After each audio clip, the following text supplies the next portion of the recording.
I will use the one mic. Okay.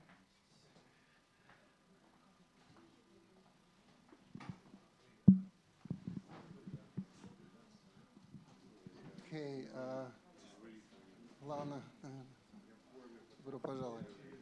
Okay, good morning and welcome everyone to our open forum. I hope our online guests and some speakers all can hear me, and you of course hear me too, and we are using microphones for them to better hear what we say here. Okay, my name is Pavel Ivlev, and I'm Ingria, whatever, founder. But Ingria means this building, which we own, and where we have our cultural center, and where, of course, you're all very welcome to join us for this forum. And I would like to, I don't want to spend much time talking myself, so let me give the word to Oliver Lude, who is the founder of all this culture year movement process.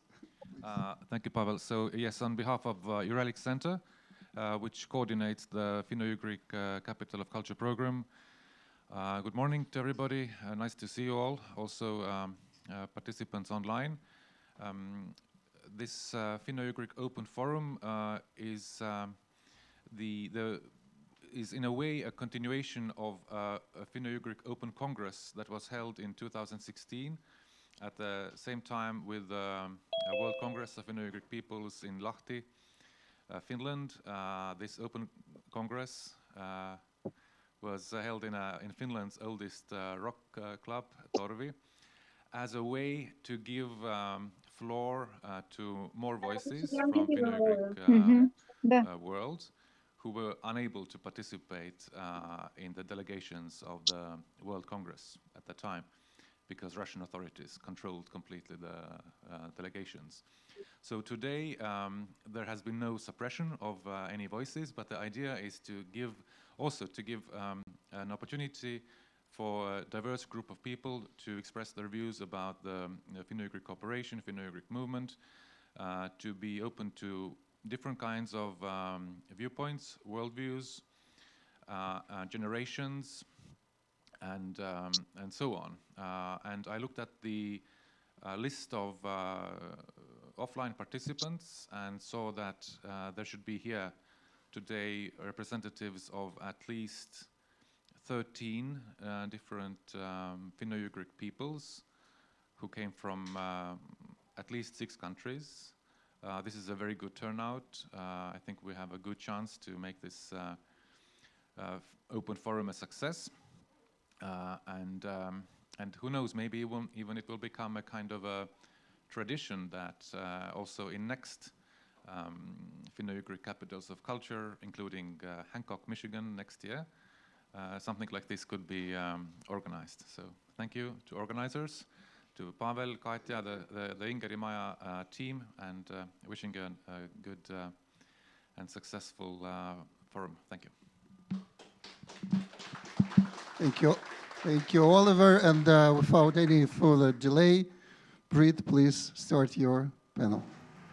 So, hello everyone, and welcome to the first panel, which is called Finno-Ugric Peoples and Languages Today, Baltic-Finnic Focus. In this discussion, we will reflect on the current situation of our peoples and languages, and the strengths and weaknesses of the Finno-Ugric movement, and the changes needed for a sustainable future of our cultures. I'm joined by multiple panelists here who represent a wide range of experiences and backgrounds. So first I would like to introduce Hip Saar, or Saare Hip. She's of Võro background. She's a member of the Võro Council of Elders and works on many preservative and innovative projects. For example, the translation of Minecraft into Võro and doing the first Võro podcast, Poodiman. And then we have Sofia Johanna Rova. She's of Sami Tornedalian background. She's not yet a big name in the Finno-Ugric movement, and maybe that's actually a plus for today. And then we have Madis Arukask. He's an Estonian folklorist and ethnologist with long-standing work among the Vepsians. And currently he also serves as head of board in the Finno-Ugria institution. Then Ekaterina Kuznetsova, who is Votic, representing one of the most critically endangered Finno-Ugric peoples. She's also our host, the head of Ingria, and the driving force of this year's Finno-Ugric Capital of Culture. And then online, do we have Tuomo Kondia? Yes, hello. So we have Tuomo Kondia. He's a Karelian sociolinguist and language activist from Finland. He has been a member of state-appointed Karelian language expert group and is currently doing his PhD in the role of identity and community building for Karelian language revitalization. And maybe I should also introduce myself. I am Brit Katlen, and I am the head of the NGO Hõimulõimed, which aims to bring together people who are interested in all things Finno-Ugric in Estonia. So let's talk about languages today.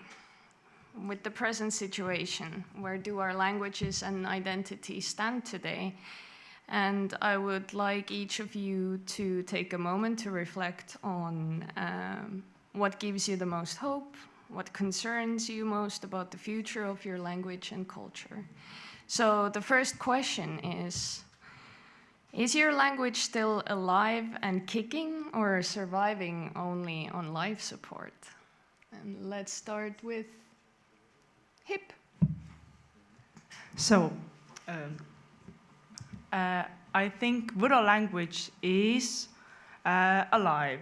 It is very much alive. There are many people that are speaking it as their mother tongue, and every day to other people, at their home, to their cats and dogs. But there is maybe not so bright future ahead if we talk about talking to children, if we talk about using it in new situations, then the situation is not that good. There are like very few families that actively speak Võro to their children, and also if we look at the local governments or some cultural work, then I think the language and this like specific thing about our region is not appreciated enough, and I don't know what will come in the future. Thank you. Maybe let's go to the more extreme case now. Katja, could you give us an explanation of what's going on with Votic? Oh, it's very complicated with our language, because 20 years ago we had the hope that we will have a living language, because we had the place where together people lived and talked. Old people, sure, but they talked with their sons, daughters, and grandsons. It was the village Luca in Ust-Luga, and surrounded Jõgapere and a few villages. Only one spot with three villages. And we had a lot of work, and many thanks to Estonian linguists who helped to make books and make learning of language in summer camps, and as Heikki Henso and others. And we had like a cultural revival for this time. And the hope was raised that we can do it.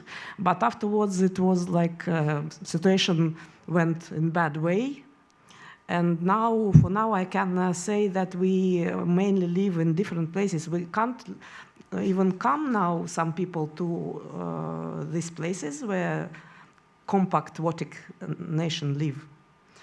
And for now, we can only opportunity in internet to learn language and talk in this language. So it's when we had these studies in villages, we had children who started to learn, talk language, and now I don't want even I don't know even where they are, these children.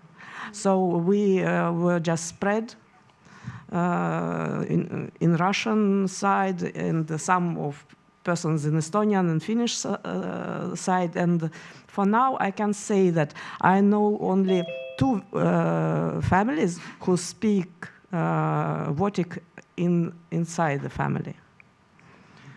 But I see that if we can have good communication, because in our this internet world, then we have new opportunities, and I think maybe we can do through this. And I want to say that it's very sad that we have so bad connection now with Russian side, and it's very hurts us because we live in this border of between Estonian and Russia, and we can't even connect by mail sometimes because people afraid of connection to other foreign countries. And the worst thing that now even our Finno-Ugric movements marked as extremistic. And after this, many people who I connected, they just make silence now. So we need to think how we can work in this situation that we have.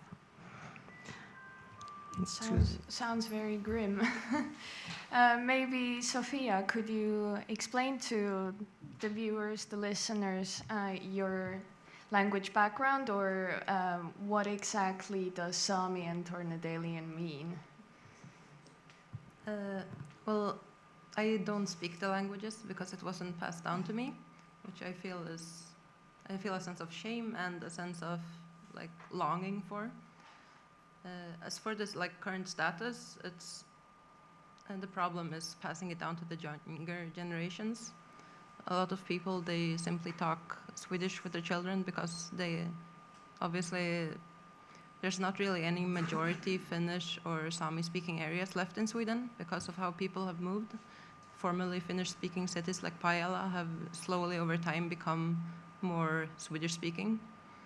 And obviously if you want a future, you have to go to university and study, and that's all done in Swedish, even though you can get childhood education in both Sami and Meänkieli. So I'd say that the main issue is the parents not seeing that the language has a future and therefore deciding not to speak it with their children. Thank you. Tuomo, could you tell us about the state of Karelian languages? Yeah, absolutely. So Karelian is very much a living language. We are a very much so a cross-border community, like our Baltic friends, so that personally I am from the Finnish side of Karelians, but most Karelian speakers live in the Russian Federation. Nowadays we have quite a lot of supporting structures and good things going on for Karelians. We have certain institutions that are quite helpful, and this is a somewhat special circumstance in the sense that in a lot of cases when you talk about minority languages, the state institutions serve quite often more as an oppressive force for minority languages. And we do still, of course, have issues regarding that. For example, that Karelian is not taught in any schools around the country. but we have seen very good development in that regard. For example, in my own university, the University of Eastern Finland, we have had the teaching of Karelian language and culture for 15 years now, and that's starting to create a whole new kind of generations of Karelian linguistic and cultural experts who then serve in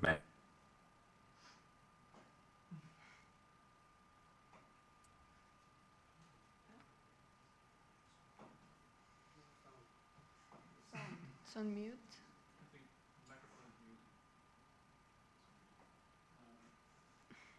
Now it's back. Yeah, I got like a message saying that the host muted me, and I was slightly confused. No, but we have now, of course, this new generation of Karelian experts. One thing that has been really interesting to see, and is, of course, a very good force for the language itself, is that we have seen a very strong surge of Karelian youth movement in the last 10 years or so, that specifically young people have taken upon themselves to revitalize Karelian language and culture, and they are creating a lot of spaces specifically for young people. And this is, of course, a good thing for any kind of minority community, because often when the problem is that the transmission of the language and culture has been severed at some point, then the younger generations are in a key role. So we are seeing a lot of good things about that. And a lot of Finnish old and really prestigious cultural institutions, such as the National Museum of Finland and a lot of the really old cultural organizations that have played previously a vital part in repressing Karelian language and culture, have now kind of started to re-examine their history and are actively working with the Karelian community to promote information and knowledge about Karelian. So we have a lot of good things going on. Then, of course, we do now have a lot of issues with the current political situation with Russia, because we are very much a cross-border community, and previously that has been a great strength for the Karelian people as a whole. But now, of course, the border is closed and any kind of formal collaboration has been made impossible, and that, of course, also affects a lot of the informal collaboration as well. Just as with the Vodic people, we have a lot of difficulties communicating even by mail because of fears that our community members would be labeled, or their close family members would be labeled as extremists and then being targeted by some kind of repressive actions. So that has made things rather difficult. And then there is also the side that still Karelian people are quite poorly known in Finland in general. And oftentimes, and especially historically, Karelians have been seen as kind of Russified Finns, which is not, of course, not true. But when attitudes are becoming more hostile towards Russian people and Russian culture, then that also affects the attitudes toward Karelians, because Karelians are often perceived as being kind of Russian in a sense. So then that has made the kind of attitude, the kind of general atmosphere in Finland slightly more hostile towards Karelians, and that also instills fear in people. But we do have the good thing going for us that politically, when you talk about the political parties and different political forces, there's not a single party that would kind of officially have a very hostile stance towards Karelian revitalization. And then that has meant that, for example, in the aforementioned expert group, the state-appointed expert group on Karelian language and culture, we managed to write a very good and very detailed revitalization plan that has now been published as an official publication of the Ministry of Culture and Education in Finland, which means that we now have a policy paper in place that recommends very good actions, such as the legal status for Karelian and Karelian language tests and Karelian teaching in schools and all of that. Of course, none of those are being implemented yet, but the revitalization program was only published earlier this year, so we are hoping that in 2 years, when we have the next parliamentary elections, that the next government in Finland will take some of these actions, because now it's a state-approved policy paper, and then start to put them in implementation. So in short, we have our difficulties, but all all in all, it's surprisingly a good situation for a Finno-Ugric minority language that Karelian has. That's great to hear. Madis, your comments? Yeah, thank you. Well, it depends on from what side we look at this issue.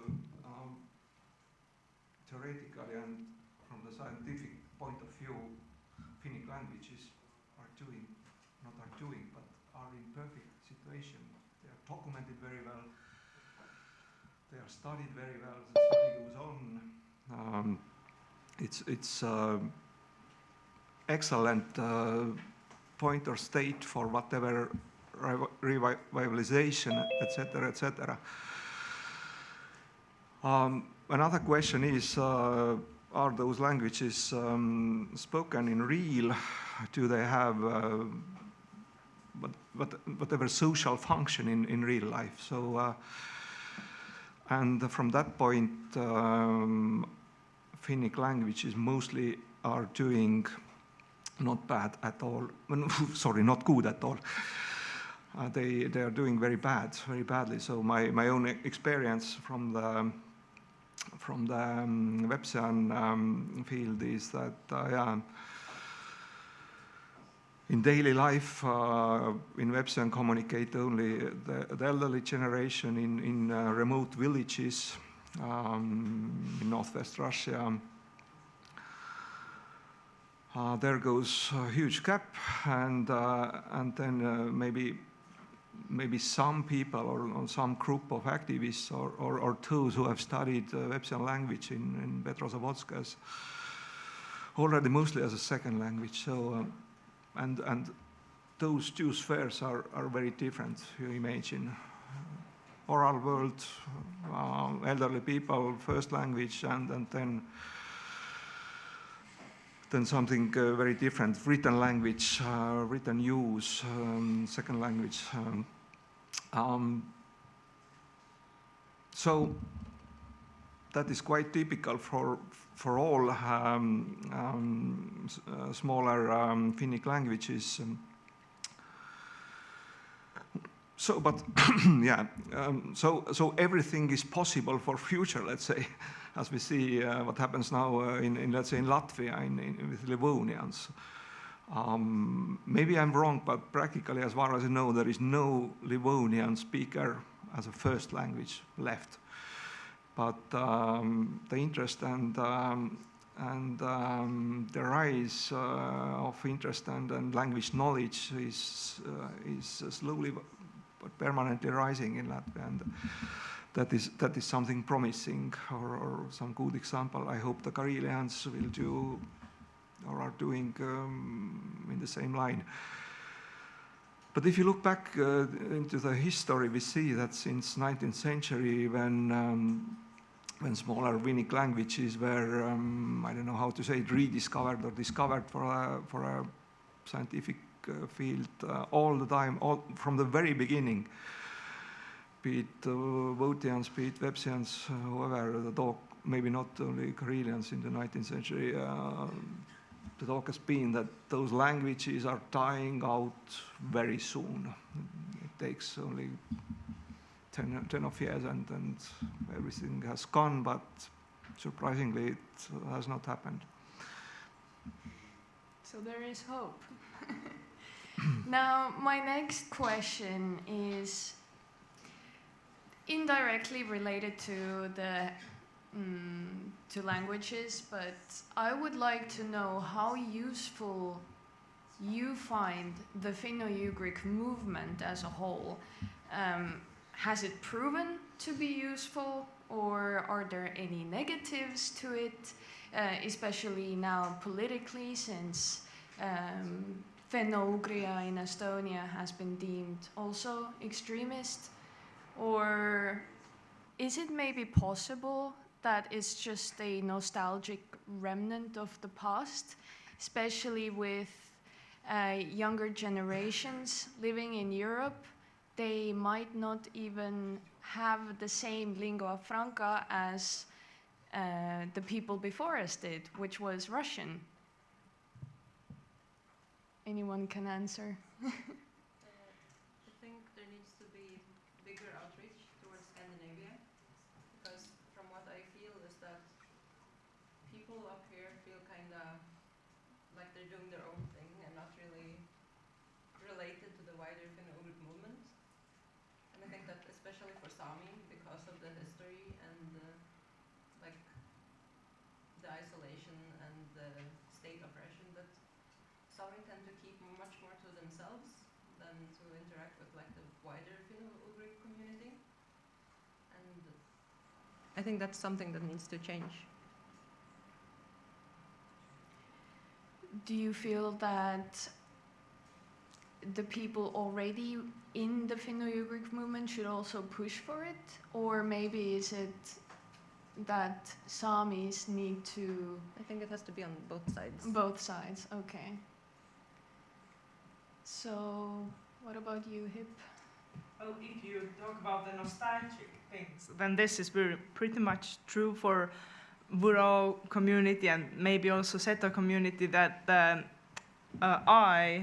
growing up, I had this like big idea that all the activists, all the writers and Vuro activists that are around me, they are very much within this Finno-Ugric scene and know things and have like great tales about like during 90s or 80s how they met up with people and found their identity through it.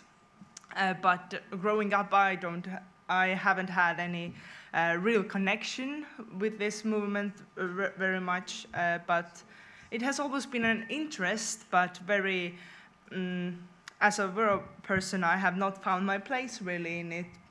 We are not represented or invited in many events, or not maybe considered that big of a member or that exotic member to introduce, and maybe so now it hasn't given very much support, but my hope is that it will maybe get better, and new people are coming in that have those interests, and it would be very nice to connect these fields.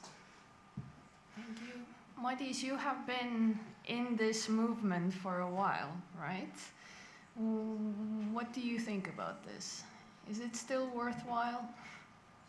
Sure. There was a question about nostalgia. I think nostalgia is an important part of this, of course, but it's not the only factor. But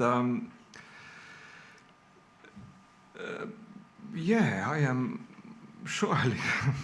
What else can we do? We should keep things moving.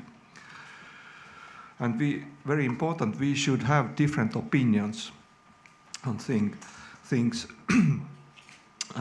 That's normal. If you had only one opinion on the issue, then nothing happens soon. We should have different opinions on this. It keeps us going. I mean, all the Finno-Ugric society, community, whatever we call it. But the important thing is that we must be able to discuss things in normal way. That's how the normal society works, how the democracy works. To have different opinions, but to be able to come together and talk about things as we do now. What about Tuomo? Would you say that Karelians are part of the Finno-Ugric movement? Have you felt the presence of the Finno-Ugric movement, or has it helped Karelians in any way? Yes, definitely. I mean, I'm invited here as a Karelian person, so I'm a very living example that we are indeed part of this movement.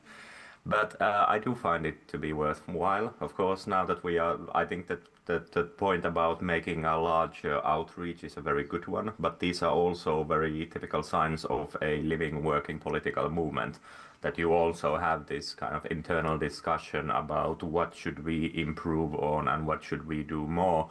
So these are all, in my mind, signs of a living, real political movement. But I think it does have a lot of value, and it is valuable for Karelians as well. And for example, I have personally in my own social media been distributing information about this, and I have this event And I have gotten a lot of messages from specifically young Karelians that they are extremely interested in these kind of things. That's of course a good sign. But I think it has that's a very good point, that it needs to be a space where people have different opinions, because that's, you know, a movement or a space where you can only have one opinion is not really any kind of a living political movement. There needs to be living discussion all the time. But that's one, I feel like that's one of the most important parts of the Finno-Ugric movement, because it is often quite a lonely work as a minority people. When you are trying to revitalize your language and your culture, you are very alone with those experiences. So it does matter quite a lot that you can hear from other peoples who are kinds of situations, but have found different kind of practices, for example. So that is very valuable. And simply also the fact that we can come here and discuss these things in a space where everybody understands how serious these things are is also a very valuable thing, because often there is a certain sense of belittlement when it comes to minority languages and culture. That when you talk about these things in a political sense, from the majority people, they are quite often seen as something more akin to a hobby. Like it's, you know, it's often the majority people don't really see that these are matter of life and death, and these are fights for our very existence, but it is seen as rather some kind of a small cultural hobby that you're doing. So I feel like one of the very important aspects of the Finno-Ugric movements is that we can come together and discuss these things, and we can discuss these in a serious manner, where things are given their proper weight and everybody understands how big these things really are. Thank you. And Katja, I feel like you have received a lot and gotten a lot of help through the Finno-Ugric movement. Would you agree? Yeah, actually, our Baltic movement, our thoughts about revival of language and our culture, not so old. It's about 25 years. So when we started work, we felt very good support from Finno-Ugric movement, and other Finno-Ugric people was like example how we can work. So for us, very important to see what other people have done, and that we can choose a strategy for our movement. Because when Madi said about leaves, I thought, oh, okay, leaves, they hadn't living language, but now they have so many work they did, and it's amazing. And that make me like not to be depressed about what happened around. And I see that interest from the people in Narva and Idiviru, very strong interest from people with Votic, Ijuri roots. Because we have opportunity in Ingria to start this work that we did already in Russian side. And I think we also got this like experience that we had before. It's very sad that we hadn't very good, very good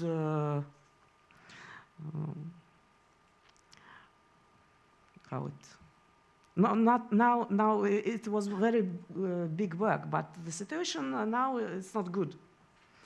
And I think that if we could make the same work in here, it would be much more more interesting for people, because in here people, they don't afraid. And we can speak here, we can speak freely. And it's very, very good opportunity, because when we speak now with Finno-Ugric, our friends from Russia, we can't speak freely. And when we always had to think about what we can say, what we can't say, it's not a good way to work. And I want to say that it's very good that we in here, because we can look at each other, that we are living people who making something. When I was a child, what I want to say, I lived in Soviet Union. And every time it was when was something folk festival, it's only dancing, singing, and hello and bye. And every time when I feel that what we do starting to make like this, it's not right. So Finno-Ugric movement helped us a lot, but now I want that something that we can do more practically. So we can. I expect that I can see practical projects and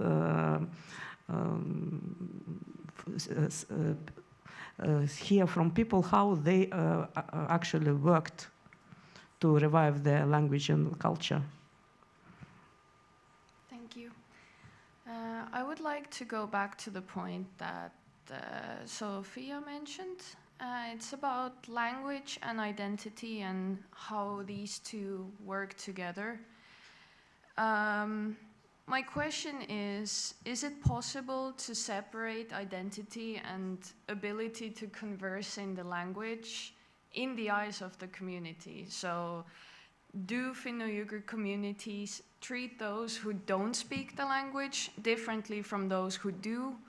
Or have you yourself ever felt any guilt and lack of sense of belonging, or maybe an identity crisis due to your inability to not fully converse in the language of the community? And I think maybe Sophia would be the best to answer first. Yeah.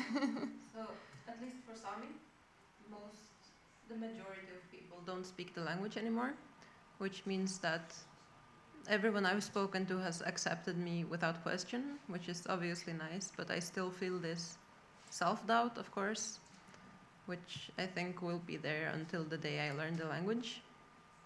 And as for the Tornedalian, I feel like the sense of identity there isn't as strong as Sami, due to both like wider assimilation into the Swedish community and closer proximity with people on the Finnish side. So, but as well there, the language, as I mentioned, is being forgotten by people not teaching it to their children. But Tornedalian, I feel, is a much more linguistically linked ethnicity rather than Sami, where the languages seem to take more of like a step back, where the culture is more important for self-identity. Hip, were you born into a Voro-speaking family, or did you have to learn Voro at some point? Yes, I was born to a Voro-speaking family. My parents speak Voro to each other every day, but also in their childhood, their parents didn't, but their grandparents did. So my parents talk to each other and sometimes to me, but pretty much I had two languages growing up, Estonian and Voro. And there are like very few, like maybe only like two families that speak only in Voro. So it is very difficult situation, because Voro language is like the biggest part of our identity, and it is like a little bit of a conflict between people that choose to speak Estonian in their homes, or or learn it after, and there are not many opportunities to learn it if you don't have it from home. I can't say that it's almost impossible, but very few options. Sometimes in schools it's provided, but it's more like an insight to this language, not like actually learning the language. And afterwards in university, it takes a lot of work to really master it. But there are more and more young people that say that they haven't got it from their homes, and they are even a little bit angry or disappointed with their parents or grandparents that they are not speaking it. But of course there's many factors regarding it, all their traumas from their school when they were disregarded for their language, their oral language, and there are still many people that are afraid to speak it in a public situation or don't think it's appropriate. I feel that Voro people have made some attempts to make Voro identity also go past the language, like to find maybe not like sometimes I think like researching specifically what else is there beside the language, and there are things, but like smoke sauna tradition, those things that have been like discovered and also made specifically more Voro thing. Tuomo, if I'm correct, you were 16 when you learned that your grandfather's mother tongue was actually Karelian, not Finnish. So how did you feel about that? Did you get the sense of belonging immediately, or did it come gradually, or did you feel like you need to prove yourself first before being accepted as a Karelian? Yeah, that is correct. I was 16 when I learned that my grandfather's first language was Karelian, because for a long time a lot of Karelian people didn't realize that Karelian is a separate language, because officially that was the kind of official state narrative that Karelians are speaking this bastardized version of Finnish, and that it's dirty and disgusting and harmful and needs to be kind of rooted out.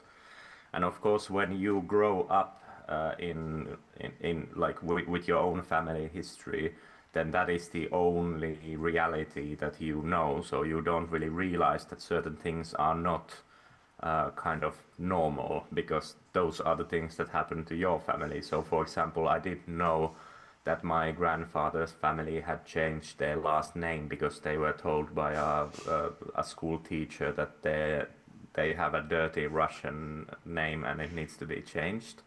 So now when you say, like, when you grow up hearing those kind of stories, you think that like, oh, it's normal. Everybody's family had some kind of disgusting names that they needed to get rid of. And then only as an adult, I started to realize that that's actually a horrible thing to say to another human being, that your name is so disgusting that it needs to be changed. But you don't have that perspective when that's the only reality that you have grown with. So, for example, my father grew up hearing a lot of Karelian at home, but he only thought it as a kind of dialect and not its own language.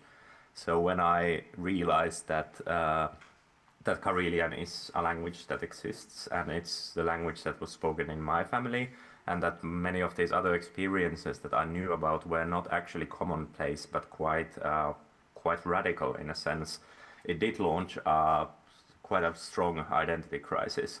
I did feel like I need to kind of prove myself, or I was wondering that what am I even, because my family comes from Karelian, we have that background, but I don't speak Karelian, so am I Finnish, am I Karelian? I didn't know. So I started to search more and more information, and that's kind of what led me to this point. Now Karelian linguistics and revitalization is my profession, and it all started as a kind of teenage identity crisis that led me down this path. So yeah, I did feel like I had to prove myself, and I did start to study Karelian. At the time, the resources were very, very meager, and it was really difficult to find them. But through my father's connections, I met some other Karelian revitalizationists, and I started to find the community more and those resources more. And then when I went to university, I chose the University of Eastern Finland specifically because you could learn Karelian language and culture there. So yeah, of course, identity and language are very strongly connected. Of course, we also, in the Karelian community, have the same understanding that, it's the reality is that we have been quite heavily assimilated, so we can't really blame individuals for being results of kind of assimilationist practices that have lasted for about 200 years. So people are very much accepted into the community, even if they don't speak the language, but the language is quite important part of it. And there is a certain sense of prestige that comes with it. But people are quite accepting that it's a learning process, that when you start to learn Karelian, it's not easy, and it's not something that happens immediately. And of course, it does often come with quite a lot of strong emotions, like a sense of shame and self-doubt, that people are wondering if they can if they're allowed to learn the language, and if they are kind of Karelian enough. So yeah, understanding that connection between language and identity is something that I feel is very central to any kind of revitalization process, because it is, from the point of view of an individual, kind of a very, very harsh experience, in a sense that you identify very strongly with language that you are not able to speak. So there is a kind of big difference in the personal experience between the ideal and the reality, and bridging that gap is often not easy. So yeah. Thank you. Madis, when you've done field work amongst the Vepsians, did you speak Russian or Vepsian to them? Or both?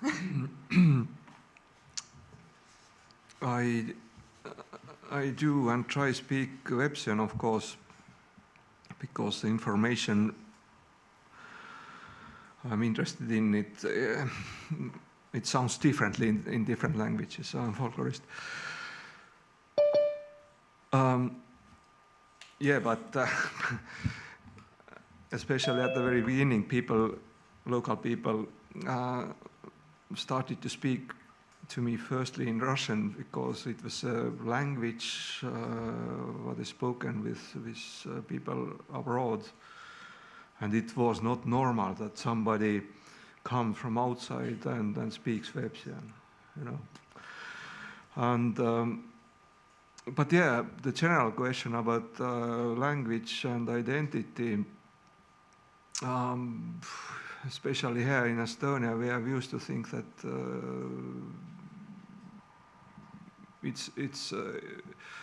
that those things are very much connected. Of course, that's right. But yeah, all this Finno-Ugric movement or Finno-Ugric idea is, as you all know, is based on this language kinship idea, and we may say that Finno-Ugric issue is it is about language, and that's it. But and I agree that, let's say, in Võro case, the language is very important identity marker. But what I mean is that, especially today in the modern or postmodern world, whatever we call it, beside the language use, study of language, there are many other things about identity. I think that the main thing is that we must ask right questions. We must ask why we don't have, as a representative of some small nation, why we don't have our history book, or who has made our history, or questions like that. And these are those real identity triggers, because today we are not anymore monolingual anyway. We speak different languages,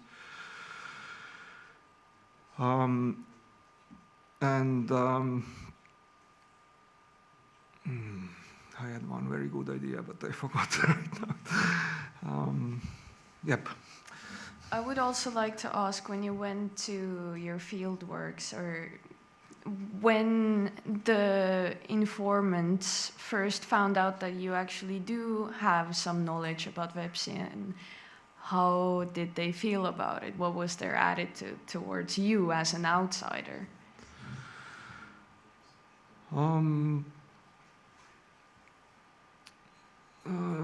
Tricky. Of course, it was positive that somebody, I'm not young anymore, but anyway, for them, somebody from younger generation is talking their language or trying to do this, or is able to communicate in this. But from other side, I remained someone abroad anyway, because I didn't come from Russia. I do not smell like like local people, so that makes difference. But yeah, they used that there is some guy and some other people with him who are talking Websien language, and of course positively surprised that someone is interested in this. And Katja, how do you feel about this? Did you grow up with Baltic language, or did you have to learn it later in life? No, I remember my grandma who spoke a bit, mainly it's lullabies and like this. And afterwards it was a long time when there was no possibility to learn language or know something about it. Because when we started work in 2001, we hadn't nothing. No books, no even written language, no alphabet, nothing. And in every encyclopedia or book were that Baltic people extinct, only 2 old women survived. So first we started not with language actually, but we started by saying that we are here. We started to make exhibitions with personalities, with the Baltic villages, and I remember very good that when we came in St. Petersburg to Finnish Institute, we said we want to make Baltic photo exhibition here, and the leader of the institute said, "Oh, Wotians, but there are not many Wotians at all. They extinct." And I said, "We are came. We are Wotians. We are came. We want to make this exhibition to show us." And it was for a few years that we actually declare that Wotian people still alive. And not only 2 old women, but people of my age and our children, they all here. So we only after this we started to work with serious work with language, because first language courses was at my home in St. Petersburg with 5 people who translated Baltic tales that was collected by Pavel Arista, and first book was like Baltic tales in Baltic and Russian. And after this, started work with language. So for Baltic people, I don't think it's a very important language, because mainly people speak as mother tongue Russian language. I know in Estonian that some Wotians in Estonia have Estonian language like his own first son. But self-identity for us, it's not this. Because, you know, Baltic people are so small that even sometimes people ask, when you say, I'm Votians, so what's this?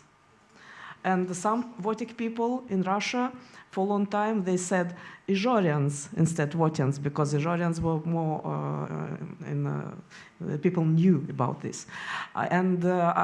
Once I had a call from government in Russia, from Leningrad Oblast, and they said, we want to make Izhorian community, but you, Webs, can come in it. And also in our Baltic Museum in Luca, we had a diploma for revival web sculpture. So for us, it's like we need to show that we are people different from other, these Finno-Ugric people who knew well. And language is only the part of this. Because we have differences in like costumes and national character, and even how we make at home, the space at home. So I feel like this. All right. And so I think that's it. It's almost 11 o'clock, so thank you all for your wonderful insights. I've learned a lot. I hope that the listeners have done so as well. Thank you for sharing your stories and for being open and honest in this open forum. Thank you.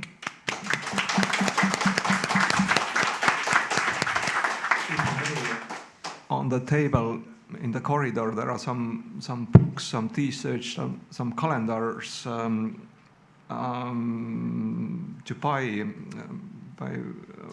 These are from Finno-Ugric Foundation, and I just show a book in Estonian.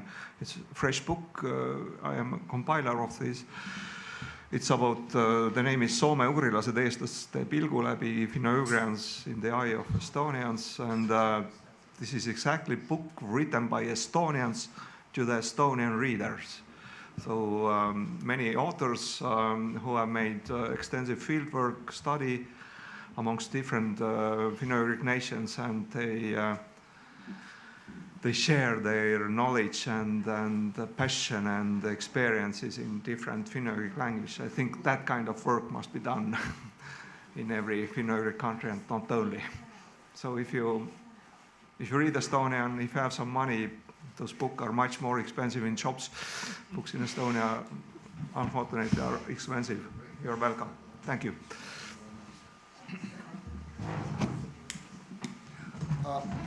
Okay, thank you, panelists. And now we are having a half-an-hour break. So there is it's slightly different in our schedule, which is online, because but we definitely need this half an hour. So we reconvene here at 11:30 in half an hour. Please don't be late. Yes, and of course coffee and tea and some snacks are downstairs in the actual Ingria club room. So you're all welcome.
Okay, please take seats, keep quiet. Pagata, please start your panel. Yes, great. My name is Bogata Timar. I'm from University of Tartu, MTU Heimolöimed. I'm from Hungary and I've been living in Estonia for a while. And welcome to this session, which is mainly on the focus of the Permic peoples, Udmurts and Komi and Permiaks. I would first grab the opportunity to let the panelists introduce themselves. Alexei? Hello, my name is Alexei Ivanov. I am Komi myself, and I was political activist in Russia, and now I am a refugee in Estonia. I work in Tartu University in Tartu NLP group, and currently we are developing language technologies for all Finno-Ugric languages. Thank you. Natalia? Hello, everybody. My name is Natalia Kovalyeva. I'm currently a doctoral student at the University of Tartu, where I'm writing a dissertation about feminist movements in Putin's Russia. Originally, I'm from Kudymkar. I was born there, so I'm a representative of Komi Permic nation. Currently, I'm also a political activist and also a refugee in Estonia. And today is actually exactly 6 years since I left Russia and I'm being here. You have an anniversary now. Yeah. Congrats. Lana? Hello, everyone. My name is Lana Pelaeva. I am also a representative of Komi people. I was born and raised in Syktyvkar, and now I'm a head of media project Komi Daily. We should have Artyom Medvedev on Zoom. At least I hope we do. Yes, I'm here.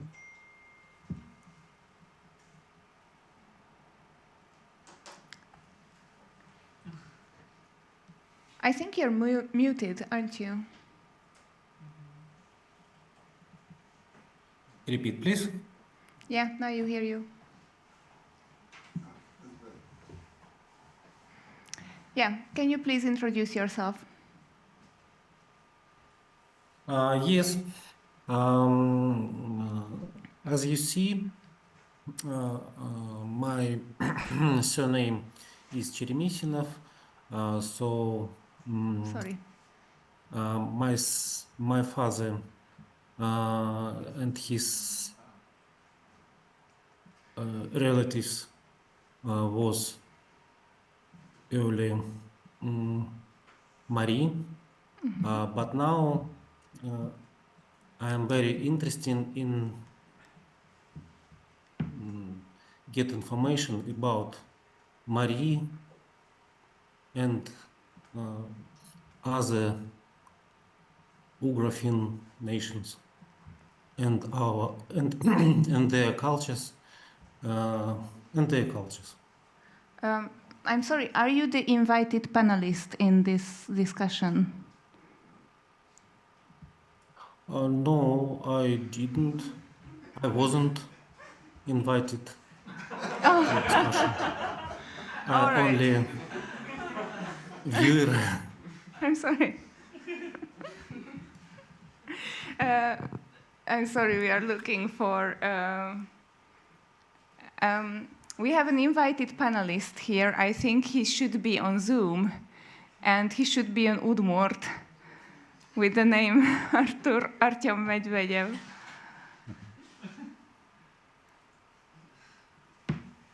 He's not here. I'm sorry, then... All right.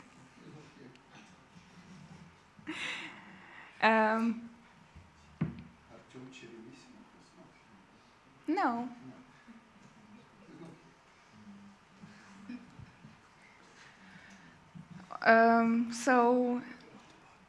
Yes, Alex, I think we can move on with you. Yeah, I'm Alex Anisimos from Riga, Latvia. I'm a lawyer and owner of NGO in Riga, Latvia. So I'm representing here Webscience, and I'm also half Komi Permic, so that's why I'm here. And I will probably make some short presentation about Webscience to make you know our minor nationality better. Yeah. So if it's organized already, then we are working on preparing your presentation for the screen, so hopefully it will be shortly there. But maybe someone else, substitute Alex while we are working on his screen presentation. Okay, it can be a bit later with my presentation. Okay, so while they are working on the presentation, let's talk about what the situation is in Komi and in Udmurtia. So I know that in Russia it could be quite grim. What can you say about the status of the minorities peoples in their region? Natalia, can you start? Yeah, I can start. So I'm coming from the Komi Permic region, and you know that the Komi Permic region was actually the first ever case of centralization of the Russian regions. So it all started in 2003. And the process was finalized in 2005 with this referendum that the Russian authorities made there. I still remember, I was 8 years old, how Putin came to my hometown, basically, and his helicopter flying over my house. So back in the days, yes, it was finalized, and the process of centralization of Russian regions actually started from the Komi Permic region. So which actually means that Komi Permic region lost its direct dotations from the federal budget. It's now going on through Perm, which has become the capital of Perm Krai. We lost our 2 representatives in the Federal Assembly of the Russian Federation, so there are no Komi Permic voices right now in the Russian parliament, so nobody can basically talk about the rights and the needs of Komi Permic people at this federal level. Also in terms of culture and language, I've been studying at the best gymnasium in my hometown, and thing is that I never had class of Komi Permic language there. We had 3 classes of Russian language every week. We had English language, French, but no Komi Permic language, which actually says a lot about the politics also of local authorities in terms of preserving the local culture, local language, and identity of Komi Permic people. So the thing is also that Komi Permic language has been discriminated by Komi Permics themselves. There was this local hate towards people who were speaking Komi Permic language instead of Russian, and their rights have been diminished. And I also remember this from my family, that my grandparents were speaking Komi Permic at home between each other, but never to their kids or to their grandchildren, because they were scared that if I start speaking Komi Permic language, I might actually have this Komi Permic accent, which, they didn't want to have in me. So yes, and right now, with this situation regarding the war in Ukraine, the local authorities are trying to actually give some kind of benefits to those people who are signing the contracts with the Ministry of Defense.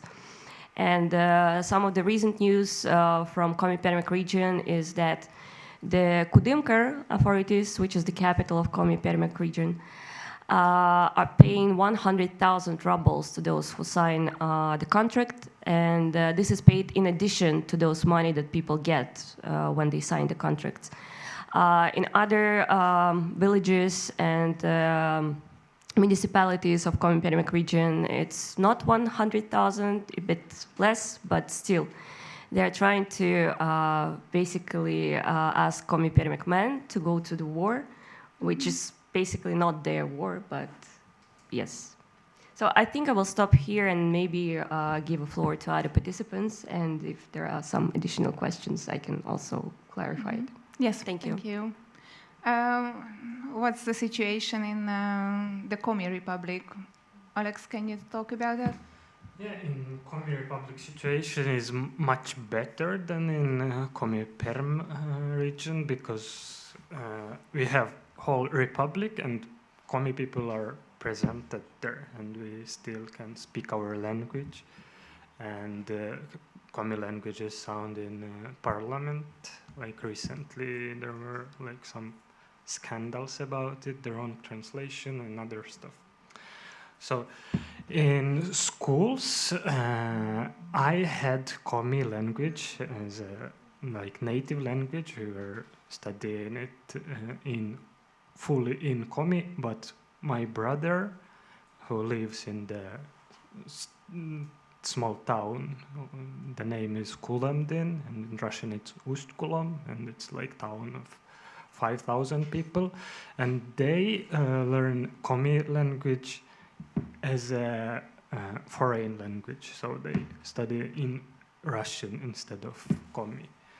So the level of education is pretty low, but language is still alive, I would say. And politically, it's tough because there is like policy of Russification still going, and the language itself also is kind of Russifying pretty fast. And about the war, people were protesting there, and I was they charged some criminal cases against the protesters, and I had to leave Russia because of it, because they charged criminal case. But political activists are still there, and I am pretty sure that when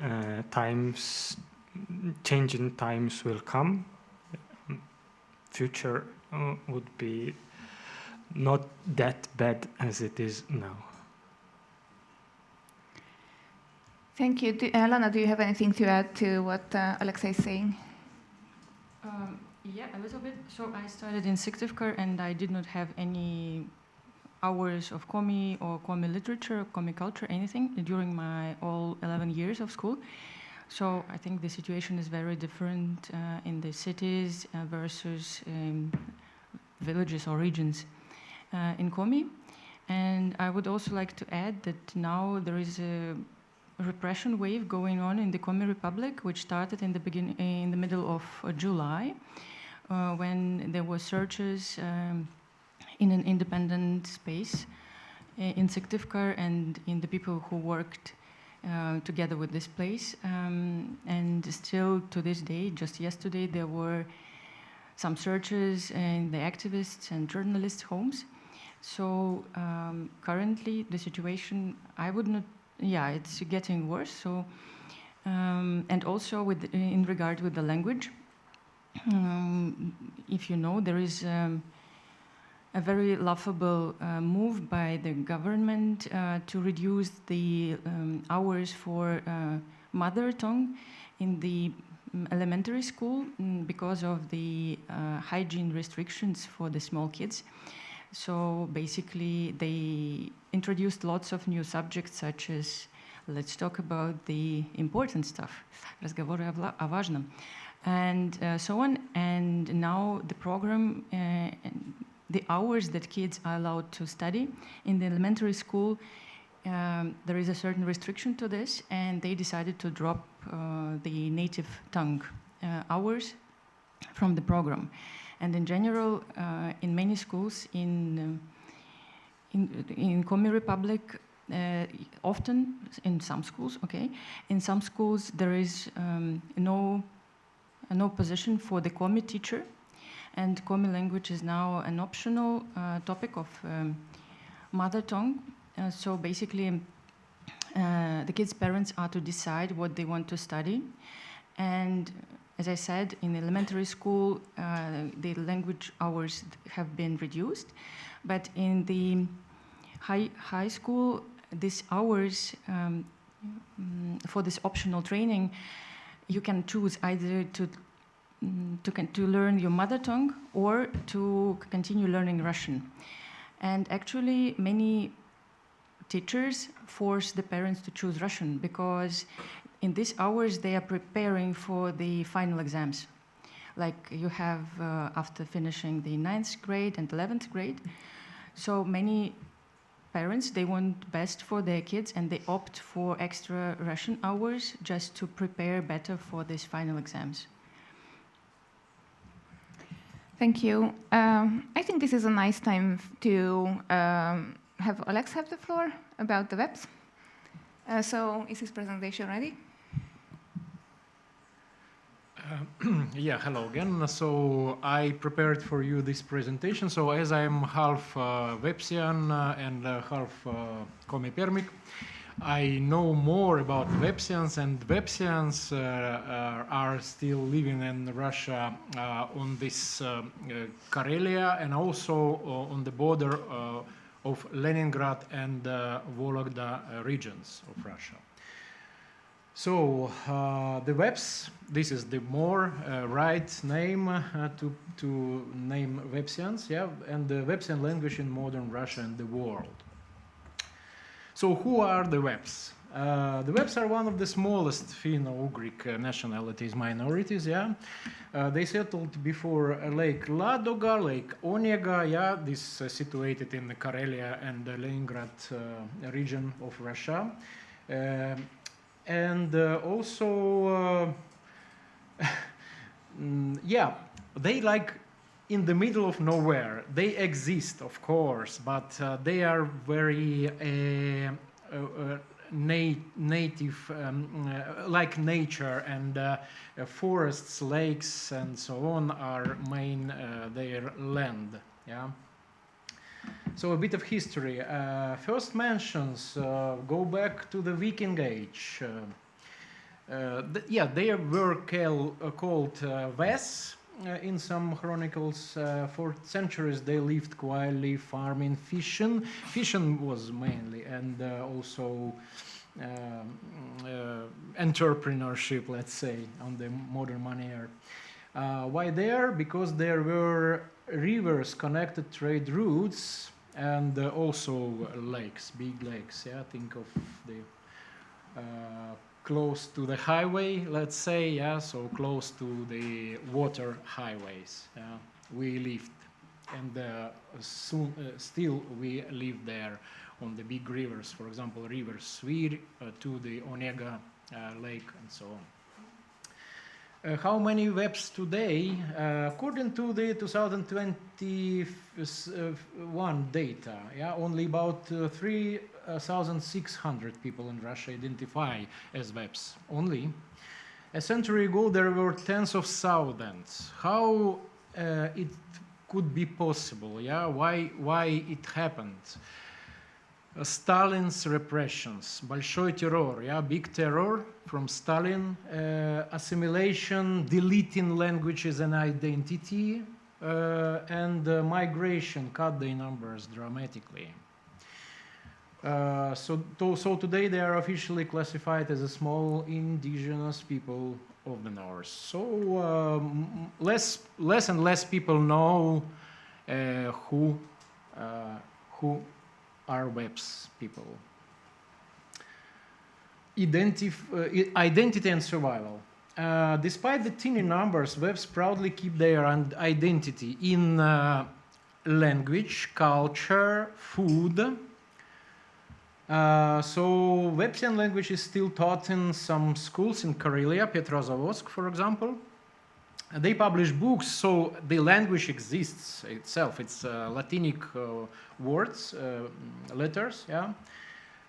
We have dictionaries and even newspapers we have, yeah. Imagine the whole newspaper that probably everyone knows the editor personally because, yeah, very tiny people read it. And this picture is pastry named Kalitki, yeah. So it's traditional Websian food baked in the oven, yeah. Cultural traditions, so strong folklore, songs, fairy tales, and epic poetry exists, yeah. Some wooden architecture, for example, in a place named Oshta, or in some places where Webs still are living, exists some wooden architecture, wooden churches, for example. Berry picking, fishing, yeah, mushrooms in the forests. Traditional clothing exists, yeah, and some, yeah, shirts and boots. Some fun facts. So nickname, yeah, sometimes Webs called Chuts, yeah, Chut in Russian. In some old chronicles, Chut mean that special people, let's say. So maybe that's because we were very little amount of Webs, and if Webs exist somewhere, came to big city, they named special, like Chut. So we have also Ilu, for example, it's home brewed beer, very tasty. Yeah. And we share cultural DNA with Finns, Estonians, and Karelians, and yes, sauna is a part of our life also. Why we should care about Webs? Because even small nations matter. They carry unique history and culture and language. Yeah, languages still exist. Not so many people speak Websian language, but some families speak. For example, my grandfather spoke only Websian language, but my grandmother already have no clue about it. She spoke only Russian language. The Webs prove you don't need to be extremely strong to survive as people. Their story is about resilience, language, and keeping traditions alive. Plus, they probably fish better than most of us. Fishing, yeah?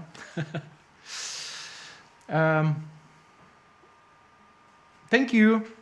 My email here, and you can ask any questions about Websians to me and connect with me personally. Thank you. Thank you.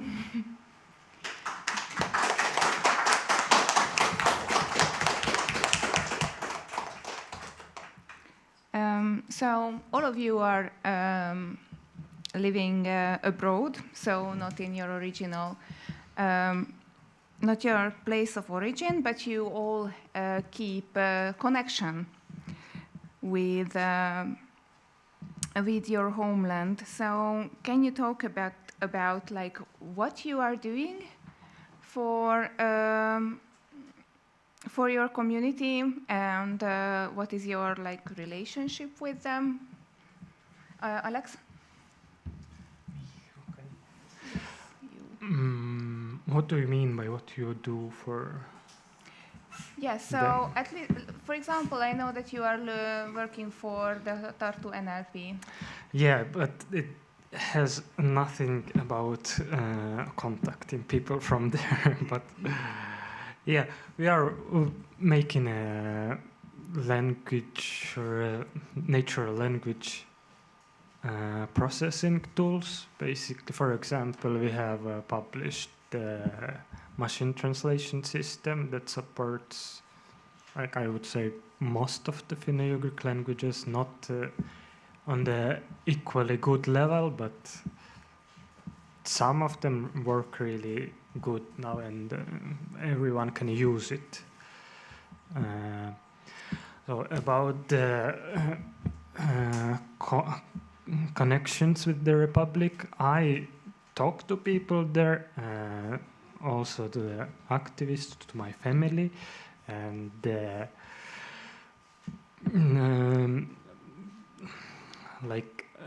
situation in the society is really kind of rotten, I would say, and people are afraid of talking about anything publicly, and they prefer keep all the political talks, like talks about the cultural activism and other stuff, planning things only privately.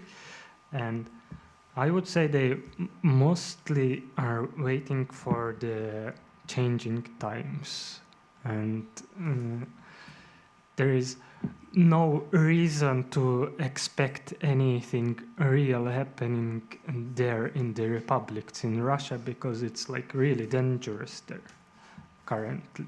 I think in my personal opinion it's much more dangerous than it was in the Soviet times, and the current Russian Federation is the state for Russians only, so that's why it's dangerous to even have this idea of being not Russian.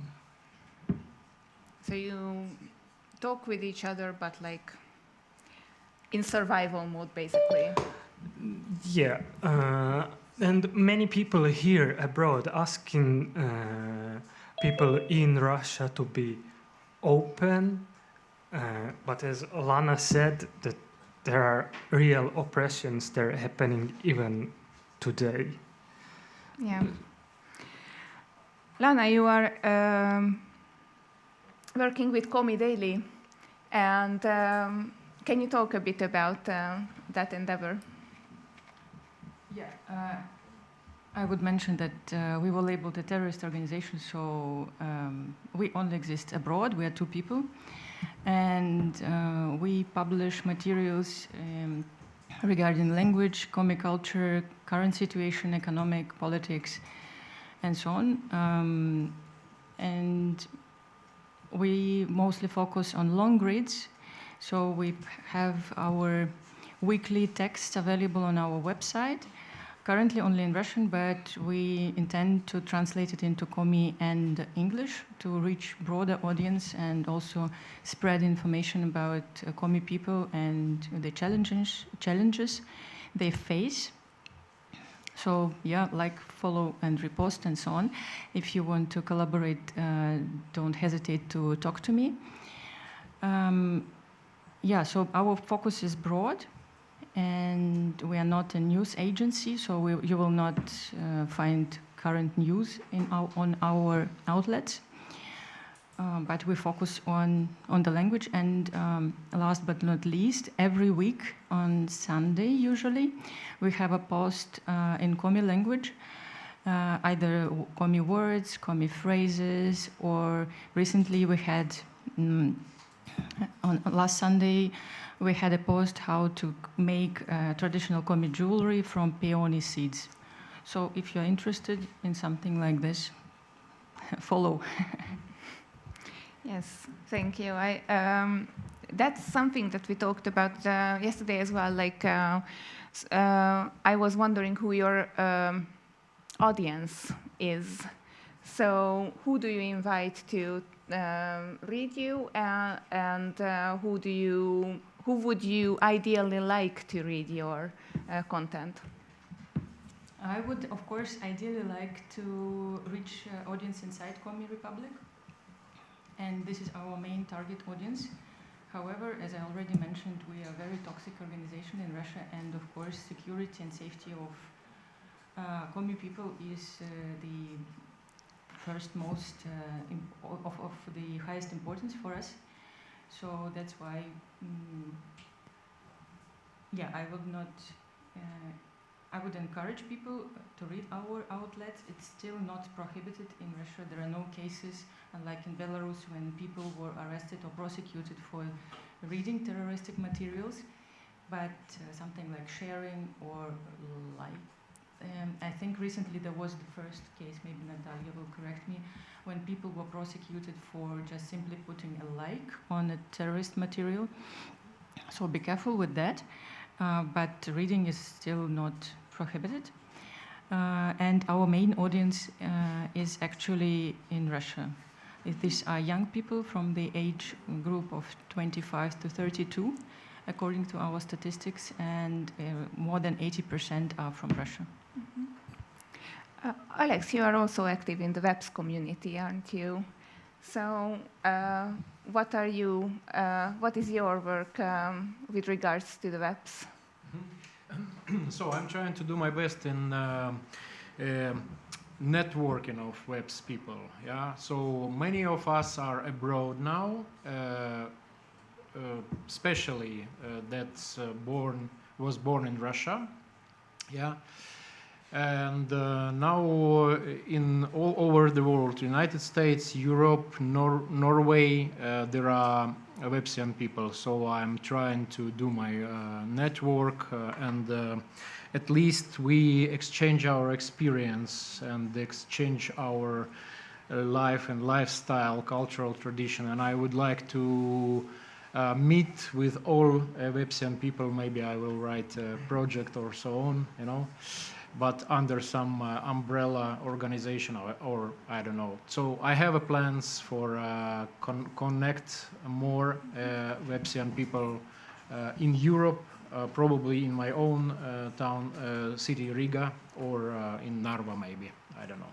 So we have plans, but not so much we can do because we are abroad of Russia and there are not so many Websians here, but from time to time, especially after the war starts, many Websians are abroad, I'm sure.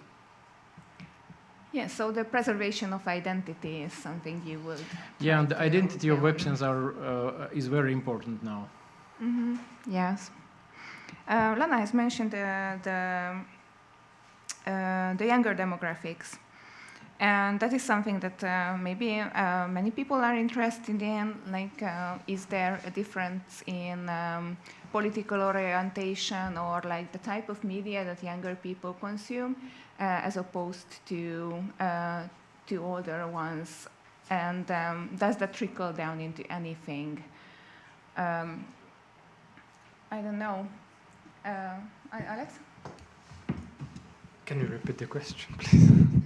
So, is there some do you see a difference between the media consumption and political preferences of younger people as opposed to the older generations? I consider myself as a young person, so I don't know what's the perspective of an older generation, but I can see in the internet there are like very active people with creating memes in Komi and publishing their findings of movies, making video blogs. So there are young people that are really interested in the culture, even if they don't speak the language. They try to learn it themselves, and so there is, I would say, enough of amount of Komi content, and the situation is not bad at all if you compare to other people, I would say. Mm-hmm. Yeah. Lana, Natalia, do you have anything to add? I also consider myself a young person, but I would say that younger generation is more comfortable with using electronic technology, and they rely less on traditional sources such as TV or radio or newspapers.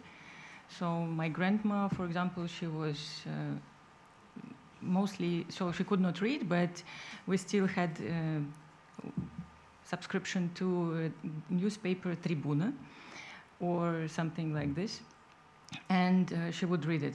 But of course, even my generation of my parents, they have smartphones, and sometimes they will reach into some Telegram channels, but still majority of the information they get is from the TV sources.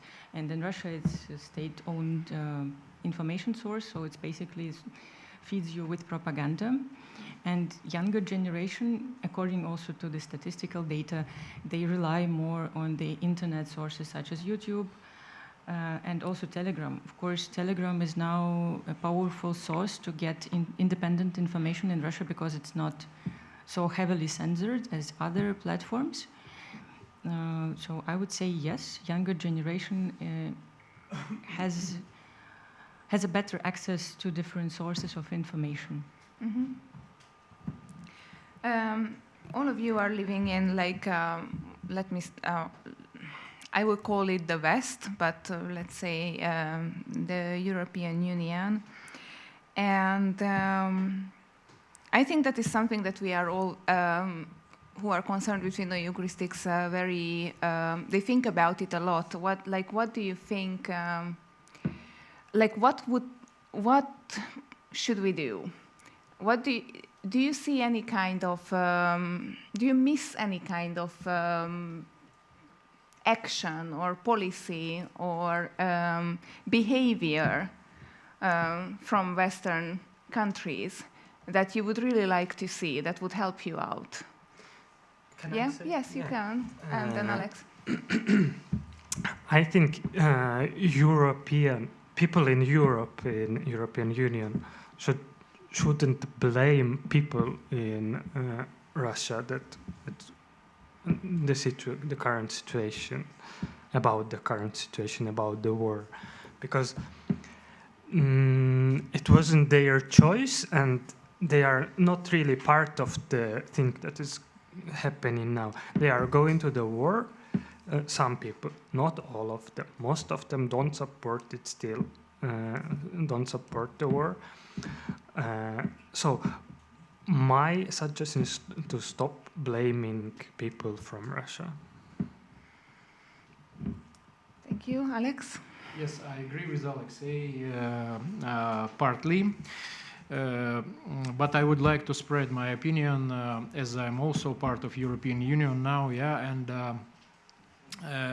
I think that the integration of the refugees may be a raised question and became more important throughout the politics in the European Union. So, for example, to make those people statements on the asylum ask, refugees that came from Russia right now should be prioritized, by my opinion. And integration. So European Union countries should do more about integration and language learning, local language learning for refugees that came from other countries, third countries out of European Union. And for the future it makes better life and further deep integration for those people. Lana also wants to say something. Yeah, I also wanted to support Alexei Ivanov and say that indeed, I think if anything we learned in the 20th century is that generalizing large heterogeneous groups of people is a bad idea. And I would also like to add that for Europe, when I say that I'm from Russia but my native language is not Russian, is something that is just mind-boggling for them, for majority of people.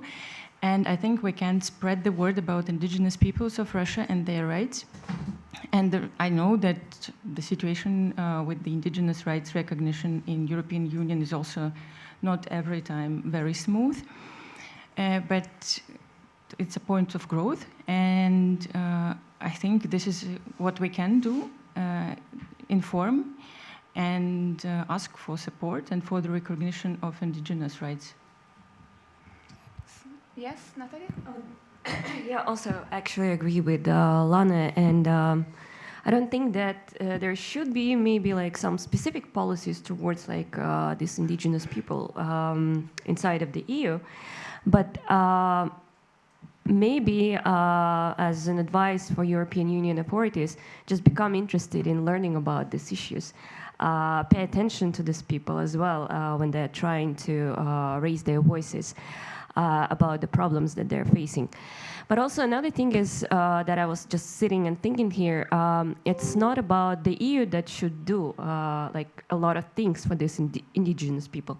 I think it's also indigenous people who have to maybe take responsibility of their own lives and preserving their culture and identity, like Permics, who are, have become like recently quite depoliticized in a way, so they're not like trying to create any kind of political movement in support of Permics rights or whatsoever. So I think taking responsibility and actually taking responsibility of your life, culture and language is probably the first step in how we can make our future better.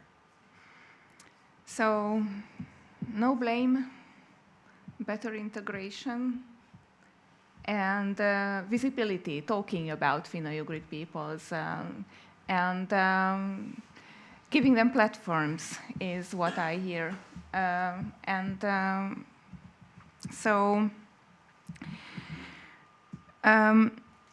because that would have been my next question. Like there's the policy level, of course. Like what can the people in position of power do?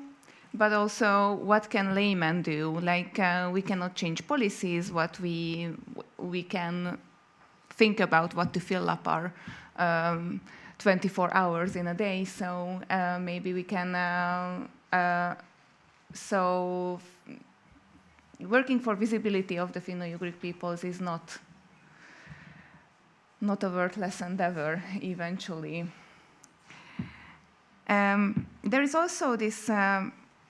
And yes, that's why I wanted to ask, like, do you see any like international interest in Finno-Ugric peoples? Because you are not the only indigenous peoples of Eurasia, so there are others here as well. So have you been able to create connections? Have you seen any interest from more the west, from Estonia? So not from Estonia, but from more Western places. I think, Lana, you can talk about it more, or because the others live in Estonia or Latvia. Actually, the only indigenous nation in Europe which is recognized are Sami. That's it. All others don't have this identification. But you are right, in the Netherlands there is a minority, they are Frisians. They also strive to preserve their native language and culture, and strike the difference between them and the Dutch. And I have some friends from Frisia, and they of course understand the issues that I'm talking about, and they help us to organize events, to support our initiatives. And I think this is a good point to start.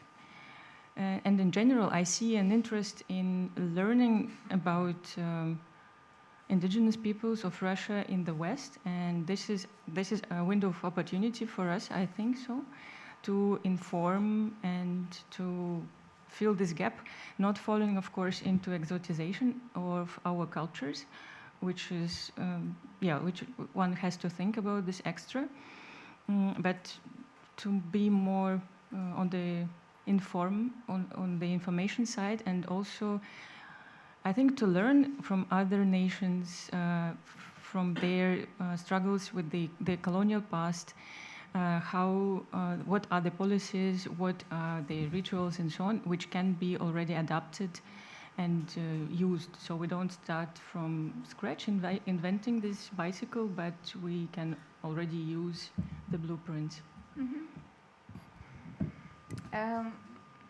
others do you have you had any like international interest in you being belonging to a minority? So in Estonia, they are really interested in Finno-Ugric people. I don't know about other countries. I have no contact with others. In Latvia, I also feel interest in Finno-Ugric people. For example, I had interview one time. I participated in one blog to show our presence. Yeah, so not so many Websians are in Latvia. But yeah, for us it's more or less exotic in Latvia because there are not so many people, Websians or Komi, Permic, for example. I don't know no one in Latvia, but anyway, to show us, to make ourselves visible, I sure Latvia supports. Mm-hmm. Yeah, I think we see that with the Livonians as well. Mm-hmm. Something that I get asked a lot, and I think you get asked a lot as well, is this somewhat maybe Estonian-centric question, is that when are these peoples or republics going to like rise up and gain independence and finally become like Estonia? And I'm always very confused to answer that because I don't think that's the right question. The situation is so different. So I ask you, what could be a better question? What could be a more realistic thing to talk about or a goal to set for your people? Language is the answer, I think. Mm-hmm. So to talk about language and language learning, it's very important because our languages are, to be honest, dying. Yeah, but I mean, Websian language, for example. Yeah, so I think that it should be more or less projects for language learning. Mm-hmm. It's important. But who should create that? Websians abroad. Because I don't know if Websians in Russia are still interested in some European projects. I don't know. No, I mean, the activists can create such a thing, but in my opinion, the rise of the language, like continuous development of the language, is only possible when it's a part of the education system. So, yeah, so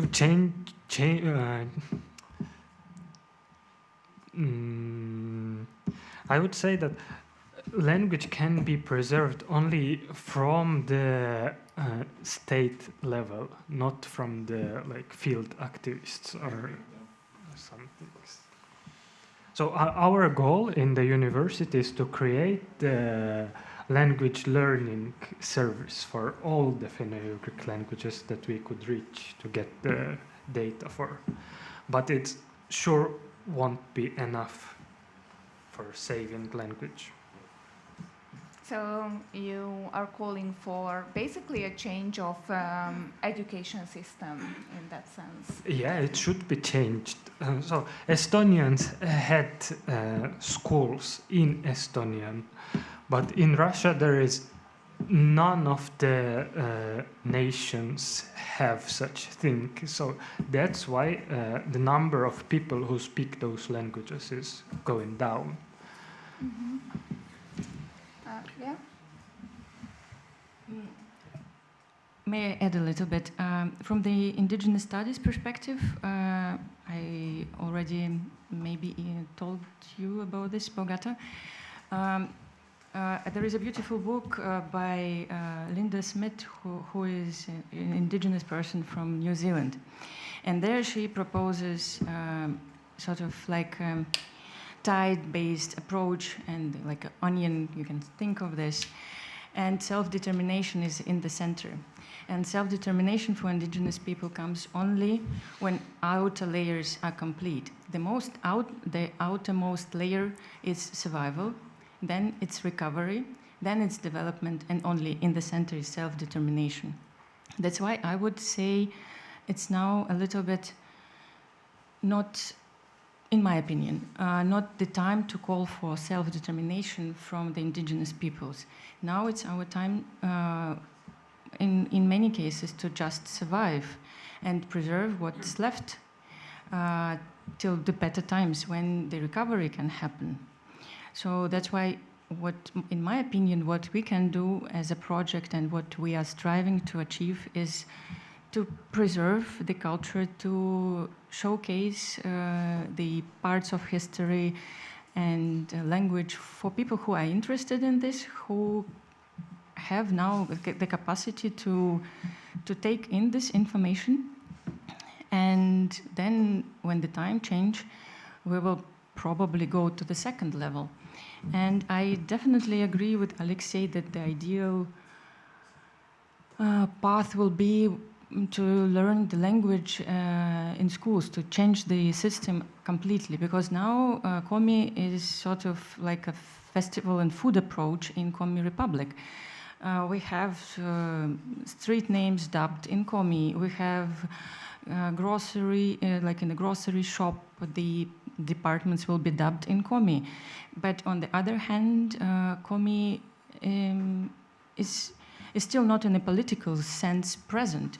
Komi people are not represented independently as a political force, only as some activists who struggle to be heard. So yes, we have to change the system so that when you exit your door of your apartment in Syktyvkar, you see and hear Komi language present everywhere. Also, and Komi people have the voice on the political level, because I agree with the notion that decolonization is a political project. So, if I'm trying to sum it up what you are saying, and you can correct me if I am not accurate enough. So basically, we are in preservation at the moment. You are working for preservations, for like things to not get worse than they already are.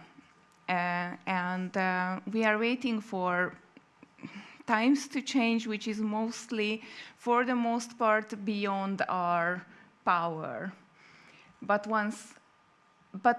times always change, and they will probably change again. But if there are like better conditions ever available, then the first thing to tackle is language and education. First thing is take power in Russia. I see. All right. I think I want to open the floor for questions, if there are any.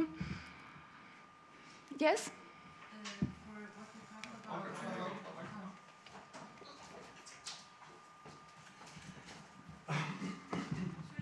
For what you talked about before, with seeing Komi as you exit the door, I think looking at Kazakhstan can be a very good example, because I've been there a few times, and the culture there, it was so obviously Russified before, but it has changed a lot over the past 20 years. And now, basically everywhere you go, you see the Kazakh culture. So I think that can be something to look at for inspiration. Yeah, but the Kazakhs are majority in Kazakhstan, yeah. So that's different for us. They didn't used to be. Huh? They didn't used to be. They were the minority in Soviet times. But currently. Yeah. So we could have the same thing only when we became the majority. Numbers of Russians are going down in Komi Republic, but I am not sure when we will be majority there, and if there will be such case. I think, yeah, you're right, and I would also like to remind of another example, which is Ukraine, which is striving also to to basically preserve their own culture and their own language. So we also have other examples to learn from Estonia. Mm-hmm. Yes? You talked about that, but if some nation needs to know some language, the main instrument to learn it is by doing a studying system. For example, we talked about Websian culture and language, and in Russia, for example, in Shortozero, like capital of the Websian nation, there's an opportunity to learn Websian language in school. But I think the main reason why it doesn't work is about that nobody wants to live in villages. But the main problem of the smallest nations in Russia, for example, Finno-Ugric, just because people don't want to live in villages. Because I've been in Shortozero multiple times, and I saw that there's a pretty well situation about the culture. Like there's many places with some historical meaning for Websian nation, and but when you're just there, you see many places where it's used the Websian language, but the main reason is that nobody wants to live in villages. So if we want to improve the situation of some Finno-Ugric nations or other small nations, there's need to be the better conditions of living for them. Because, for example, Websian nation couldn't improve their nation in cities, because it doesn't work together. It's not a culture. Because Websians themselves are from villages. Of yes, course. I fully agree with you. Very interesting thoughts, and I can comment. I'm Stepan Kuokkanen. Okay, I can comment. Sorry. Comparing to Latvia, for example, there are many Latvians lives not in villages but in small towns, or even in houses that are many kilometers from them are no one. So they saved this tradition, and the state Latvia is not against it. They support it. They build infrastructure for them and so on. So small towns now in Latvia are living better than Riga capital. In Riga we have some problems, for example, bad roads, or the city, big city with some problems. But going out from Riga, or comparing to Estonia, I think maybe the same. Going out from the big cities, we see the real life with the very comfortable conditions. So comparing to these Websian villages, I don't know. Probably this is also a complicated issue, and the problem of starting from the Stalin's politics of their denationalization of minor countries, or maybe I mistaken, deleting this identity of small minor minorities, for example, Websians. And it's right now not finished. Probably it was not improved last 30 years. But I agree with you that I think urban culture and urban life is something that definitely needs to, there needs to be a space for the minority languages in urban spaces. And I think that we have... that is the problem, but for example, Webs Nation, it couldn't participate all their culture, because their culture is like a village culture. like Mhm. it's very close to the nature, as Alex said, and fishing, lakes, and much others. So it's very hard to participate the culture, and so yeah, it can be mixed, could be mixed, but it's like the main culture must be still in the villages. I mean that. I think there's someone wants to answer you. Yeah, but you know, it changes. Like 120 years ago, Estonians were called maarahvas, which is like land people. So, and nowadays we are in the country where like parliament is in Estonian, everything is in Estonian. So, and there's no German. I don't know, not many people speak German here, probably. And it may also be the same change with Websen, I think, and with other languages. Yeah, for that we need political entities, that's for sure. But this is another story. This is more a political story than a linguistic one, I think. Thank you, sure. We will. Okay, but then we have to wrap it up. So I understand what you're talking about, but if we're talking about Germans and Estonians, it was their it was their progress. Like it's yeah, it may get help from others, but still it was their own progress, and they progressed by its own nation. And I just agree with you that for example, small nations must be in the urban cities and participate there their own culture, but it's like very important to the some cultures, small cultures have their centers in their original nature, I say. Just there must be some centers. For example, in Shoutazero, there's zero language usage right now. Web usage zero. Like, yeah, but people is. know it, I but heard about don't it also, don't yeah. use it. But Don't use it. Sheltozero is the main village, main small town of Websians, but no one use Websian and so on. So, but yeah, I agree with you that it should be political Here we come to the decisions and so on. That will be next panel. Okay, you can continue this discussion in the lunch break, but I really want to thank you, the panelists at in this current panel, and for the audience as well.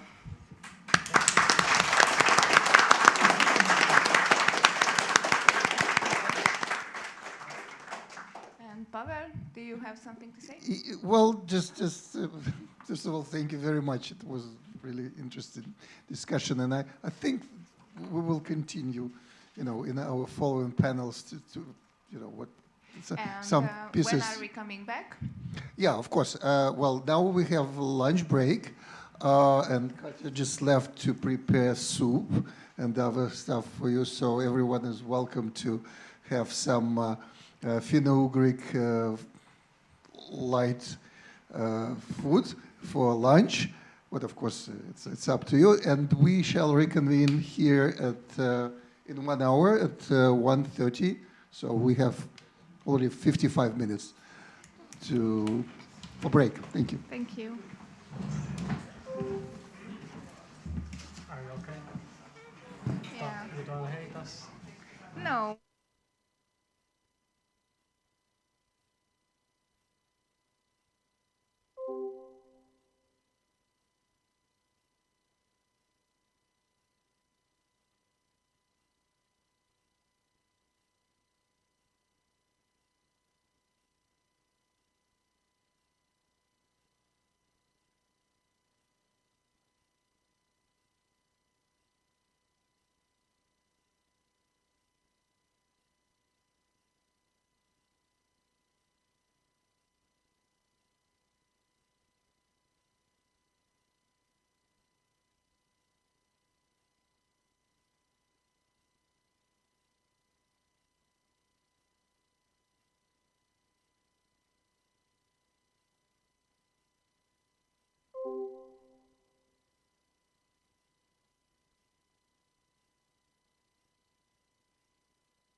Okay.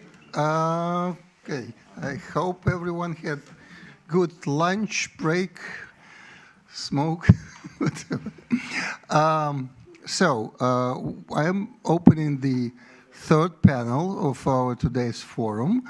Our panel is entitled Political Changes Needed for the Survival and Development of Languages. I would say languages is an accurate word here because we all understand we are talking about peoples and their languages. So my name is Pavel Ivlev. I will moderate. And let me introduce our guest. And first of all, let me tell you that we have our special secret guest who was not announced in the program via some security reasons. So we have Sires Boleyn, who is, first of all, a Ukrainian public figure and a poet and translator. And of course, he is the co-founder of the Free Idel Ural movement, a leader of the Erza national movement. So Sires is leader of Erza people. And he was elected as Inyazor of Erza people. He is our special guest today, and after I introduce everyone else at our panel, and then I believe all the panelists are really extremely interesting and distinguished people. So to the right to me is Juko Kale, right? Almost correct. Yeah, you should forgive. Yuku. Yeah, you should forgive me. I'm very ignorant in pronouncing names. I'm sorry. So Juko Kale is journalist, member of Estonian Parliament, Riigikogu,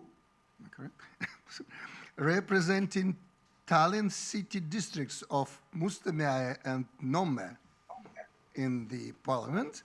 And the committees for security, authorities, surveillance, and foreign affairs. Yeah.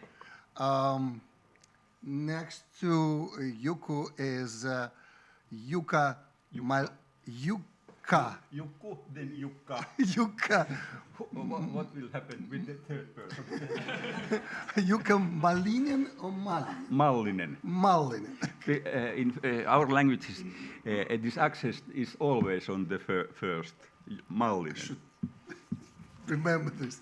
So Yuka is the Finnish journalist and translator and the former chairman of the Finnish PEN Committee, which is the Finnish branch of the World Association of Writers.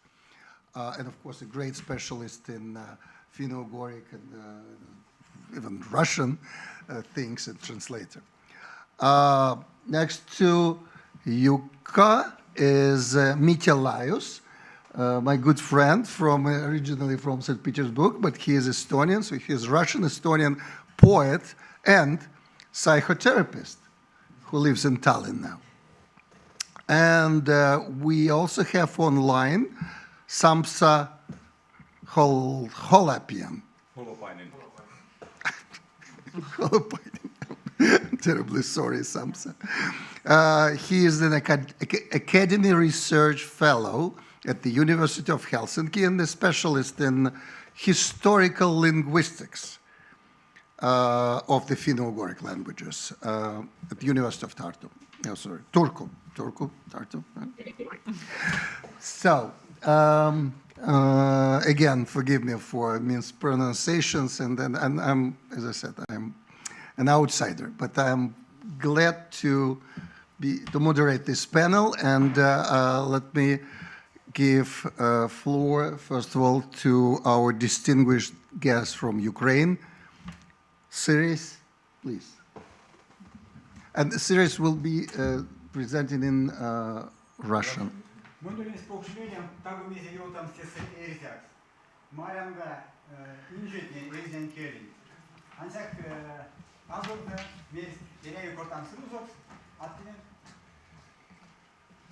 Я не буду повторять, я хочу... Я сказал на слышно тогда?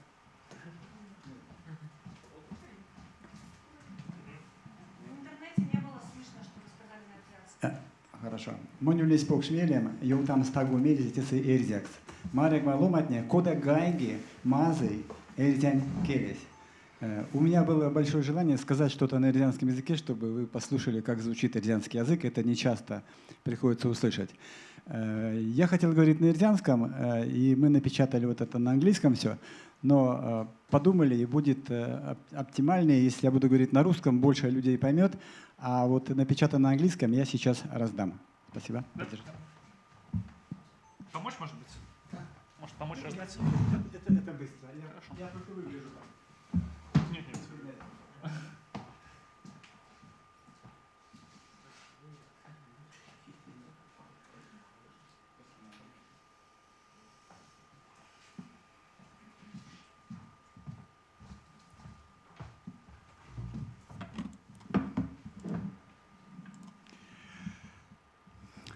Здравствуйте, друзья. Так, это нажать? Уже работает. Здравствуйте, друзья. Я Боляин Сирис, меня уже представили. Я Инязор, или главный старейшина народа Эрзя, и президент Лиги свободных наций. И чувства меня переполняют такие счастье, удовлетворение, потому что много лет эрзянская делегация пыталась попасть на Конгресс финно-угорских народов, вот тот, который всемирный, который, наверное, уже или в коме, или не знаю, где он. Но нас не пускали туда, и нам не давали там слова. Так было в 2010 году, в 2013, в 2016, в 2019. И вот теперь я присутствую, счастлив присутствовать на открытом форуме финно-угорских народов. Почему-то у меня такое чувство, я думаю, что мы должны его поддержать и сделать все, чтобы этот форум вырос вот до всемирного открытого форума финно-угорских народов, потому что свято место пусто не бывает, и это нам очень нужно. Все мы сегодня приехали сюда по своей воле, не по спискам, которые утверждались в Москве когда-то. Поэтому я думаю, что каждый из вас, каждый из нас понимает, какие угрозы стоят сегодня перед нашим финно-угорским миром, перед нашими финно-угорскими народами. Это не просто какие-то проблемы или трудности, которые можно переждать. Речь идет об экзистенциальных угрозах, об экзистенциальной угрозе, об экзистенциальных вызовах. Поэтому откуда это взялось? Это не просто результат многолетней и даже многовековой политики России по отношению к нам. Это также следствие и наших собственных ошибок финно-угорских народов. Это следствие неверного целеизбирания нашими народами. О том, что делать, мы давно и много говорили как со старейшинами, так и в Лиге свободных наций. И первое, к чему мы бы хотели призвать, нам нужно отбросить страх перед политизацией. Нам много лет и много веков говорили, не надо заниматься политикой, есть правительство, есть государство, они там все сделают, а твое дело маленькое, вот жевать там и слушаться. Да? И нас убедили, к сожалению, большинство из нас убедили, и я даже сегодня слышу о том, что вот эта политика, это не то, что нам нужно. Это отбрасывает нас на обочину цивилизационного процесса. Мы живем, я имею в виду народы, которые живут в России, мы живем в других условиях, не так, как в Финляндии или в Эстонии, где я слушаю, но я понимаю, что миноритарное сообщество, малые народы Эстонии и Финляндии могут сконцентрироваться, сосредоточиться на защите, на спасении своих языков, не опасаясь, что им за это что-то будет. Совсем другие реалии в Российской Федерации. Мы живем в тоталитарном государстве, в условиях режима практически. В государстве, где все пропитано политикой, абсолютно все. От детского садика до студенческого реферата. От какой-то детской мечты о чем-то политизированной до, я не знаю, до дома для престарелых, до религии, в конце концов. И эти люди говорят нам, что нет, не надо заниматься политикой. Даже разговоры о фольклоре, разговоры о каких-то языковых гнездах называются диссидентской политической деятельностью. Поэтому без политики у нас никак не получится. Сама эволюция, развитие исторического процесса ставит перед нами выбор. Или мы политизируемся, или мы исчезаем. И здесь второе замечание. Нас пытается уничтожить система. С системой можно бороться только системно. Поэтому мы не можем ничего сделать вот таким образом, рассказывая, как нам все плохо. Мы должны организовываться, и первый шаг, я думаю, это сегодня уже сделан, потому что мы собрались здесь сами, нас никто не принуждал.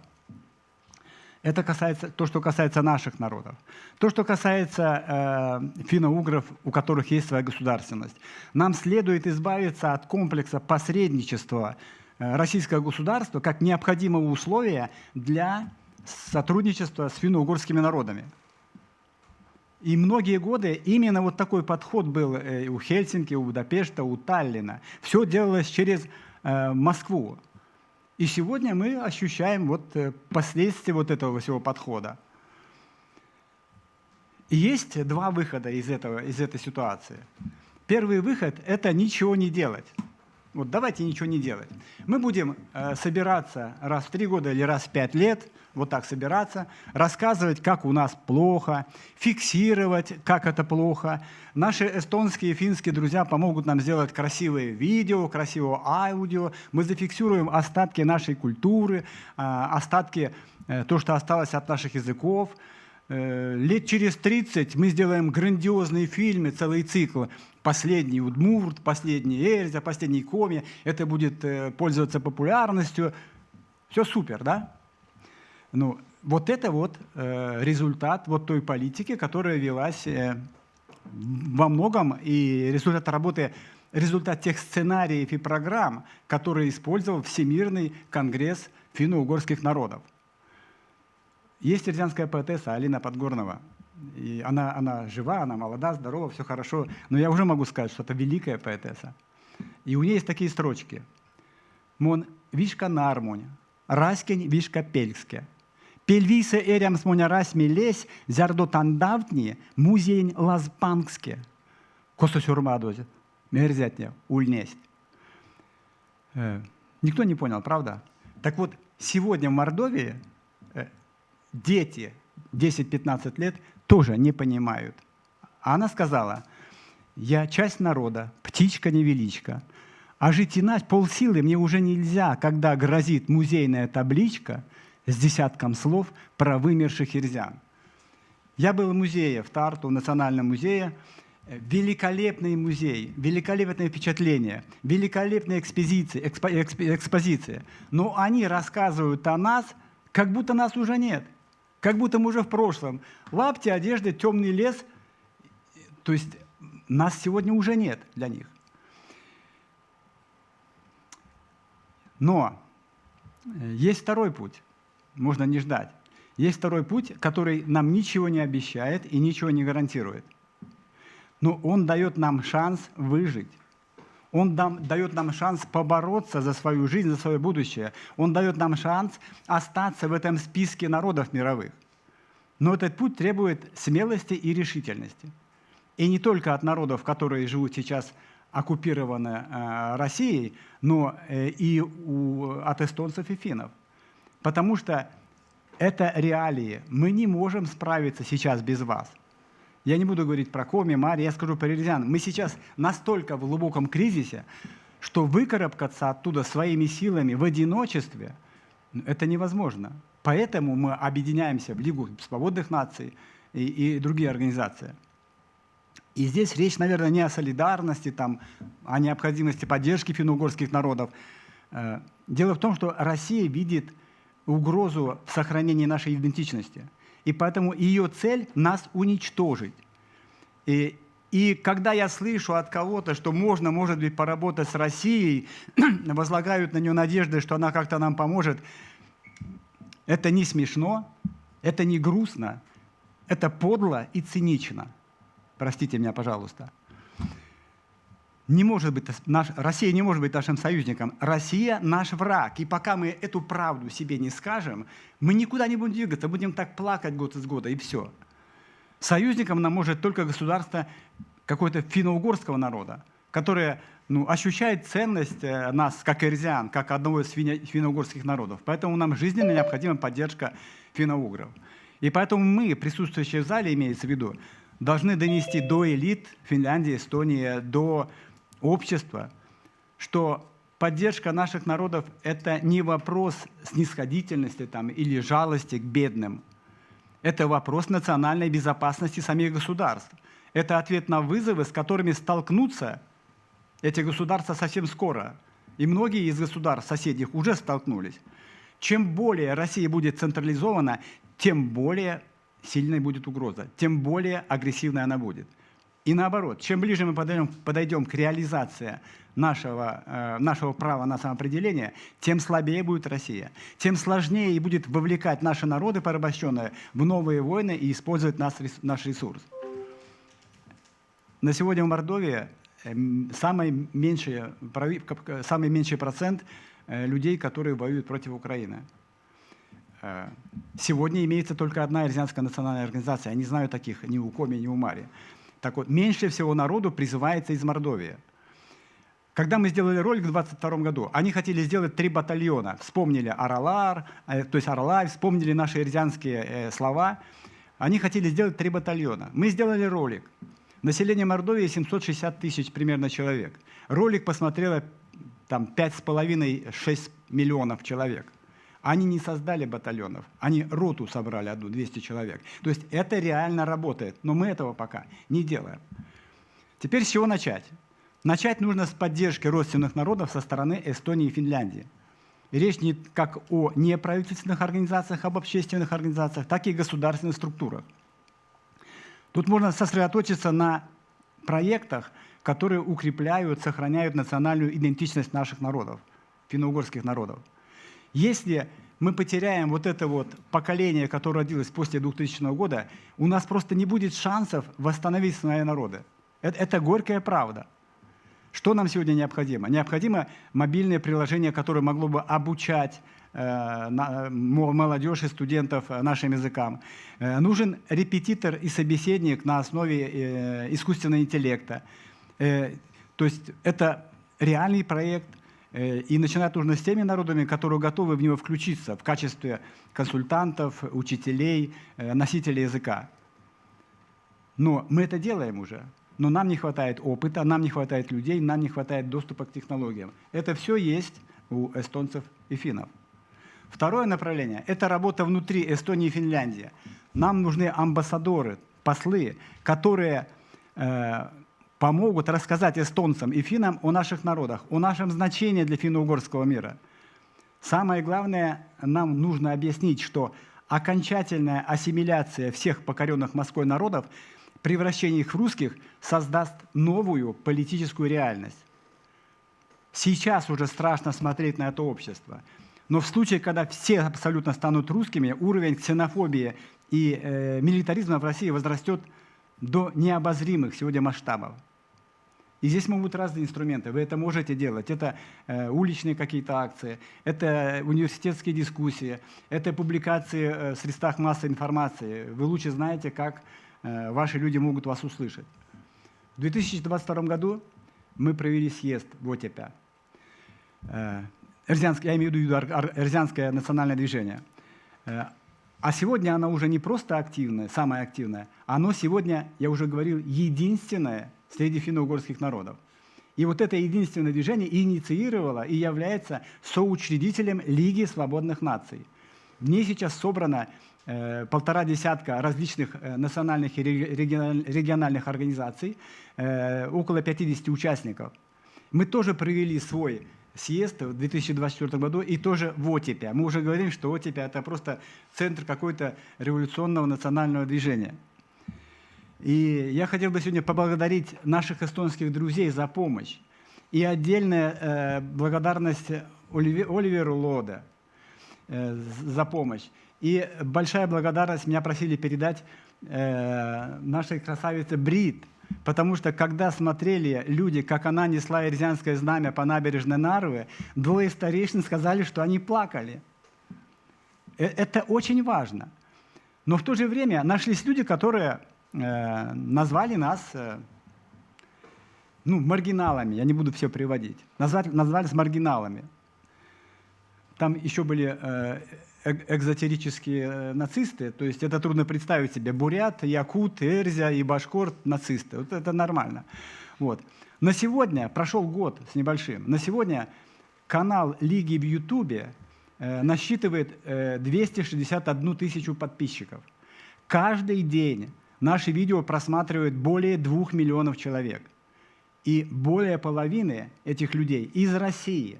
Кто говорит, что с Россией нельзя работать и что нельзя работать с нашими народами. Кстати, на канале вот тех людей, которые нас назвали маргиналами, у них 369 подписчиков, если что. То есть мы работаем, мы знаем, что делать, и мы ждем ваших идей, предложений, мы готовы сотрудничать. И первое, с чего бы я вот сейчас просто пользуюсь присутствием уважаемого депутата Лиги Когу, я бы попросил вас в своих республиках поработать с депутатами.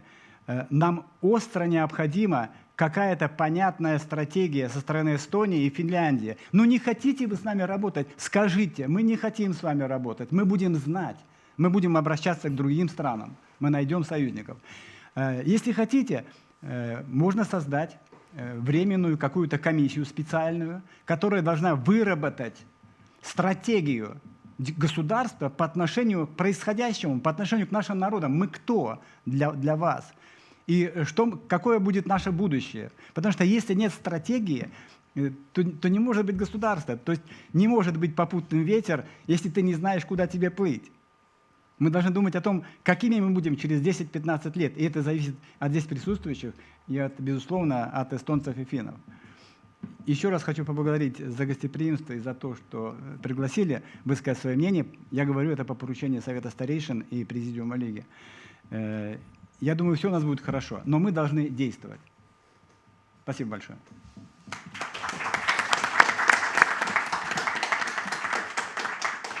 Thank you very much, Siris, and thank you for your ability. Thank you for coming here and joining us.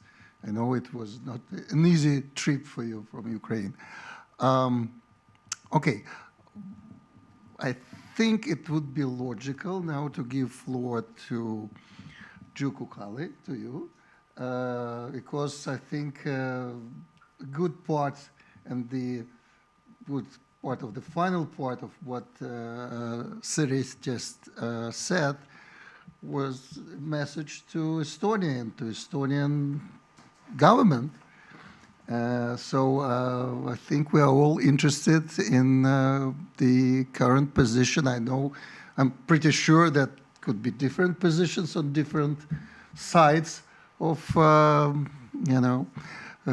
parliament. But please tell us what you think. Thank you. First of all, hello to everyone from Estonian Parliament's Finno-Ugric Nation Support Group. I'm head of that. And as in Estonian Parliament there are 101 members, then the situation, well, who are acquainted with the Finno-Ugric problems is not, the number is not so sad, because in Finno-Ugric Support Group we have 17 members of Estonian Parliament. It means that we still cooperate. For example, in Estonia we have a non-governmental Finno-Ugrian office in Tallinn. But the main problem, if we start to solve the issues, is the problem that I understand you quite very much, but the problem is that not every representatives of small Finno-Ugric nations, are they from Mari or Komi or Udmurt or whatsoever, are not talking the same way. And it means the main problem, and it's not funny, it's lack of information. What's really going on, for example, in Yoshkar-Ola or Sitavkar or wherever. Because, of course, these people always put themselves, who talk, with like Estonians or Finns or even Hungarians put themselves in great danger. So it's very hard to sort out which words are true, which words are not. And first of all, I am here to listen to you, to all of you, because to take these issues and these stories and these problems to Estonian Parliament, and of course to Estonian Parliament's Finno-Ugric support group. Actually, this support group was established, I think, 25 years ago, and has been much more effective than it is right now. And this is because it's almost impossible to get honest contact with people, small Finno-Ugric nations inside Russia.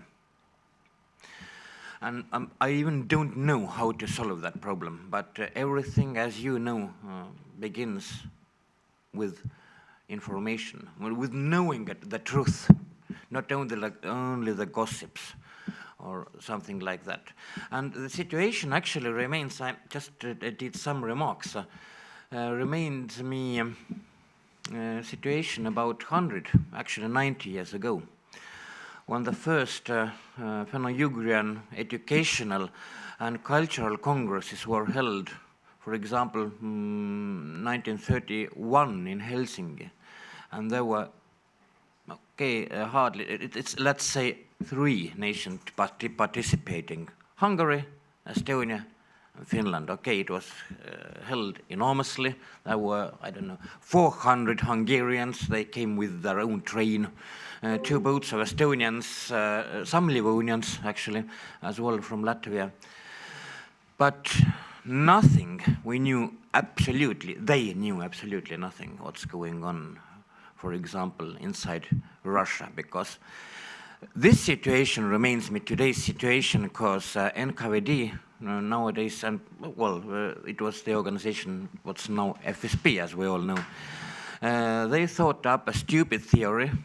What they are repeating right now, it's kind of a theory that Finno-Ugric small nations would like to establish kind of Finno-Ugric nations confederations to, to separate from this Soviet Russia. And we don't even know, did they want to separate from Soviet Russia? And nowadays the information is, it's absolutely very, very difficult to orientate. What do they want, and what are the main dangers, and actually, what should we do? This is why I had an idea before we talked outside, and I had a cigarette, that maybe one of the solutions would be that in Estonian Parliament we can organize it freely, even this autumn, no problem, in Parliament's conference hall, make a bigger gathering, video gathering that will be would be represented in Postimees, Estonian biggest newspaper, television. It then goes to archive, when maybe everyone really can point out the main problems we are facing at. Maybe we should just start from sharing information if we have some. So, but waiting for the panel, yes, please. Yes, thank you very much, Yuko Kali, and it's a good point you raised. So we are looking forward to think about the details of this. Okay, let me now switch to Finland, and I'm happy to give floor to Jukka Malinen. Malinen, and I'm learning. What is the perspective of Finland? And not necessarily, I'm sure you're not to speak on behalf of the Finnish government, but speak on behalf the elites, the culture elites of Finland. I'm sure you can do that, please. Oh, thank you. I'm sorry to say that I see that in Estonia the awareness about this Finno-Ugrian connection is much higher I know. than in Finland. I don't even know, is there existing in Eduskunta Finno-Ugrian support group? Once it had, but yes. I think it's... it exists, but it's not very active. But there were some representatives of parliament, for example, Satu Hassi, even Anni Sinnemäki, who have been taking part in this Finno-Ugrian activities. So I understand there is historical reasons that Estonians are aware there was this Soviet occupation.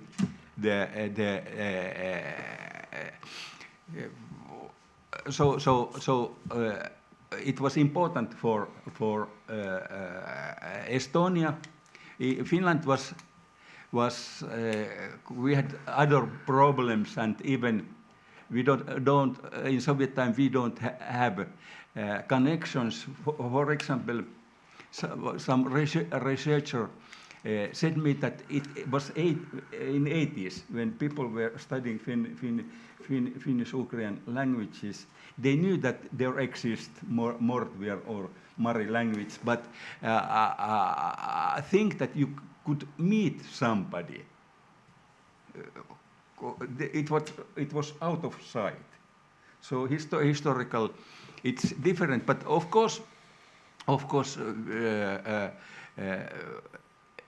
in Finland we have also information about situation. And information about World Congresses and Writers' Congresses, and also about situation Finno-Ugrians. They get to mass media and so on. So we are coming after Estonia. And if something very crucial and big happens, we understand the Finns. We understand the context of Russia. As we joined to NATO, for example. So if at last, yeah, the best moment anyway. Yeah. So if something very crucial and fatal happens, it's not only in the genetics of Estonians, it's also in the genetics of Finns after the Winter War, for example. So we are coming after you. I understand that situation with our brother nations. It's difficulty in Russia. I just could sign up under everything Suresh said today. Russia today, it's going straight on the line of North Korea. And I don't know if there is any national minorities in North Korea, but if there are, I don't think the situation is good. So I understand that the Finnish-Ugric nation in Russia today they live a very fatal time. And the Russian state, it sees its main task as written in document. Its main task is protecting the Russian cultural dominant, the bearers of which are all the peoples of the Russian Federation. That means that integration, making people Russian, that's the priority of Russian state. And of course, that brings us the marginalization of for example, for Finno-Ugrian minority cultural languages. They speak in Ministry of Culture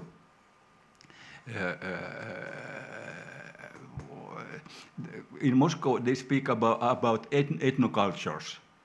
And most interesting for them in this ethnocultures is ethnotourism. But this means that cities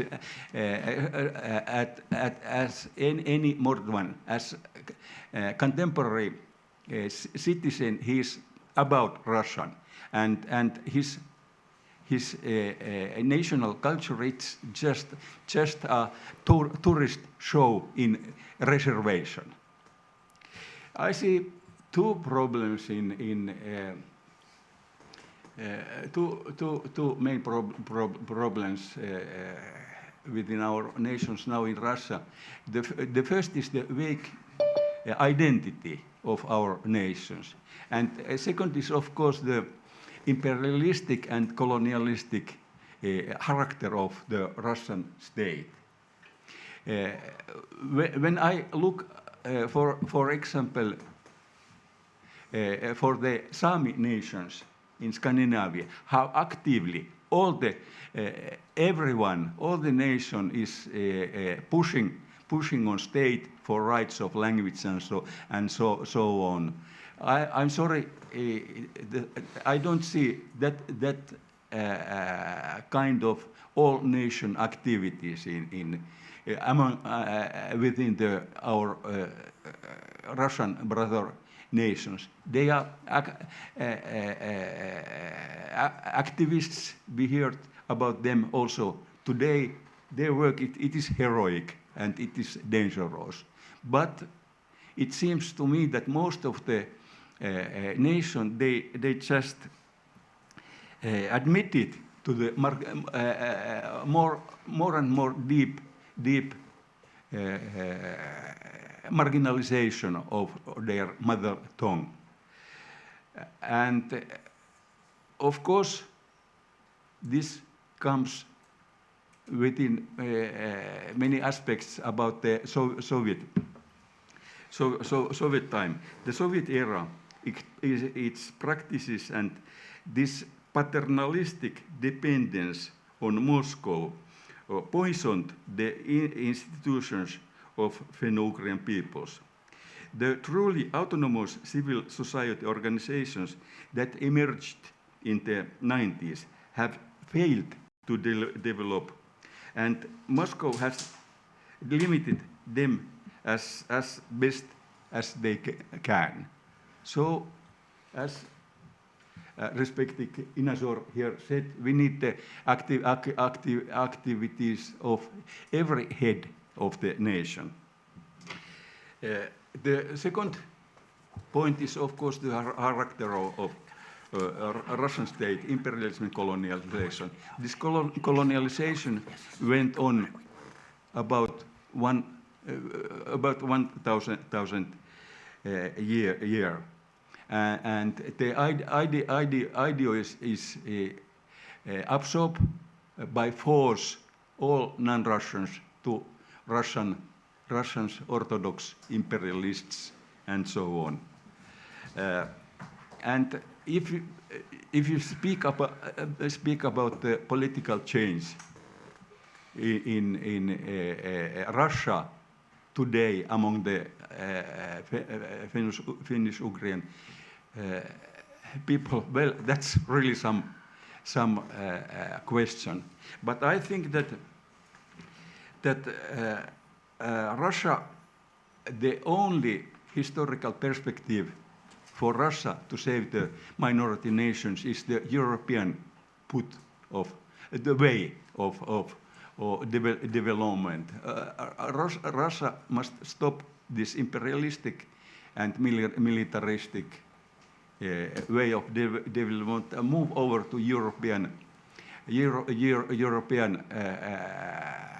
values, the values respecting minorities, minority cultures, and so on.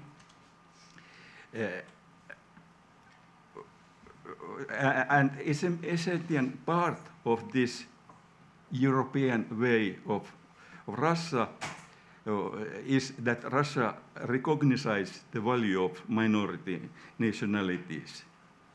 And a dramatical change of direction from authoritarianism to liberal democracy, democratic values is needed.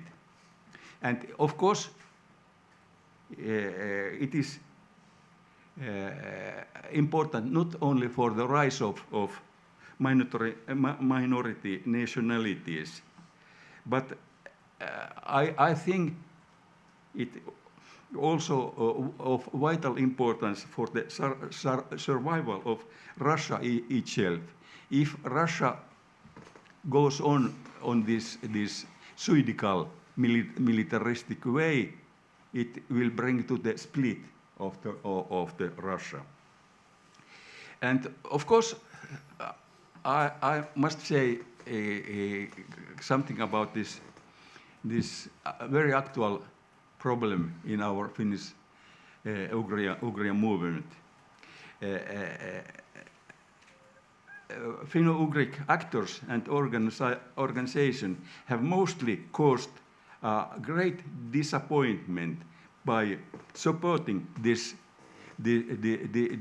brutal war of Russia against Ukraine. For me, it is impossible to understand how famous actors can support this aggressive genocide of Ukrainian nation. So, to the end, Russia should conduct a moral accounting on its colonial and totalitarian past, and also about this current war fever. Without it, Russia will have no normal development or future. Thank you, Jukka. I believe we are running a little bit out of time. At least I predicted that we have two more presentations from Samsa and from Mitya. So I would ask Samsa to get prepared but give the option of few words to Jukka Kali, who wants to just very short remark. Yes, I don't want to waste your time, but well, this story you told us that Russia must stop imperial thinking. We have heard it 35 years. They won't. It's absolutely true. They won't. The best solution, of course, is Russia to fall in, I don't know, small pieces to small states. Well, it's not at our hands, and I don't believe it. I'm not such kind of optimist. But the main problem is if people from small Finno-Ugrian nations living in Russia, if they are active, well, Russia's style is you sing and dance, but shut up. And that's all. And if someone is brave, they got beaten, they've got fired, they've got suppressed, they have got thousands of problems, and they don't talk because of that. And it's very hard, absolutely very hard, to build up something on absolute silence. I don't know. Who knows what we should do? I really don't know. Thanks. Thank you. And yeah, we should think much, more about what to do. And now let me give floor to Samsa. Do you hear us? Okay. Yes. Okay, good. We hear you. So I'm really curious because now we have like younger voices, you and then Mitya. So what is your perspective on these great issues we are facing? I mean, Finno-Ugric people are facing. Yes, thank you, and thank you the previous presenters, especially to Inazor for highlighting those problems. Well, so I basically reacted to the points that have already been said from my perspective as a researcher, and so with a background in academia, and also through my background as a Finno-Ugric activist as well. So I think I agree with everything that Therese Bolayan said, that this way of like folklorization is obviously not the right way, and I think that everybody understands that, and in retrospect, it is very difficult to understand how this whole sort of the official now I can say the whole Finno-Ugric movement, obviously, but this official part, so those world congresses, that kind of work that was supported by the Finnish and Estonian states, it was really concentrating on those more or less trivial issues. There were people, I don't want to say that folklore is not important, obviously, and folk dances and stuff, but it was like really heavily concentrated on more trivial issues that people were dancing in folk dresses, and then real problems could not be discussed in events like the Finno-Ugric World Congress. So in speaking from today's perspective, it seems really absurd, but it's and I don't want to sort of how would I say it?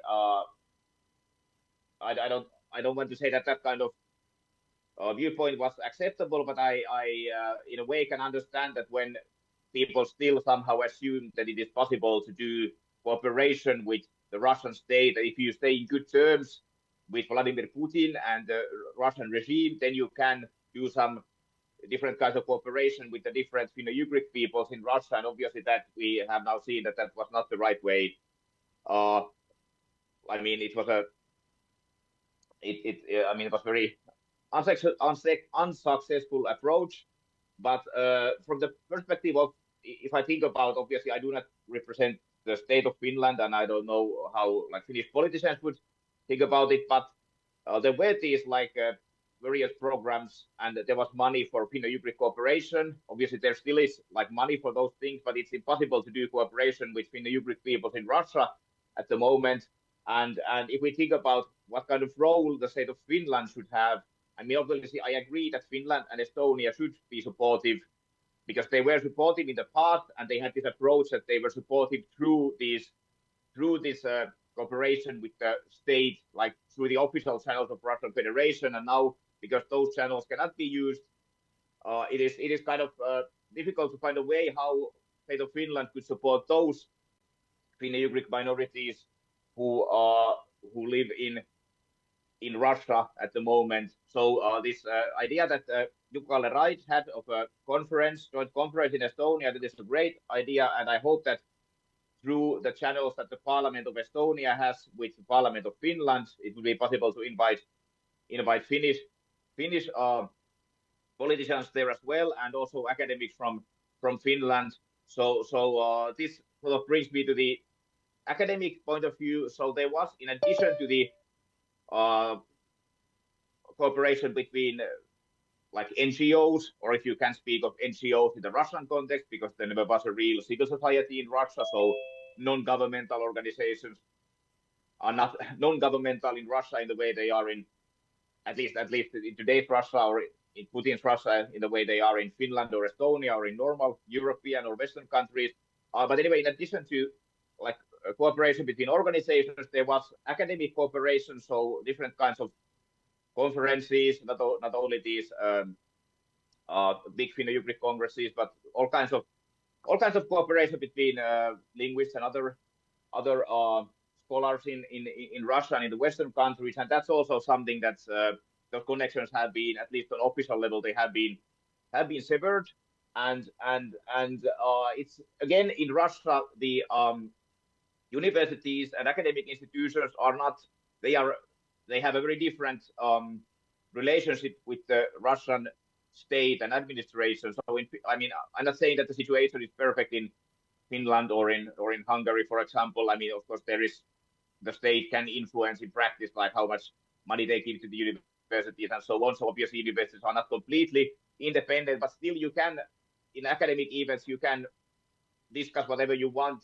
without fearing that, like, the prime minister or the president will become sad, and then you don't have to have this kind of self-censorship. But in Russia, it has always been also in academic cooperation something that you can discuss the academic things, but then you have to keep in mind that there are, I mean, well, okay, maybe in academic events you did maybe discuss also the real sort of actual problems, or like contemporary problems, but still it's something that it is still a different reality in Russian academia, and it is obviously today you can't. I mean, obviously in today's Russia, the academic life is even more controlled, but it was also back 10 years ago, for example. It's still what. So it's like it's thinking from the perspective of a researcher. It's also difficult that we don't have those connections. That it's very difficult to, like, there were these conferences where, for example, a specialist of language revitalization, specialists of minority language policies could communicate with Russian researchers, and I mean that's Russian researchers. That was a very a stupid term, but I mean researchers in like Udmurtia or Karelia, and researchers working with Russian Finno-Ugric languages, and researchers from Finno-Ugric background, so researchers who are themselves Udmurt or Mari or something. So I don't really see a good way to for example, Finnish or Estonian scholars now to contribute to the future of the Finno-Ugric peoples in Russia. I mean, to somehow to concrete work that would help those peoples in Russia to, on a short term, to make their life better and their language situation easier. So because like one of the topics of this panel is the language situation, and of course it's connected with the issues of identity and issues of the Finno-Ugric peoples, and not only languages, but it's also something that's very sad that these issues of how the languages are really doing in Russia, that's something, how they are passed on from generation to generation, and what kind of language rights they have. So that's something that's really it's difficult to do in any way influence those things at the moment. But I then agree obviously with the Suresh Pulaya's viewpoint that Finland and Estonia should be more supportive of those brave activists who live outside of Russia and who can speak freely and who have the freedom to cultivate their languages and identities in a different way. But yeah, so thinking about how the issues within the Russian Federation at the moment could be changed from the point of view of academia, that's very difficult. But and just one thing that I sort of wanted to point out, that there is like this problem of like this not problem, but this issue of politicization, and that we really have to be politically active and can't concentrate on this folklore and this like that. So I think that everybody taking part, or most people taking part in this forum, know that in Russia and already in Soviet Union, like in the paper, there were all kinds of rights, language rights provided to Finno-Ugric and other minority languages and peoples, but of course in practice, those people didn't have those rights. So it's also an issue, like a difficult issue, that if you say that why you are treating your minority peoples like this, then people can always point out that, well, if you look at the constitution of the Komi Republic, we have these and these rights, but that's in practice people don't get to enjoy them. I mean, I know that some of these issues probably were addressed in previous talks, or previous panels. I'm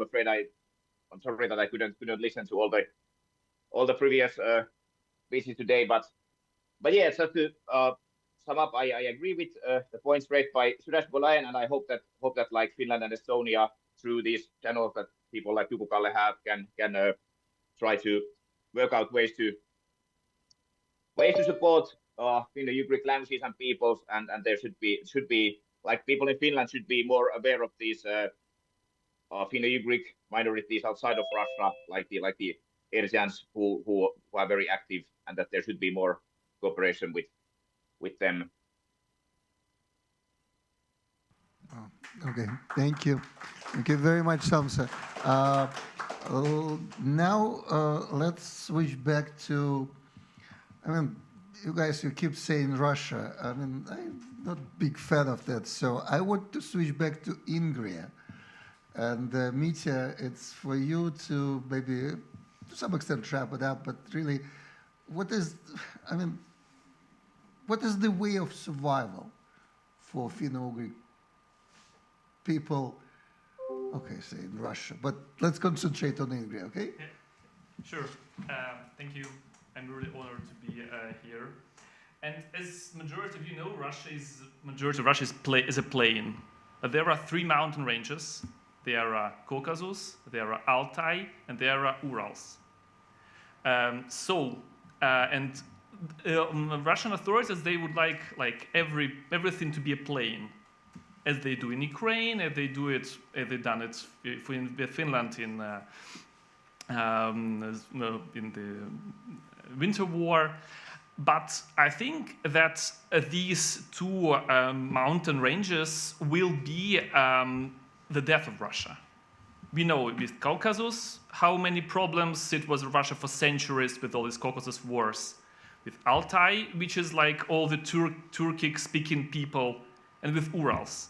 That's why I'm not really a fan of speaking as Finno-Ugric, because as an Estonian, for me it's like, oh, well, Estonia is here. And like, I think Hungary, I'm not one to offend Hungarians, but not really, well, it's quite far, and it's more an imperial nation than post-colonial, so it's kind of a little bit different thing, I think, and not really relevant for what we are speaking here.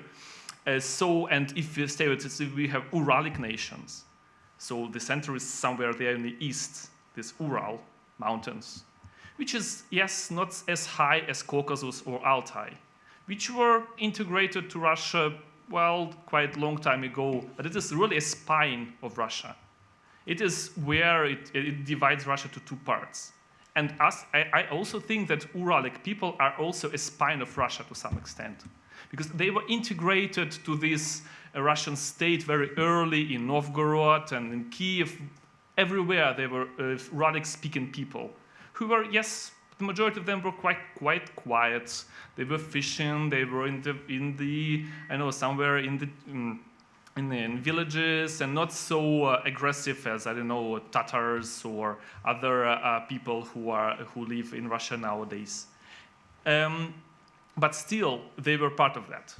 And in Russian imperial times, okay, you should become an Orthodox. Then, okay, you are partly Russian, like as some Vepsian old grandmother said that I'm Russian because I'm Orthodox, but she was speaking Vepsian.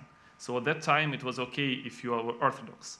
Then in communist time, well, if you are communist, if you're not against communism, then, well, you may more or less survive, even speak your language. But now in Russia, you are either Russian, either you are dead. There is no other opportunity, unfortunately. That is so. That is how Nazi regime works. So if we would like some peoples there to preserve to be non-Russian, then we shouldn't speak of how Russia will democratize, how blah, blah, blah, Putin will. And Russia is at a state where it's only for Russians. There is no place for other nations. And that's why I think as Uralic nations, we should unite with other non-Russians in Russia, with Caucasus, with Altai, with Bashkort, with Yakut, with everyone who are against this Russia, because this Russia is against everyone who is non-Russian. And Uralic people, you know, in Russian they call chut, which is like queer and like different. And this is, I think, the main actually part of this decolonial thinking, which is like meeting of Russians meeting with the other. And this is really, it doesn't really depend of not so much of language, because yes, well, there are a lot of languages, but let's assume there are not so many, there are more numerous and less numerous. But if you speak about the whole like Russian plain, there are unfortunately not so many Uralic language speakers left. But it is still very much deep inside of every like Russian culture. These chuts, this, I don't know, like Baba Yaga, who is like Sami actually, with this, you know, like this, homes, these houses which were built by Sami people actually. So this is very deep everywhere. That's why we should make people in Russia to meet the other, because they deny it. They denied LGBT, they denied, I don't know, feminism or gender issues. But here, as nations, it's the most important part to promote otherness. And we are, as Uralic speaking people, is one of the main other for this big Russian plain. Urals probably are not the highest mountains, but they are still mountains. They are still not plain. And that's why we should promote our culture to not only to dancing and I don't know and singing, but also to everybody in Russia, because it's everywhere there, everywhere. Thank you very much. And also in Ingria, that's the same thing. Like there are not so numerous these Baltic, Ijorian and Veps and Ingrian Finn people. Probably yes, but it's their land. And if you want to decolonize Russia, it is the main other with whom we should work and and whose culture we need to promote for everyone there in Russia. Thank you very much. Thank you, Mitya. And I think we really was heard very, like, I don't know, not just alarming, but what's the right word? The presentations were really thought-provoking, and I'm glad that we have different opinions. But we are going out of time, so we have to wrap up. So I would propose to each of you to give just few words, maybe 3-4 sentences on the, what political changes are needed for the survival of Finno-Ugric peoples on that territory of Northern Eurasia. And I would propose to go like in the opposite direction, so we maybe start with Mitya and then Samsa, and so on. For me, it's simple. It's the end of Russian Federation. That is the only thing that may save Uralic people in Northern Eurasia. And actually, the existence of Russian Federation is also problematic for Estonians and Finns. It's not problematic now, but it may be problematic in a very, very near future. So this is the only way how we may save Uralic people in, everywhere. Probably Hungarians will be safe, but who knows? But like others may have very big problems. Okay, Samsa, please. Well, yes, I mean, it is easy to agree with the previous speaker that in a country where there are no democratic rights and no real, so it's impossible to survive. So I think for all Finno-Ugric people, so mostly who are now living in Russian Federation, but also other minorities who were mentioned in the chat, like the minorities in Finland and Scandinavian countries, and also the Hungarian-speaking minorities in different parts of Europe. So the real democratic institutions, democratic rights, and also rights that possibilities to really use the languages. Those are the sort of, I think, the political conditions for their survival, and obviously in Russian Federation you don't have that, unfortunately. Okay, Jukka. Yeah, I think that the European values are the only way to save the Uralic minorities in Russia. I don't say that the European way of development for Russia is realistic. Nobody can say it, but just logically, there's no other way. Okay, Jukka Kalle. Yeah, political changes. If we're talking about Russia, so don't be idiots. Nothing will change there voluntarily. And I think, maybe the only way is to speak out loud for the rest of Europe about these small nations, so that maybe it comes closer, the style of Russians' behavior then. It's not only Ukraine. As you mentioned, yes, we are in danger as well. Not only us, Latvia, Lithuania, Poland, every neighborhood country is in danger. And this is, I think, the only main change is to informate all of the Europe. And as I can only repeat, please, organizers of this event, please tell me when you are ready to meet at the Estonian Parliament Conference Hall. I guarantee you media, because if we do it in some state parliament, I guarantee European media as well. This is not an university, this is political act. And I just want to remind you that when we had still these worldwide Finno-Ugric congresses, our presidents participated there. Estonian, Finnish, even Hungarian. Okay, I'm very skeptic about Hungary right now, but we still can try.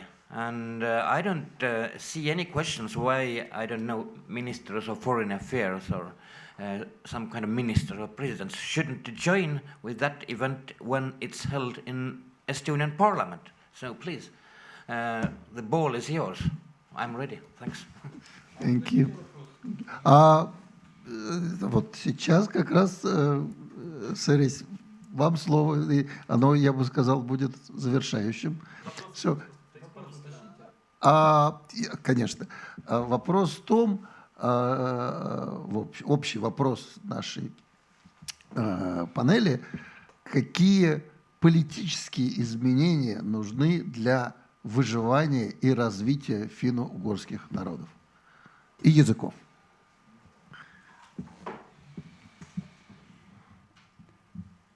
Никаких политических решений в России не будет таких, чтобы помочь сохранить финно-угорские народы и языки. Никаких. Потому что цель России — уничтожить все народы на своей территории, превратить всех в русских. Повлиять на это не может ни Европа, ни Америка. Ни у Европы, ни у Америки нет рычагов влияния никаких на Россию в части, касающейся сохранения языков и народов. Даже в войну, когда погибает каждый день тысячи людей, никакие санкции, никакие решения ничьи не могут повлиять на Россию. Поэтому я уже говорил об этом. Это не смешно и не грустно. Это цинично и подло рассчитывать, что в России возможны политические изменения. Кто-то говорит о том, что, возможно, придут так называемые хорошие русские, и вот потом уже все будет хорошо. Я напомню, что господин Путин в 2000 году, его слова, его выступления дадут фору выступлению любого хорошего русского, который сейчас выступает. То есть Путин тоже был демократом.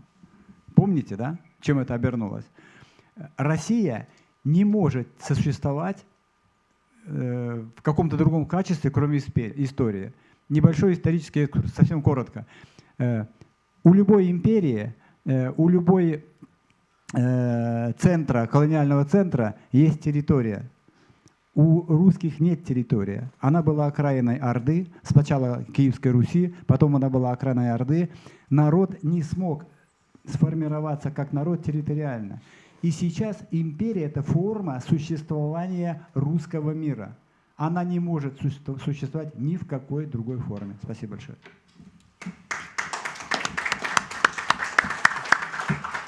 So I'm very much hopeful that everyone understood what Sirish just said, because these are important words, and it's good that they've been said in Russian.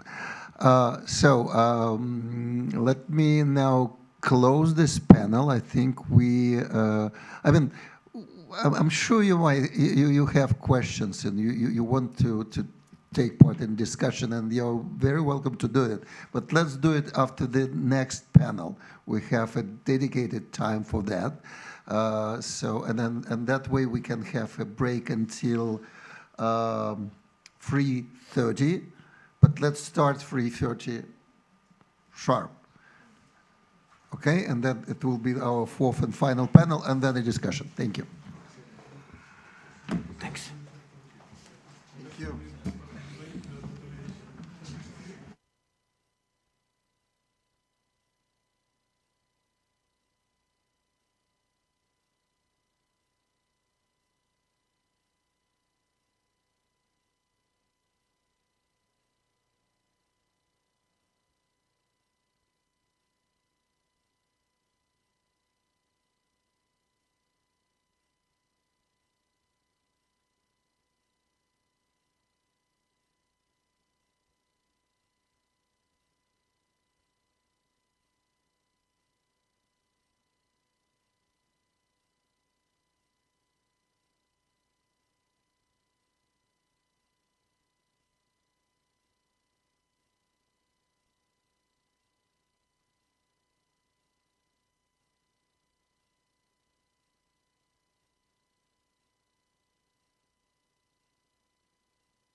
Okay, please take your seats, and we are starting now our fourth and final panel discussion.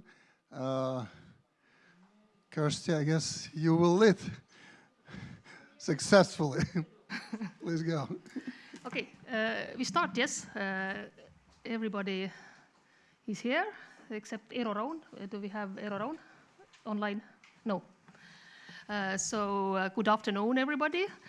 It's a long day behind us, but we have very interesting topic ahead. And the topic is about international Finno-Ugric movement, its challenges and possibilities present day and in tomorrow.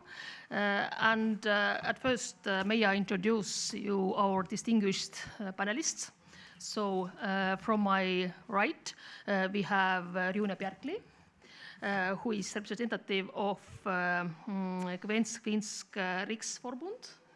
He is her Secretary General, and also last year he received the honorary award about Nordic Queen. Nordic Queens, yes, sorry. So it's amazing. So, we have next Oliver Lode, who is Managing Director of Finno-Ugric Center and also coordinator of Finno-Ugric Capitals of Culture, this program.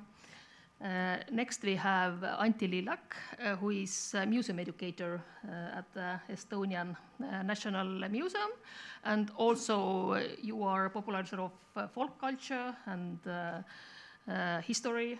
So, and next we have Edino Tšullok, and you are a film director and producer, and also you are Finno-Ugric Film Festival initiator and also producer. And for introduction, I have this general open up for this topic, and I would ask you, what do you think, what is currently the most important long-term goal of Finno-Ugric international movement? So, and we can start right here from Rune. Maybe you open this topic. Yeah, okay, thank you. It's good to be in Narva again. I was here in March, so I've been looking forward to this day. It's a very hefty question. I've been thinking a lot, and I also been listening to all the discussions today. And from our perspective, I am. Do anybody knows who the Kvens are? Can anybody raise their hand? Okay, so you pretty much know where I'm coming from. We had a gala dinner at the Royal Palace last year, and all the national minorities, the Finnish speaking, the Kvens and the Forest Finns, was invited when President Alexander Stubb was invited. And I was not there. My chief was there. And he speaks Finnish, and he had a few words with the Stubb, and he said, well, we have a difficulty with the Norwegian government that they're not supporting our efforts to learn Finnish. And then Stubb said, well, I know that you have some problems, but I cannot get involved in that. It's like internal a Norwegian thing. And I want to look at the camera, and I want Alexander Stubb to take more responsibility on behalf of the Finnish nation and the government to take charge of this Finno-Ugric movement, because that's what we need. We need not only Estonia. I think Estonia is the forerunners for the Finno-Ugric movement, but Finland is lacking. There's a whole story behind it, of course. This historical, political. One of the problems that we had in Norway is that when Finland became part of Russia, I can't remember who said that about the Karelians were regarded as Russian, but we had the same problem in Norway, because when Finland became a part of Russia, the Finnish people in Norway was regarded as Russian Finns, and that created problems, a lot of problems. So I think I'm going to end there so somebody other also can talk. Okay, thank you, Rune. So Rune mentioned that Estonia is the forerunner, and we have Estonia representative Oliver to comment. What do you think it's the most important goal in long term? Well, I think we should be clear whether we are talking about the goals that already exist and are shared by the Finno-Ugric movement or goals that perhaps should be. But maybe for starters, I would just even question whether there are any goals at this time, because one could really ask whether this thing that we call international Finno-Ugric movement even exists, especially at this time. When I got involved in this Finno-Ugric activism, which was about 15 years ago, this was a very different time. Dmitry Medvedev was president of Russia, and back then he was not trolling on Twitter when drunk, but he was actually trying to open up Russia for Western investments. He visited Silicon Valley, hung out with Mark Zuckerberg, wore fashionable sneakers, started this Skolkovo project, which was supposed to become Russia's Silicon Valley, and it was easy to be optimistic about the direction that Russia was taking. And this was the context when I got involved, and as part of this organization called MAFUN, Youth Association of Finno-Ugric Peoples. And this was also the time when the system of World Congresses of Finno-Ugric Peoples was still somehow taking place. And even though there was even then much criticism about this system of World Congresses, that maybe it didn't do much or it didn't have much impact, still it existed. There was some kind of a structure allowing representatives of Finno-Ugric peoples to gather once in 4 years, discuss something, adopt some kind of a resolution. Heads of state participated in it. And then in between those World Congresses, some work was supposed to go on through the so-called consultative committee of Finno-Ugric peoples. So at least there was an appearance of some kind of international Finno-Ugric movement, and I would say that the youth part of it, MAFUN, somehow complemented it, and some good things came out of that. For example, the Finno-Ugric Capitals of Culture program is a direct consequence of discussions and work of MAFUN back in the years 2011, 12, 13. So I cannot say that there has been no impact. But today, MAFUN doesn't exist anymore. It went dormant pretty much after its congress in Tartu in 2015. And the last World Congress was held in Tartu, Estonia in 2021, and since then I think it was supposed to be held in 2024, but of course it wasn't, not in this year.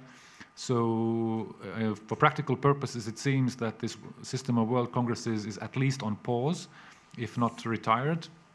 And this means that there is really no structure for this what we call Finno-Ugric movement. Of course, much is being done in the Finno-Ugric scene by organizations and projects like FUF, Finno-Ugria, Hõimulõimed in Estonia, Sugukansan Ystävät in Finland, and so on. But I wouldn't say that it's really a movement, because most of those organizations are kind of doing their thing.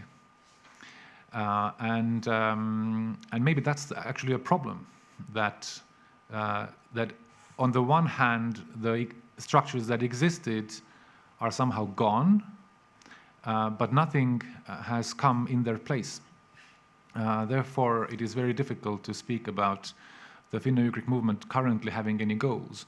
But another question, which maybe we could discuss later, is whether such goals what could be such goals, and what could be the form of this international Finno-Ugric movement in the current geopolitical realities. Okay, thank you, Oliver. Antti. Thank you. Yes, I agree with Oliver in many aspects that maybe the World Congress of the Finno-Ugric peoples in 2021 can be seen as a swan song for this old structure in Finno-Ugric movement. And more than 3 years we have been in this so-called interregnum time, which means that, like, as we say, like, nature does not like empty space. So there may come something instead of it. We simply do not know what exactly. And one of the main challenges right now, I think, is to try to find new people, new communities, new organizations to keep this structure, this network of Finno-Ugric communities alive. Although we don't have this like very big congress or this like state-like this cooperation on state level as it used to be, it's still very important to have the context. So I disagree with you in a sense that like, yeah, maybe it's a bad thing that we don't have this state level cooperation as it used to be, but at the same time the all kinds of organizations and institutions that keep the connections and contacts with whom possible is still vitally important. And like we can see, the process is already started. For example, the next capital of culture of the Finno-Ugric peoples will be in the United States, in the like mostly Finnish origin community, which means that there are communities in the world available. We simply need to reach them and find them. Whereas, yes, it's inevitable that we don't have access to everyone, especially people in the East. But this is like our, maybe the biggest goal, to find new communities and create new connections and kind of like create a new world in this sense. Okay, thank you. Okay, I totally agree with Oliver and with Antti. First of all, I'm also coming from this era when there was Ifusko, when there was Mafun, and we were raised by those movements. And I think I got inspired by this, and that's why we are doing this FUF, Finno-Ugric Film Festival. And I think there's more questions than answers here, because is it a movement? And if it's a movement, is it important only for us, or it's important to be seen? And I think in that way, this Hancock thing is a very good thing. And also I think FUF is in that way. This year we had like 25 different nationalities at FUF, and most of them, they have never heard of Finno-Ugric peoples, so they got to the festival.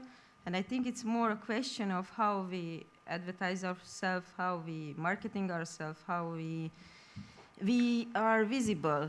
And if we are visible, then we are able to create this new system or new place of gatherings or a new movement, because I think we need young people, because of course the long-term goal we had and we still have to preserve the unique cultures and the unique languages, and somehow to do it together, because it's easier than to do it alone. Okay, thank you, everybody. I picked up here that state-level cooperation is maybe vital to have this strong support for the movement and for the activities, and obviously that is very difficult with the Russian Federation, as you, Oliver, mentioned. It's strange, and it changed very much. And I would like a follow-up. You all mentioned that do I understand correctly that Finno-Ugric international movement has currently some kind of identity crisis? So we don't have goals. There are some different understandable missions, preservation of small nation, communication maybe for the global public. So, and actually we have a lot of different activities in the field of international cooperations. We are now currently in the Capital of Culture, which is international initiation. We have Finno-Ugria, you do international cooperation, Finno-Ugric Film Festival. So we have actually different activities. Maybe we observe closer all these activities. For example, let's start for this Finno-Ugric Capital of Culture program. Next year is in United States.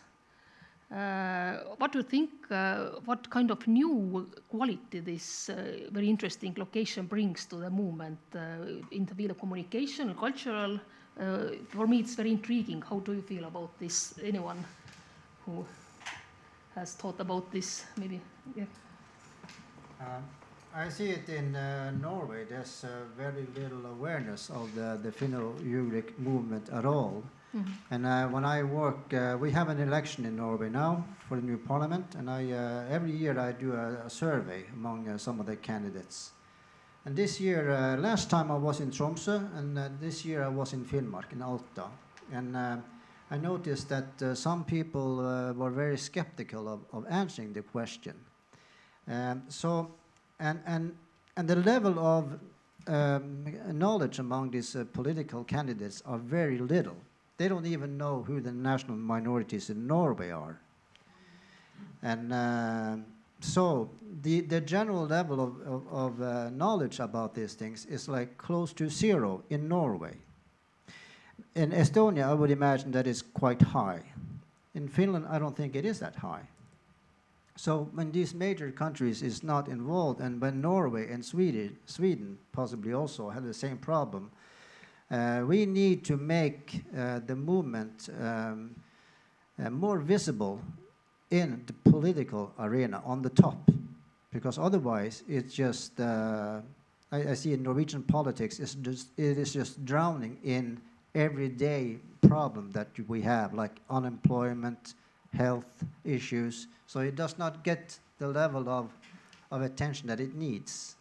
So that's why I was very intrigued by this idea by Juko, the parliamentarian here from Estonia, that we wanted to have invite us to the parliament in Estonia. I think that's a very good idea. If we can have a parliament thing there with 17 representatives, and also with representatives of the Norwegian parliament and Swedish, Finnish, and Hungary, and maybe not Russia, but it could create some awareness in these countries.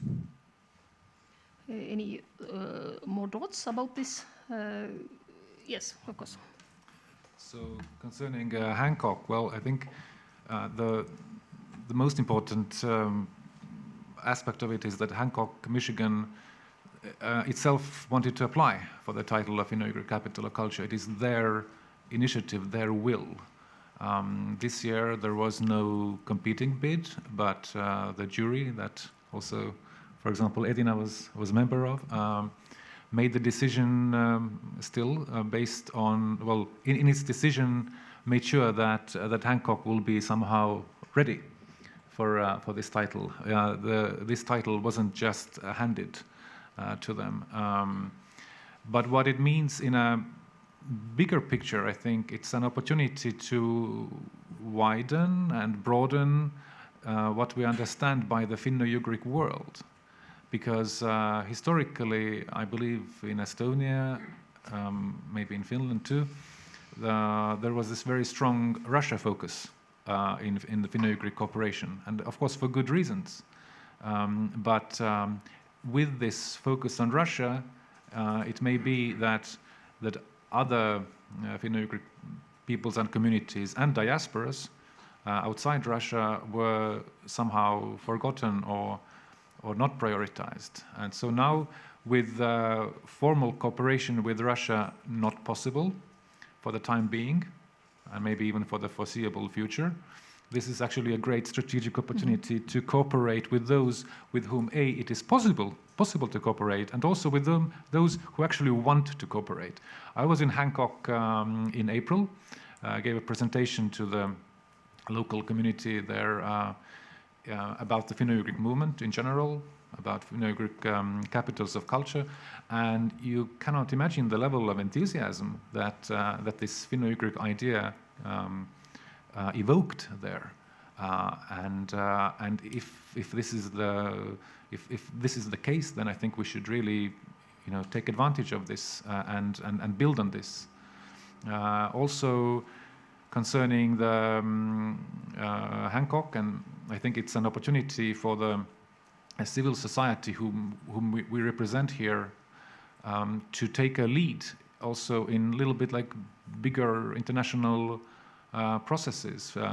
Right now I think it's very important for us in Europe to have good relations with the US. Transatlantic relations is really important for our security. So maybe as a civil society we can also give our small contribution for that by building new bridges. And let's see where this goes. Yeah. Also, just to comment what Antti said, I actually don't believe that this state-level cooperation is so key in the Finno-Ugric movement. The best parts and the most sustainable parts of the Finno-Ugric movement are not state-led. Just think about it. Estonian state, Finland, and to some extent Hungary, for years were funding from state budgets the organization of world congresses. What was actually the impact of that? Don't know. But for sure, this system hasn't turned out to be very sustainable. But what is sustainable? FUF is happening. Finno-Ugric Capitals of Culture is happening. Grassroots initiatives are actually happening and sustainable. This is, I think, this enthusiasm of community-based grassroots activists is much more important than any money from state budgets. And I think it's almost like civil society can somehow lead our respective states in certain directions if we are smart about it. For example, what happened in the previous panel where our MP Juku-Kalle Raid suggested this idea of a meeting in Estonian Parliament, Riigikogu. This is also a result of civil society activism here. So let's lead the process. Mm-hmm. Thank you. As Antti, you previously said that there is no empty place, that if we don't have Russian Federation as previously 15 years, we must find some else to continue. And actually I want to slowly move to this political cooperation and how this cultural, especially these grassroots initiatives, support this political awareness of even those nations we have not cooperation contact. And I just use possibility and mention that I visited 2 Finno-Ugric capitals in Russia, and I saw that this idea, this outside communication, outside intention actually support very much both cultural awareness and within this political awareness. They're very connected. And in continuation, I would like to ask Edina, how do you see the perspective of this grassroots, very lovely film festival, how this support this political awareness in long term? Yeah, actually it's nice that Oliver talked about the grassroots movement, because I wanted to talk about this, and I think FUF is one of the examples. And so what the last 5 years I realized that one thing is to show those films, but the even bigger thing is to show to the world that there are Finno people existing. So the last 3 years we have been not only organizing FUF in Estonia, but we were in Mazirbe, and we were in Tartu. Next year we are going to be in Karelia. And I think it's very important to have the local communities. And so we invited the different filmmakers from all over the world to get to know our cultures, our languages, and they can make good films. And these films can be shown in different festivals, different places, and it's a high quality. So I think it's something which could be our trademark, or what this is the way where FUF is going. And yeah, we think that we shouldn't stay in Estonia all the time. It's a very good place and everything is fine. It's just that we have to somehow support other Finno-Ugric communities, because they have low access to filmmaking and all these kind of things. And also Hancock, go back a little bit to this, when they made their proposal, and it was very Finnish culture based, and we suggested them to involve more of the other nations and other languages and other culture activities. And I think it's also a very good thing, because in the United States, I don't know how many people even in Hancock know about Udmurts or Komis or whomever. So all kind of collaborations. Let's say just 2 days ago, Lithuanians, Bulgarians came to me that they would like to do little FUF in Bulgaria. Why not? I mean. Yes, it's. I just want to add, as a history teacher, I teach history here in Narva. So currently it's very hot topic, reassessment of colonial history. And we have a lot of materials from Canada about the native First Nations destiny. And this is very much this global attention. I think what you mentioned, that we do this Finno-Ugric Film Festival in not Finno-Ugric countries, Finno-Ugric areas, I think it's it might be one goal of international movement Finno-Ugric to raise awareness globally. Maybe some more ideas how we can gain attention for this Finno-Ugric nations, Finno-Ugric, especially our kindred people in Russian Federation. Any more ideas? It might be one goal of international movement, maybe. What we can do. Finno-Ugria, maybe Antti has some, beside Maailma Congress, maybe some activities. I don't really know how, if or when it is possible to get back to reach the Finno-Ugric peoples in Russia, if this is what you were asking, or in what form it will be done in the future, because right now there are still a bit too many different aspects to take into consideration. So we cannot simply predict. As far as I understand, like a large part of the key to the future of the Finno-Ugric peoples in Russia lies in Ukraine. Like the result of this, what takes place there and how it will end, also gives like the further directions.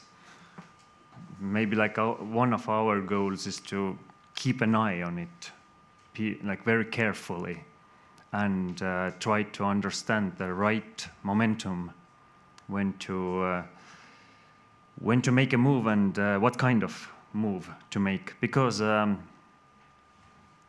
more we go from this previous way of life, more than 3 years already by now, and the more we stay in this interregnum, the more difficult it is to get back to the old normality, so to say. Simply because the contacts, they get older there as well. We don't know, maybe the younger people, who are they, whether there are any, because if there are people who are not who don't have access to education in their native language, and if the state level kind of like propaganda is very strong, then as Juku-Kalle in previous session mentioned, like we don't have information, like also to make such predictions. Yeah, so like okay, it's complicated. yeah, it's difficult to get back to this. We must be ready anyway. We must be ready, of course, yes. But I also think that there may be much less possibilities from Estonian side. First, about like generationally speaking, about like half of Estonians cannot interact in Russian anymore. I am 40 years old. I'm about in the middle of it. My Russian is very poor. Not enough, not sufficient to interact, you know, like in a natural way. And also like the Estonian society as a whole may have kind of like a very kind of like paradoxical attitude to the language relations, relativity. First, of course, we are interested in our roots. At the same time, especially younger people don't want to do anything with Russian side in the future. They may be like negatively kind of like tuned in this, and it may also start to affect like national budgets or decisions where to put money or finances and resources. Maybe like most of the cultural and humanitarian programs will be directed to Ukraine instead, and it means that there are like less possibilities. Money is not the most important, but it helps to get to the most more important goals. So this is also what may start to affect these like approaches to the East. Thank you. Oliver, you wanted to add something? Yes, it's very interesting that Antti, you brought up Ukraine and said that we need to keep an eye on it. Indeed.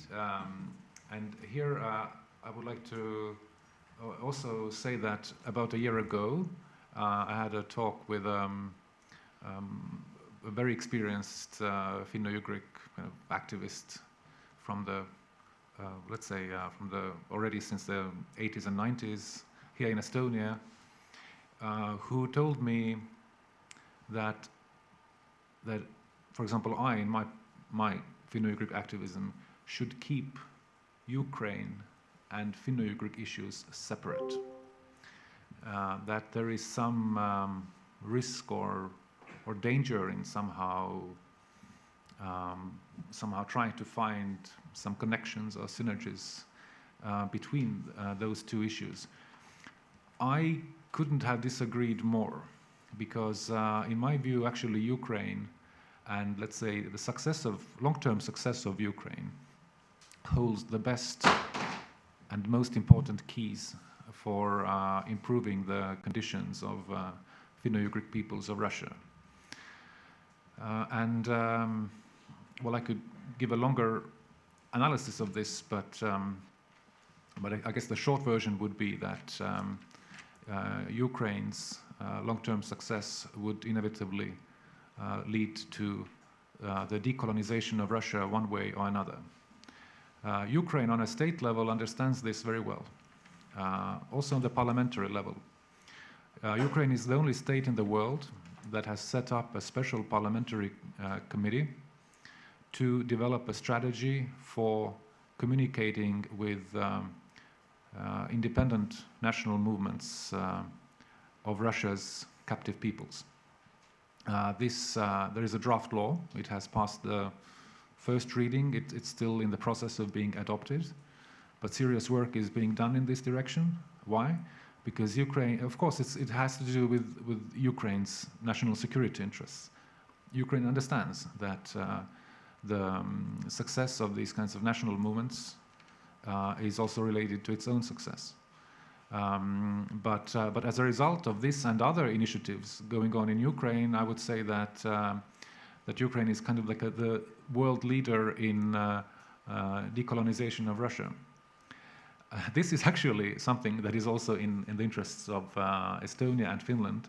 Simply our parliaments, our governments are not yet ready to publicly acknowledge that. So for me personally, Ukraine is the example. Also, is it a random chance that the politically most active Finno-Ugric national movement has its leadership based in Ukraine? No, I think there's a logical explanation. Ukraine is an environment where it is possible to do this kind of and conduct this kind of political work. And Inazor Sires-Poljain is the kind of the living embodiment of that. I believe that also the work of Verza national movement should be more supported much more in both Estonia and Finland, the same way, at least the same way, if not more, than the support it receives in Ukraine. So I believe that actually we are here in the same boat with Ukraine when it comes to the future of Finno-Ugric peoples, and this is something that more work needs to be done on. Thank you, Oliver. I would like to have a follow-up question from you, Rune. So, what do you think, do we, Finno-Ugric people who live in democratic countries, do we have some kind of responsibility for our kindred people who live in Russia? Or maybe how to see this load of responsibility? Is this there, or maybe we think too much? How to see from this distance this issue? Well, it's difficult because the war in Ukraine is very, very bad, and we see that we're not able to deal with it. The European nations is financing the weapons that the Americans are possibly producing, and then, but we're not, for instance, putting troops on the ground. I mean, if we want Russia out of Ukraine, okay, why don't we just do it? But we can't. So it's difficult. And as I mentioned to Stub, you know, it is a very difficult international situation. So it's more complicated than just a Finno-Ugric issue. But I've been thinking about this also, because I'm involved in a project called the Singing Heritage Route. It goes all the way from Vilnius, along the border of Russia, all the way up to Salla in Finland. And one of the key things is to present like the singing revolution in the Baltic states is like a good example in the 80s, 90s. That ended up, it didn't cause the dissolution of Soviet Union, but it was good. You were ready to be independent. So it is building your own culture so you can be ready to be independent. And that's the same thing now also. And it's kind of like ironic that Putin and Russia wants to become larger because they're already large. And we've been also talking today about rural areas. People want to live in urban areas. If you look at it, what is defining each national culture? Most likely is like when we first started taking pictures and when you had rural farming societies. So when we lose the local communities, we also lose the genuine culture of each nation and minority and folk groups. And when everybody's moving into the city, they are becoming globalized. So this is like a big issue, actually. So in that regard, I would say that the Finno-Ugric people is representing the genuine culture, languages of each country. And for that reason, we should also work towards ending the war in Russia, because it is also ironic that Putin wants to make Russia Russia, a Russification of Russia. You're going to be only thinking in one way. But that if you want to go in one way, you're more likely to go into a disaster. So that's also like the Finno-Ugric thing, that we have more cultures, we have more ways of thinking. And that's the value that we should fight for. And we have to find some kind of common ground, because Jukka had a very good point here you talked about European values. I mean, if we want to get through to people, the people that we are kind of like fighting against should have the same values as we have. That's the fundamental. So we also have to think about what is the common values that we have with Putin or the Russian people, and also just to figure out what are the values that the Finno-Ugric people themselves have. That's a very important thing. And then you could talk about there's somebody who is evaluating how much people are happy in each country. And I know the Nordic countries are placing it very high, but Finland is on top. Why is that? So, and I've been traveling a lot to Finland, and I've come to the conclusion that they're a tad more interested in mastering something on their own. Happiness comes from within. So that's also like the part of the reason why I'm working on the singing heritage route. So it's better to do something, to sing something, than to be entertained by some global artist. And that is the key to everything. So, and that's also something I talked to one professor in Petrozavodsk, said, because he had moved into Moscow, but he had to go back to his place well beyond the Ural Mountains to get the potatoes that he wanted. So not everybody can live in Moscow either. So. Thank you, Rune. You brought up several very interesting aspects, and one is about values. So our first question was, what is the goal of the international movement? But it's maybe difficult to define the goal if we don't have the maybe common understandable values. And should we have even this? Maybe our cultures are too different to define these values. Antti, you wanted to add something on this thought? Yes, the question you asked. No, this I had one of the most difficult ones in the Finno-Ugric movement anyway. So maybe let's put it this way, that we like to think of ourselves as a big family, language family, but in our real family, like maybe you can all think of your actual families, like other people who you don't want to interact too much because of the reasons. So, like, is it possible to cut them out of the family tree? Of course, yeah. You don't want to interact too much, after all. Yes, because you want to save your own nerves for needless conflicts, maybe. So, like, I don't have an answer to this, but this is something that also affects the whole Finno-Ugric thing. So we have 45 minutes, flew like 1 minute, so it was very. But let's. We have also here possibility for questions, but let's have this little conclusion so we can have interaction. And I would pick up this value question because it's very interesting, and also what is put me some thoughts that the globalization and for me the Finno-Ugric culture is very densely connected with nature, with the agricultural lifestyle, or this our Nordic kindred people about this cattling, and so but it's anyway very densely connected with rural lifestyle. So what is the Finno-Ugric modern global culture? What is the face of this?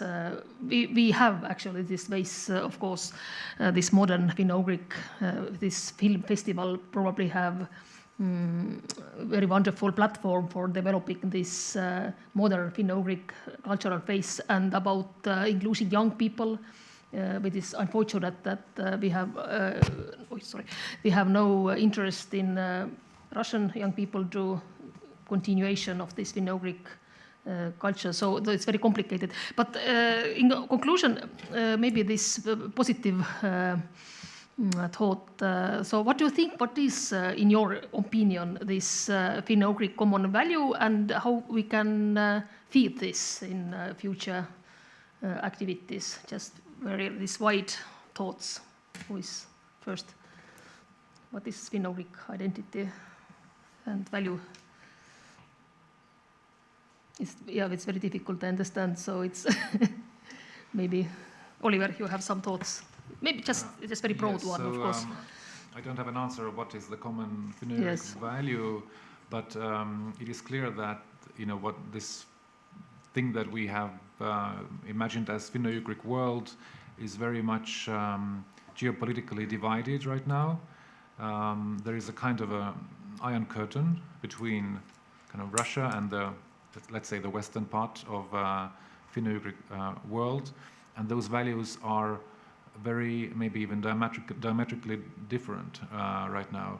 Not only between states, but probably to some extent, or to a large extent possibly, in societies. So trying to find a common unifier across this entire Finno-Ugric world, to me, right now seems an impossible task. But what is not impossible task, what is maybe even a desirable task, is to look for common values and common goals. To come back to your first question about what is the goal of the Finno-Ugric movement, among Finno-Ugric states and peoples on this side of the new Iron Curtain. I am sure that, that these common values and goals can be found between Finno-Ugrians of Estonia, Finland, Sweden, Norway, Hungary, Ukraine, and let's also bring in the diasporas, like even in the US, wherever there are Finno-Ugrians, and maybe some new networks or let's say cooperation, communication platforms can be created between them. In the previous panel, Juku Galeraid mentioned these Finno-Ugric cultural congresses between the two world wars in the 1920s and 1930s. This was somehow like the foundation of modern international Finno-Ugric movement. But these congresses were an affair between Estonia, Finland, and Hungary. Russia did not participate in it, but still, I'm sure that these congresses had a value. It was better to have them than not to have them. And maybe now also this is the time for, well, let's, to simplify things, to say like the free part of the Finno-Ugric world, to create structures that allow to cooperate between those who can and who want. Maybe it's a time to consolidate and to also work towards the moment when the Iron Curtain will somehow be torn down. And now I don't mean to wait until it just comes down by itself, but also actively work towards it. And this is, I think, why I would very much support the ideas from the previous panel that there should be actually more political activity by Finno-Ugric peoples and by the Finno-Ugric movement, because this is an opportunity not to only wait and see when these changes in Russia will happen, but to contribute to them, at least to contribute to the discourse about the future of Russia in particular, what kind of Russia the Finno-Ugric movement wants for its peoples, what kind of political, economic, social conditions should exist in the future of what is today called the Russian Federation, and to be part of the discourse. I mean, there is a much talk and also some action concerning opposition to this Putin's regime, but the Finno-Ugric voice is not really part of that. Sometimes we hear an Erzia voice there. Sometimes we hear a voice of Russia's, let's say, decolonial movements of Russia's peoples. But we do not hear a Finno-Ugric voice. So my wish would be that at least in the discourses and also in some political work, there would be a Finno-Ugric voice calling for better conditions for Finno-Ugric peoples in the future on the territory of today's Russia. Okay. Thank you, Oliver. Some more thought about common identity. Is this possible at all, or maybe needed or not, to find some common? Yes. Well, it's difficult to find the exact common value, but we have a pretty much good idea about that. We have a kind of like a longing to being in the nature, doing things in the nature. I think that's a common value, being close to or down to earth, and being able to do things on our own. And I think that as I started, that we are focusing on Russia, but what can we do something about? Finland and Estonia, especially Stubb, he can create more activity between Finland, Norway, and Sweden. And the Nordic countries are strong in many ways. The people of the Nordic countries are like 27 million. Russia has like 140, and we have the equal size of economy, the Nordic countries, compared to Russia, for instance.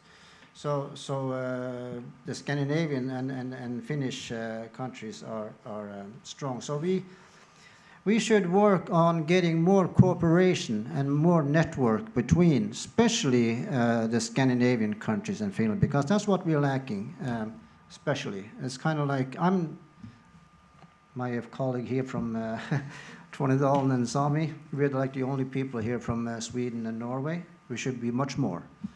So I think cooperations, I would like to work with your film festival in Norway and Sweden, try to have Finno-Ugric films there, like a festival.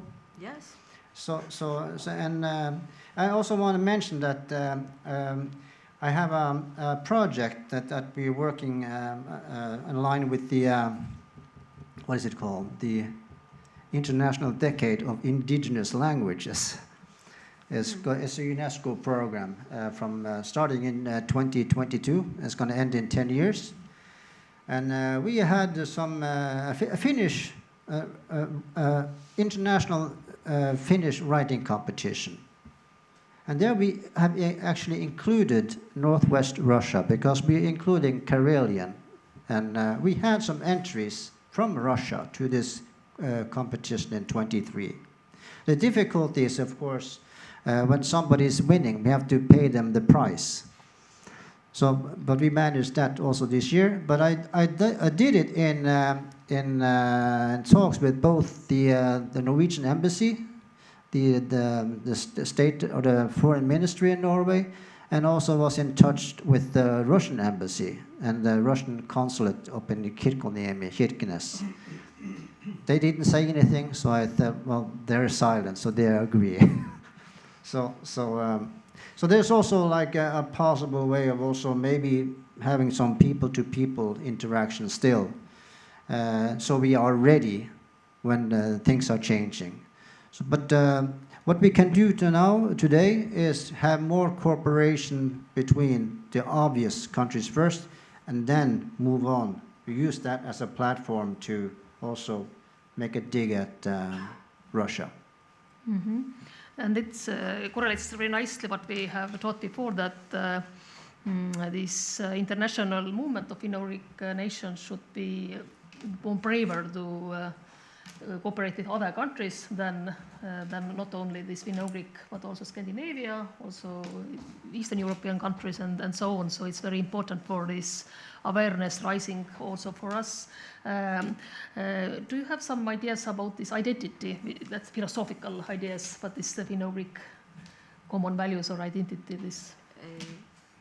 same, I think, Mhm. nature. To be together with nature, and that's why we also do the festival always in the nature, to experience this somehow, to show this. And but I think also it's very important this grassroots movement, and also, like as we call it, Antti, who is a fellow co-worker in FUF, that it's a mushroom network. So it's a human mushroom network that people who come together, like here, we see each other, we know each other, and our movement gets stronger by this. And all these little organizations and little co-works between all of those people, it makes the movement stronger. Very nicely said. Antti, do you have some ideas or thoughts about this? Yes, it's more or less the same. That Nature. what Edina just said, like sustainability. Communities who think of sustainability will survive. The rest simply will be talked in the like as history, as past, something in the past. And I also answered my question about this modern identity of Finno-Ugric nation. We thought about nature, contact with nature, but the question is, what is somebody with Finno-Ugric identity, how is defining himself or herself in the city?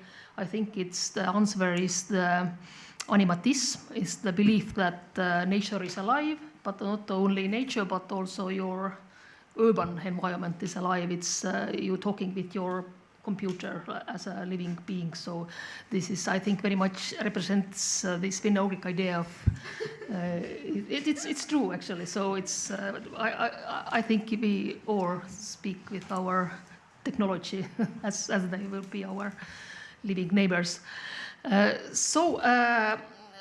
1 hour is already passed, but you have possibility and opportunity to ask questions for our panelists. Is there any? Maybe from Zoom, somebody wants to ask? No? Yes? Do you have some questions? It's a long day, it's already... Yes. Anna Pelaeva, Komi Daily. I want to first tell 2 stories and then ask the question. To my knowledge, Sami activist from Russia was waiting for his asylum procedure in Norway for 3.5 years. And the second story is, luckily, he recently was granted an asylum by Norway. Second story is, when the mobilization started in Russia, the former president of Mongolia said, addressing Mongol people in Russia, such as Buryat people, Tiva people, and Kalmyk people, Oirats, that they are welcome to come to Mongolia. They will be met there with open arms and open heart. So, and here in this panel, I heard a lot that you were talking about collaboration with Russia. And Russia is a big concept, which I think we here in this room are trying to sort of a little bit dissect and separate and say that Russia is not homogeneous and united, and it's not a specifically Finno-Hungarian country. As I just said, other nations live there as well. And what do you see as a possibility to work with people separately? And also, addressing to Oliver a little bit here, we as Komi Daily, we actively involve ourselves in anti-war movement. I myself also participated in different activities. And I know other Finno-Hungarian movements that exist, and maybe they're not that large, and maybe you are not aware of them, but they exist. And maybe it's also a call for everybody to educate yourselves and see these new movements that appeared at the break of the war. They are not so well known, maybe they're not that large, but they exist.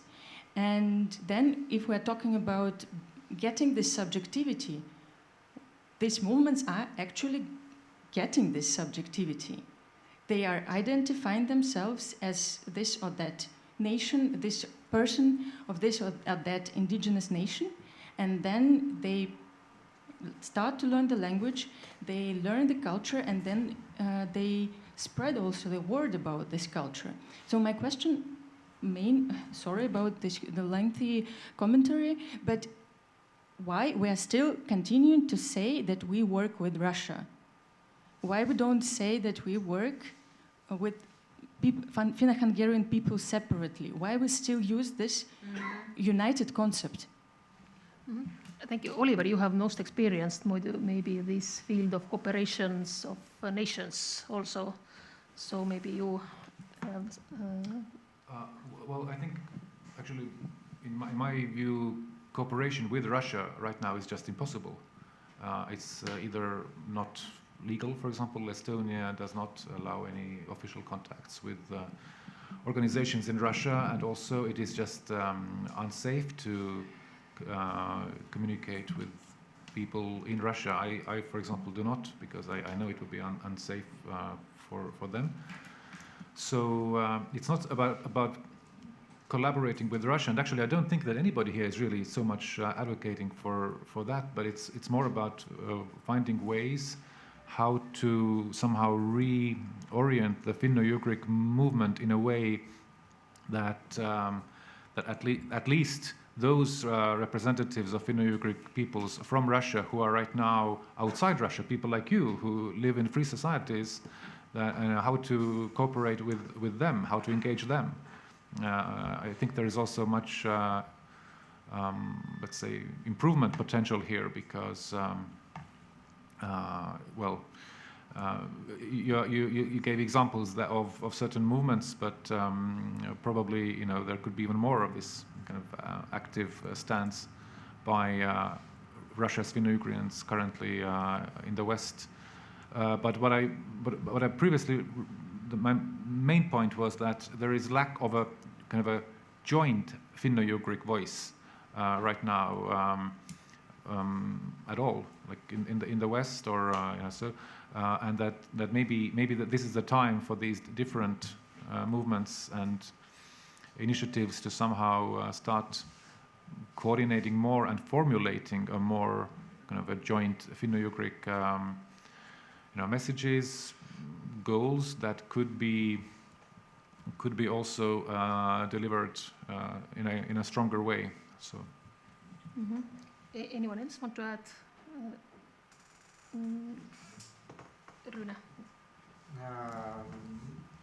I'm not going to answer on behalf of the Norwegian government about the Sami activist, but it appears that he has gotten a very short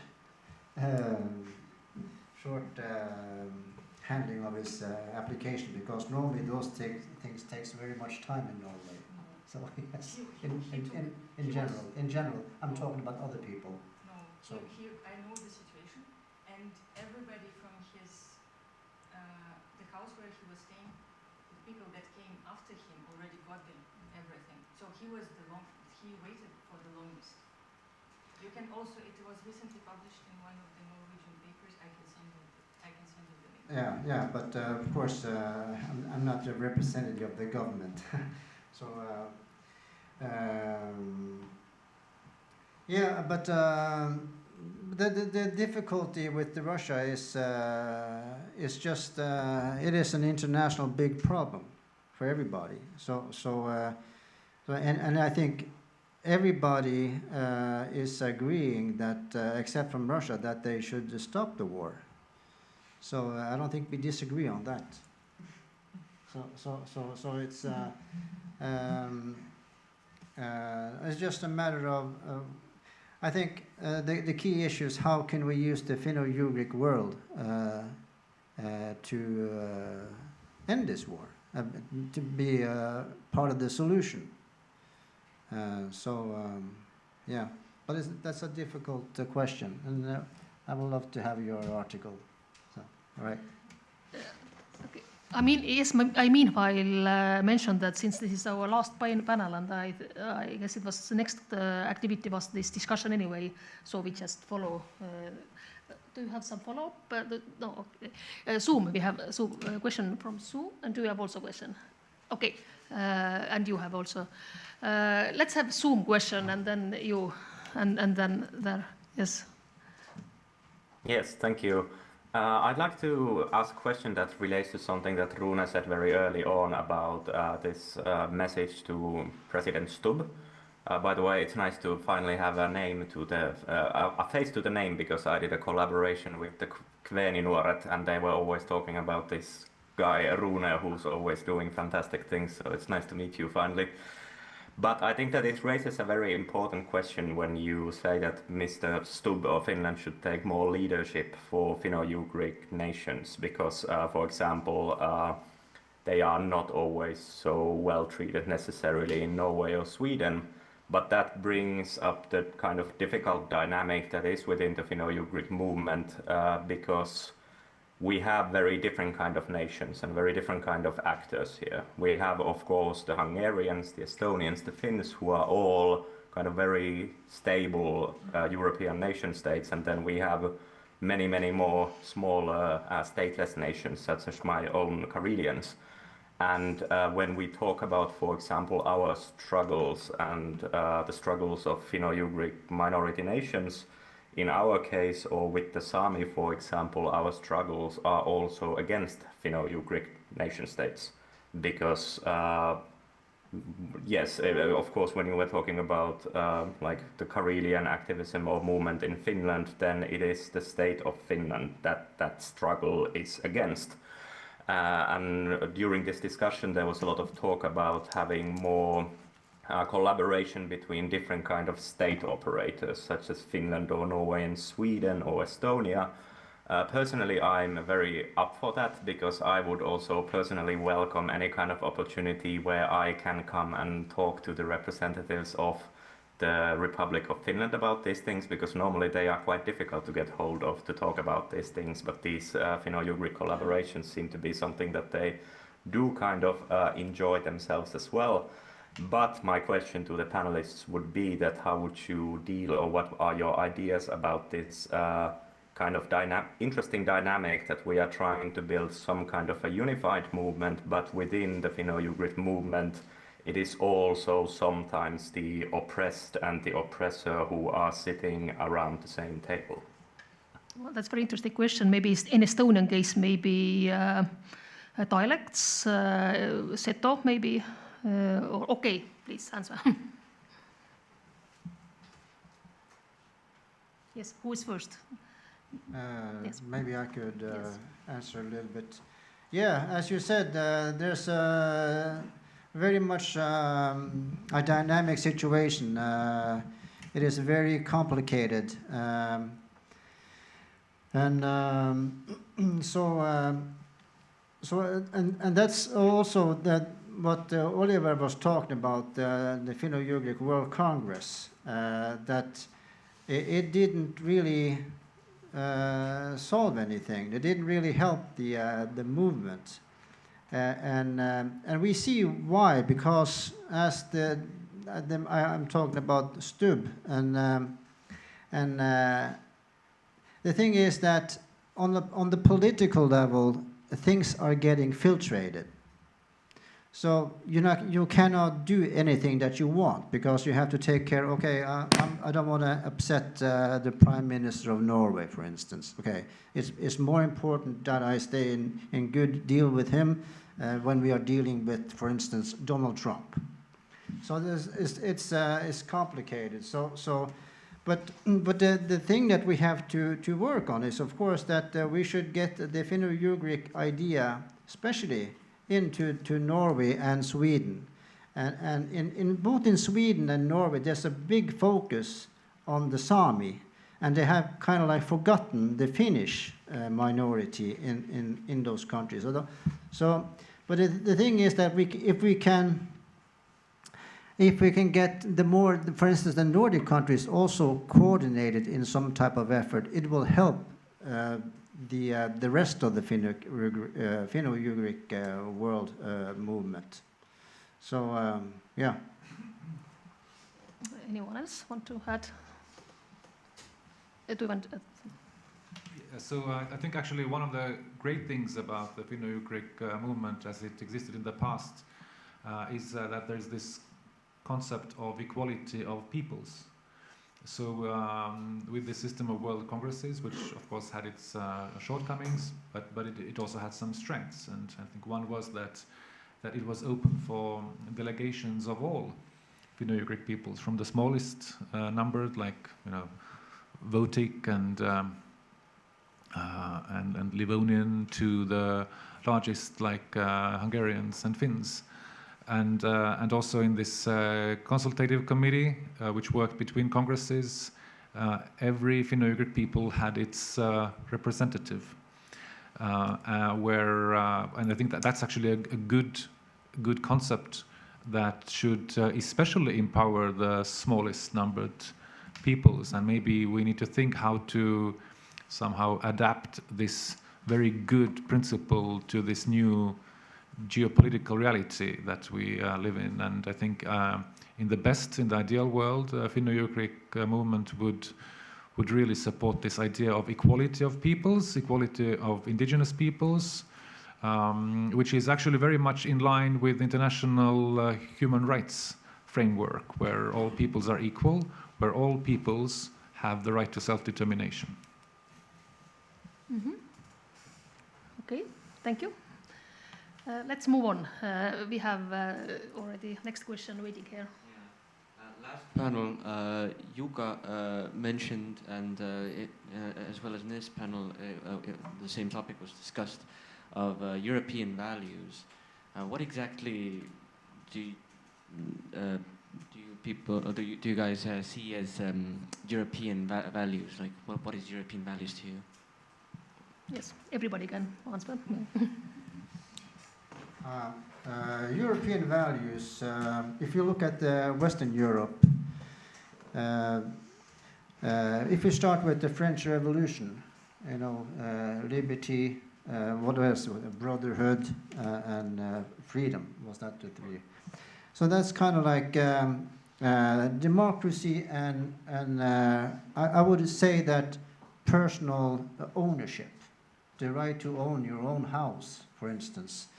Who has been the driving force? Legal state. What? Legal state. Legal state. Okay, thank you. Yeah.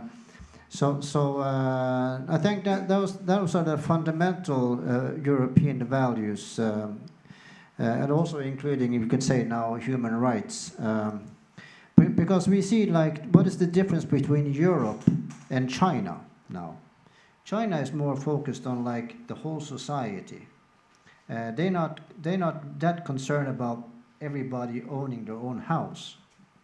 So, and that's also, I see that one of the problems that we have in the Russian society, that you have had a long period where you had communism, and you did not learn how to take care of your own property, and that is the basics of building a sustainable society, which is kind of like both democratic and also efficient in how you use your resources. So that's I think is the fundamental European value. Yes, let's continue. Yes, I would also like to add, in addition to the right and responsibility to own property, but also the right and responsibility for your own choices. But you have freedom to decide what you are going to do with yourself, but you also have the responsibility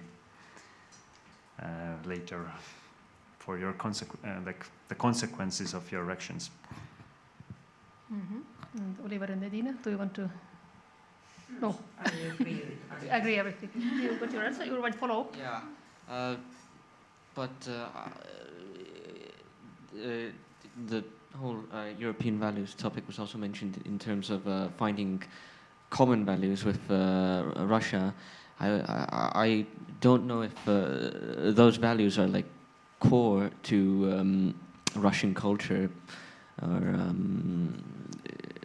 even maybe like traditional Uralic culture, like the one that is descended from Proto-Uralic speakers, more communal and so on. I think we didn't search for this common. We discussed about these values, but maybe you want to have some. It was kind of like more like a wishful thinking, wishful outcome that we could find or create some common values, because the Russian values are kind of like part from the Western Europe. I think that's the real, the biggest issue. I mean, Putin is not, is kind of like the symptom, because we have earlier today we talked about the Russian people not being responsible, but they are letting him lead the country, and in another sense we are asking the Russian people to make a revolution. Yeah, but that means that they would have to, you know, stand for democracy and fight for it. So, and they haven't done it. They did it in 1917, yeah. So it's yeah. Maybe the Russian values. What are they in the Orthodox Church, for instance? I mean, we have some type of common values there. I haven't thought about it so much, but yeah, if somebody could help, that would be good. I would also step out of my role as a moderator, as a history teacher. So, of course, we mentioned previously that the Russian Federation is very, very diverse country, and it's very difficult to find, like, on this philosophical level, what is the common value inside Russia, and especially with Europe. But we're talking about European values. It's in the sense of easy, because there are some basic documents of the Union that in where the values are written down. So I think when we become philosophical, I think even this room in the individual level we have very different values. So it's very difficult to find what is the common, and maybe we should not. But yes, the European value is actually written down, and I agree. It's democracy, it's human rights, it's so inclusive environments and so on. So, yes. Do you have some follow-up on this? Not currently, maybe. Currently, okay. But this is very interesting. This idea of what is the values. Okay, we have a question there. Okay. One follow-up. I think an interesting topic to discover is finding what I mentioned earlier, the Proto-Uralic or not Proto-Uralic. As in, like, what has Finno-Ugric, you mean this common idea? What are some values that have remained throughout the ages with us? Something that's like, you know, like it's very interesting. Like how Lennart Meri could find like traps that spread from Virumaa to Kantimaa or Khantimansia, like these sort of ancient roots. This would be an interesting topic. Of course, it is, yes. But thank you for this discussion. But we have the young man. Yes. Yes, hi, I'm Naoki. I'm from Japan, and my questions are mainly directed towards Oliver, but also partly towards Edina. So my first question is, how do you envision Hancock, Michigan as the Finno-Ugric cultural capital? And my second one is related to something Edina mentioned about if Americans of Uralic heritage would be aware of groups such as Udmurts, Komis, Maris, and so on. How would you encourage diaspora communities, especially in the Americas, to focus more on their cultural heritages and languages? And for context, I was really surprised when I first read that Hancock, Michigan was chosen as the Finno-Ugric cultural capital, simply because to me it just didn't make sense, because I grew up in Michigan. I lived there from the age of 9 to the age of 13, and at the age of 12 I started learning Hungarian on my own, and that was not because of the influence of locals and because there were local Michiganders of Hungarian descent, but when I started learning Hungarian I tried asking them for help and they were not able to help at all. They did not speak Hungarian, they could not pronounce their own surnames correctly, and there were also local Michiganders of Finnish descent, and they also knew nothing about Finland. And because back then when I became interested in Hungary, I became interested in the Uralic world as a whole. So I asked Michiganders of Finnish descent what they knew, and they said that I knew more than them, even back then. And when I asked people about Estonia, virtually no one knew about the existence of Estonia. And I've been all around Michigan when I lived there, and like the only people who spoke Hungarian or Finnish were first-generation immigrants. So with this context, I want to ask why you chose a town in Michigan as the Finno-Ugric cultural capital. Thank you, Naoki. First of all, it's great that you came to this forum. It's really like adding color and diversity to this. So Hancock applied itself. So they applied because they found it interesting to be part of the Finno-Ugric cooperation, Finno-Ugric movement, and they have their own reasons. Probably they would be the best position to explain this. But you know, you said you lived in Michigan, but did you ever visit Hancock? Did you ever visit the Copper Country, Kuparisaari? You mean the Upper Peninsula? Yeah. The Upper Peninsula I've been to a few times, yes, but not Hancock in particular. Yes, so Hancock is a very unique place because half of the population has Finnish roots. You can see it already in the public spaces. There are bilingual English-Finnish street signs, and there is a Finnish-American Heritage Center. There is an active Finnish-American cultural scene there. It is a big part of Hancock's identity. So their motivation, I think, has to do with just finding new ways how to develop and develop this Finnish identity, and also now under this Finno-Ugric umbrella. It's like some kind of a development opportunity actually for them. Culturally, economically, they would like to find more partners from Estonia, for example. So that is their motivation. Did you have another Well, yeah, my follow-up was how you would encourage people of Uralic descent, particularly in the Americas, to focus or become more interested in their heritages and cultures. This builds upon the comment by Edina questioning whether Americans are even aware of Maris, Udmurts, Komis, and so on, because I personally observed that most of them weren't even aware of Estonia's existence. Mm-hmm. Well, I can say that in the case of Hancock, that residents of Hancock are very well aware of Estonia. In one of the public events that we had, more than half of the audience had been to, even visited Estonia. So in a way, it's some kind of a little bit like an anomaly in the U.S. context. And this is something that we have to, I think, support and promote. As for other, maybe Edina or somebody wants to comment on what else can be done in the U.S. I don't know. I just was there when they were presented their ideas, and they were very, very eager to make it. And I think they will make it. And we were giving them some advices or ideas, and I think it could be great to make different workshops, different events, and a lot of people can. They have a PR manager there who, like, how many? I don't remember. There are many thousand people, visitors coming to Hancock. They would like to actively involve those people to see. So I don't know. I'm very positive.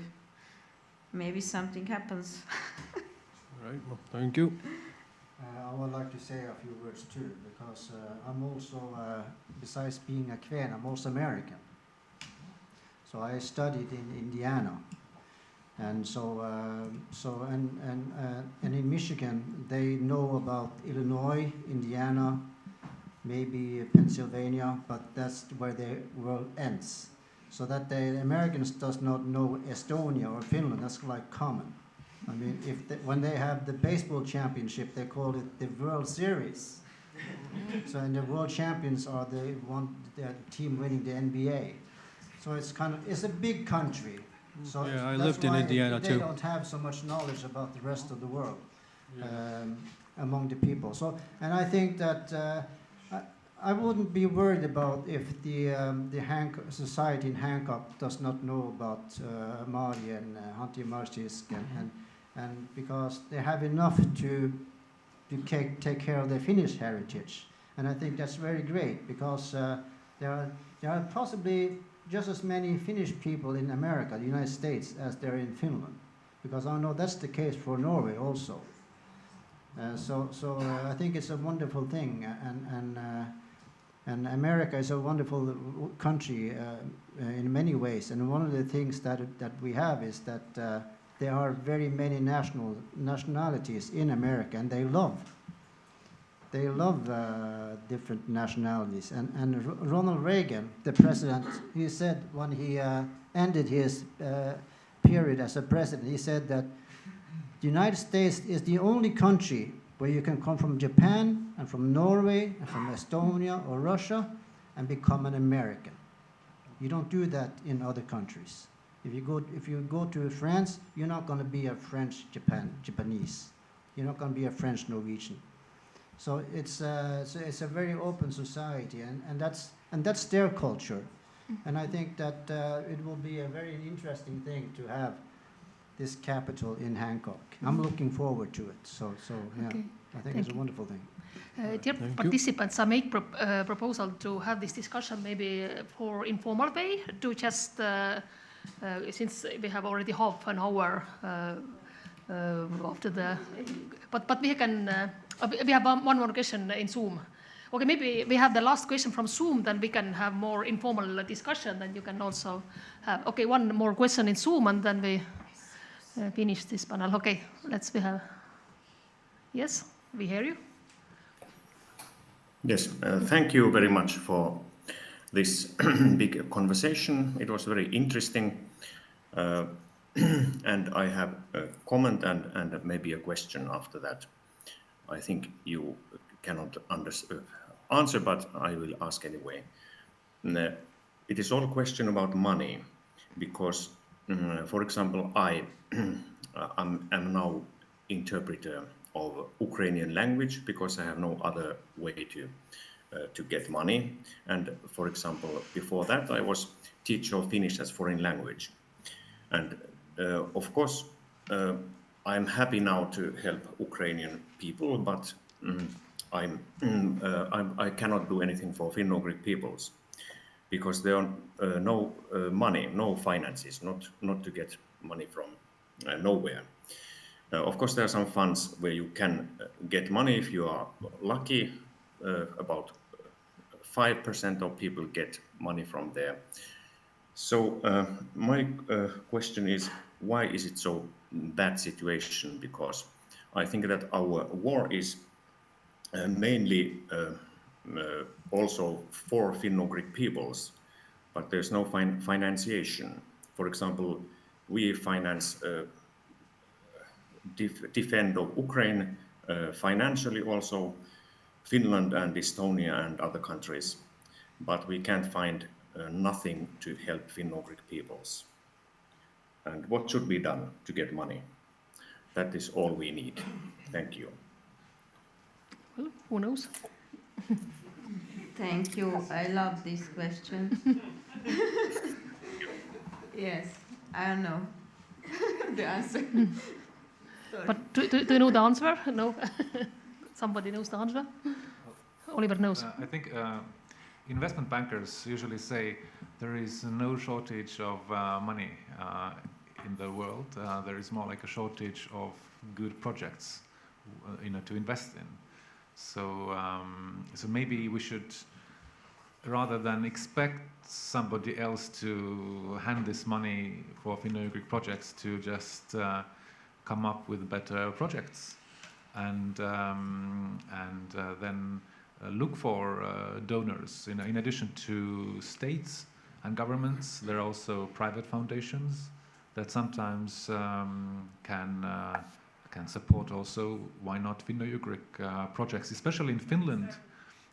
In fact, private foundations have a very strong presence, and I'm sure they have supported some Finno-Ugric projects. In Estonia, we don't have this kind of like a private sector cultural funding so much, though there are some positive developments as well. So maybe we just need to, I don't know, work harder to come up with better projects. Okay, that's, I think, very good way to wrap up. Let's switch to this international Finno-Ugric movement, lot of generous finances. And let's wrap up our panel discussion and continue our discussion in formal way. So thank you very much, our panelists, for this very interesting discussion. And more even, let's thank them for the wonderful contribution into Finno-Ugric international movement. Let's have this applause for you.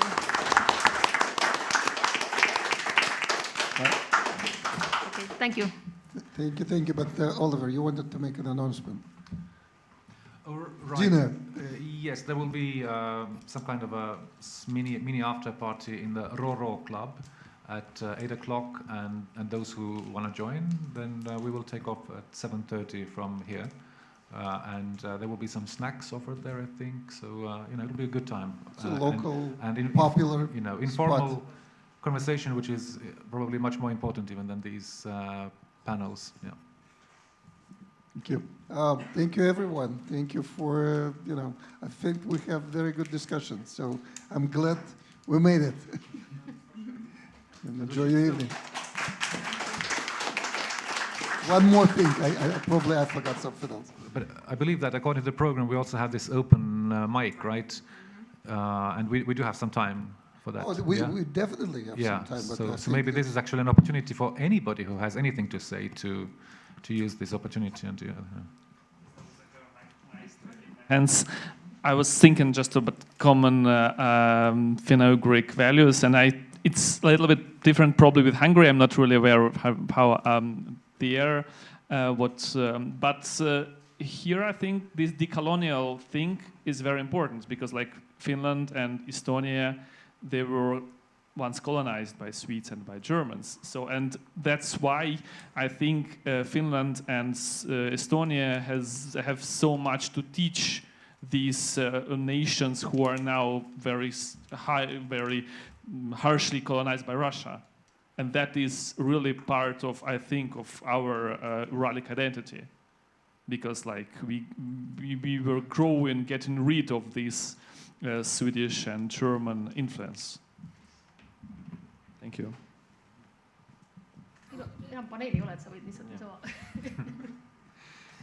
Yeah, thank you for your your idea, your thought. Also, I think it's important for Estonians to kind of acknowledge that Russian colonization is a very different thing, because a large part of our problem is that we kind of tend to copy our history and think of all the others as mini-me, us, kind of way. But the situation is pretty different. But it's a great task anyway, to get to know the similarities and differences. I want to add, as a history teacher, next year will be 100 years of a huge Turkish conference from 1926, and it lasted in Baku 1 week, and there were all these Turkish nations all along the Tsarist Empire.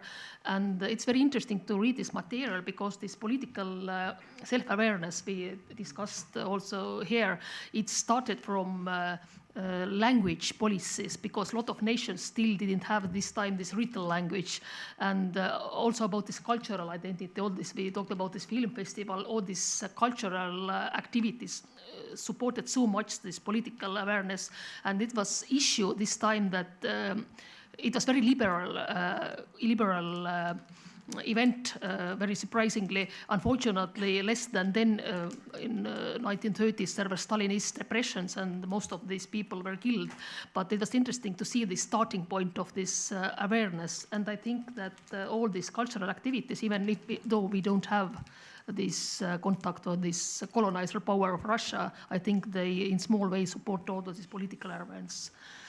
Yes. This is still done by Turkey. I know, has everyone seen this map of that I think Erdogan has given to Yakut president, that this Turkish world, which is the waste, the most area of Russia. So I think that Turkey is actually like doing something, and that probably more than Finland, I think. So there may be also like Finno-Ugric world, which is also the vast majority of Russian territory. So this is also so much to learn actually from our Altaic or Turkic friends in this thing. I think. Yes.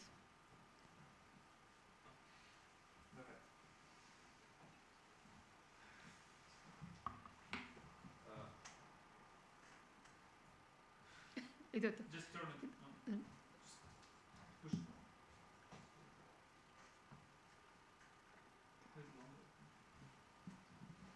So I have a question about Finno-Ugric publicity. Sorry.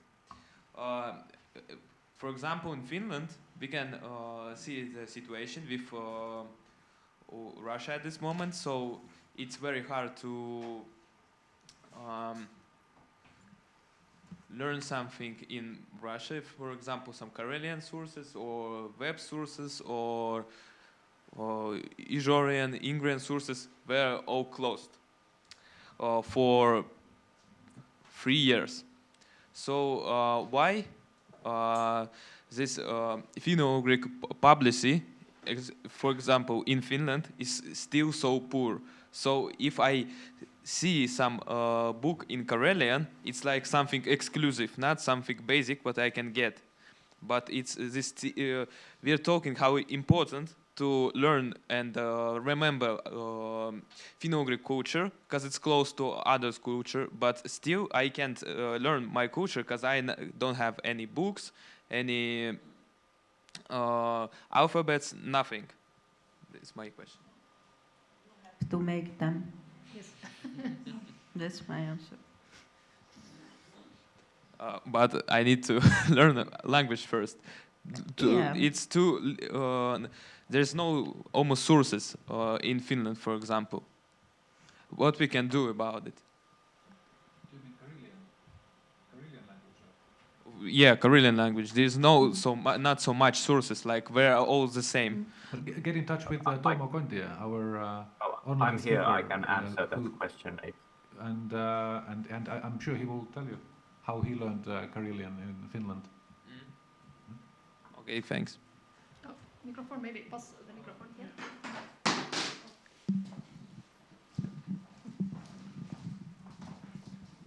Well, I'm a little surprised when I hear that there are no resources for Karelian language, because I know that quite a lot books are published, and for example, the former Archiepiscop of Finnish Orthodox Church, he's Karelian. He had a huge program of publishing books in Karelian language. So Karelian is studied. There's a program of revitalization of Karelian language and so on. So I think if somebody has interest to Karelian language, it's quite difficult not to find resources and so on. Within the other language, Izora, for example, and so on, they are studied at university. There are also some amateur groups who can study this close languages, webs, and so on. So all this is supported by state and by foundations. Of course, we have in Finland such a budget crisis within the state budget now. So there are cuttings also in cultural life and scientific life, but the cuttings, there are some 10-15%, not more. And now there are foundations, for example, Kone Foundation, you know, the Finnish lifts. The Kone Foundation is famous now. They have supported very much the Karelian language and all those close Baltic Russian Finnish languages, and also all the Finnish-Ugrian movement. I first want to say that I found Karelian language in YouTube, whole course. If you will look at there, you can teach a bit or learn a bit. But I want to say, yes, Dina was right. If such problems, you need to make the alphabet, and you don't need much. We make it with Baltic language by groups of 5 people. And it's like now we have, with the support of linguists from Tartu and from other places, a lot of teaching books. And it's surprisingly, but Baltic language in this way, you can learn more easily than Ijorians or Ingria Finnish languages. It's just you need to start. But it's not so bad with Karelian languages. They had alphabet and they had books and everything. So. Yeah. I would like to say 2 things about that. Natalia mentioned in the first panel that one key thing is to be responsible for yourself. Meaning that everybody, you can't complain always on the state or whatever. You have to take responsible for yourself to learn a language or to take actions. And another thing, you should do it before AI can do it all for you. So then you will know the language, so you can, read it with your heart. So, yeah. And this is not native. Okay. No? Okay, Suma. Yes, thank you. Since the question was specifically about Karelian language, I feel like I can perhaps answer that. Also, I have to say that unfortunately Mr. Jukka Mallinen provided some quite rather outdated information about the Archbishop and the state support, because indeed the previous Archbishop of the Orthodox Church is ethnically Karelian. Also, his Karelian Language Association went bankrupt 5 years ago because specifically they had mishandled the state funding for Karelian revitalization, and currently said Archbishop and the entire board of the organization is under criminal investigation for the misuse of state funds. And the books in question were his own poetry, which has never been very popular amongst young people specifically. Although it is true that there are quite a lot of resources available for Karelian, I understand that it's not necessarily always easy to find. And that also has to do with the issue that we have now with the war, because the previous dynamic used to be with Karelian language, that there was quite a lot of monetary resources coming from Finland, but a lot of the teaching materials and this kind of knowledge-based resources came from the Republic of Karelia. Specifically because the University of Petrozavodsk was the first academic institution in the world where Karelian language was taught. So now, although in my own university here in the University of Eastern Finland, we do have Karelian language and culture, and we are building up the department all the time, we are still dealing with these consecutive shocks that kind of influenced the Karelian society. First of all, the criminal case of the Archbishop and his organization, and the downfall of that.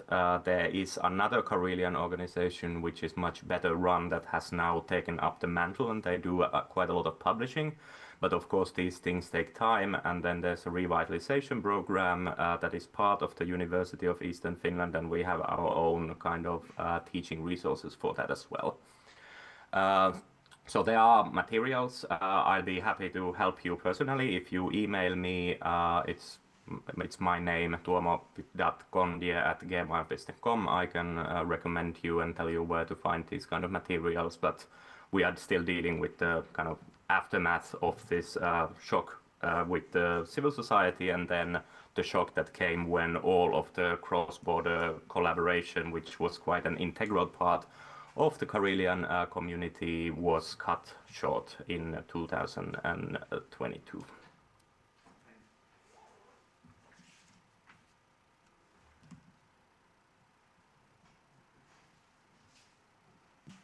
Hi. So I would like to start with actually providing another core value of the Uralic language, Uralic peoples.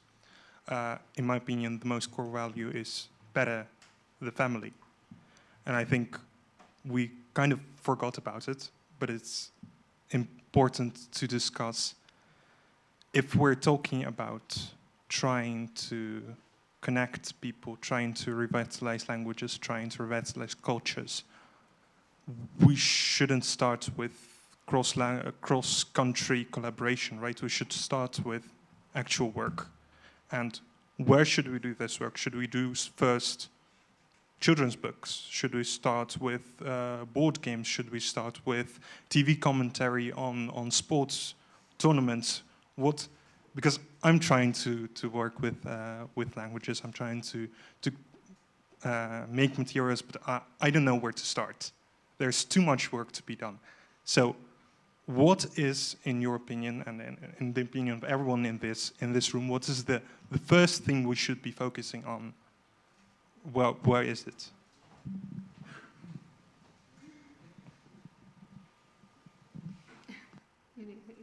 It's open forum right now. So.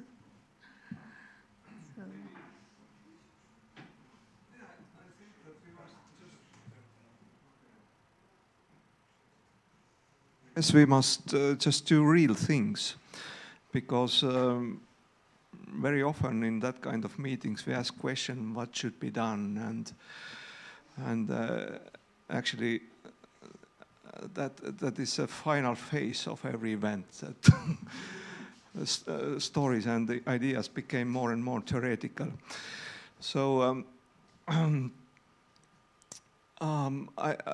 I like very much what Jaak Prooses used to say from Finno-Ugric Foundation, that we should have real contacts. We should have at least one Finno-Ugric friend somewhere, and to build relationships in real, and that is that kind of snowball method, that we start to get new ideas and new connections. And if we are doing this way, I don't know, things just happen then. It's important to make plans, but from other hand, making plans is not very Finno-Ugric way. Joke, but yeah. It's nowhere in Finno-Ugric world things are never too okay. Finno-Ugric Foundation we made 3 years ago. There is lots of talk that Estonia is very well doing Finno-Ugric country, but of course we made survey 1,000 respondents asking different questions about the situation of whatever Finno-Ugric thought or state in Estonia, and we got very positive answers from people, but nevertheless the main outcome was that people are mainly orientated very positively, I mean people in Estonia, Estonians most of all, native Estonians, towards whatever Finno-Ugric things, but when the question was, what are you yourself ready to do right now? Then people stayed in very modest position, that we are basically positive and we have to know a bit more, but we are not necessarily active ourselves. And that is what used to happen if we do not act ourselves. Yes. So we do our best in Estonia, both in governmental level and grassroots level, but we can always do more. I will also chime in on that. When there's the question what you should do, I think first ask what do you want to do? Like, it's very hard to do things that you are not interested in or are or feel like a chore just because you think that should be the first thing, right? And so yes, first is see what is like talking to you, because nobody can do everything, right? And also I am very at the same opinion as Jak, Prozes and Madis, I guess, that find friends and see what other people are doing. Generally, you cannot really do anything alone. And like I wasn't very interested in films at all until I met Edina, and now I'm helping her make films for not just the first, but the second and probably the third time as well. It's people's energy that inspire each other and creates new things. I'm already so inspired that yes, community is, I think, key to finding things to do.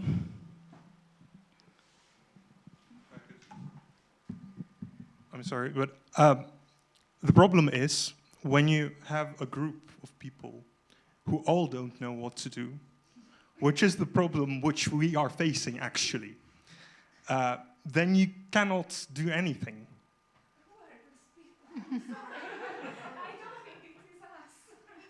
Well, for instance, in Ajorean we don't have a word for beaver that we know of. There are beavers who live in Ingria. There is no recorded word for beaver anywhere. The best thing I could find is word bobrika, which Mehmet Muslimov actually made up on the spot for me specifically.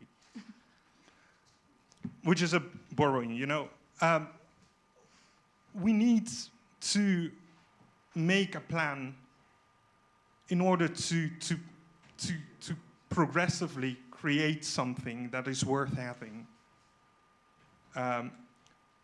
I cannot, you know, write books on biology if I don't know what a beaver is in Ingrian. There has to be some plan in place in order to do something efficiently. And I think we're lacking a plan. So maybe it's only my community, I don't know. But I'm pretty sure that none of our communities has any, you know, most spheres of life are not represented in the language. We cannot watch TV in our languages, right?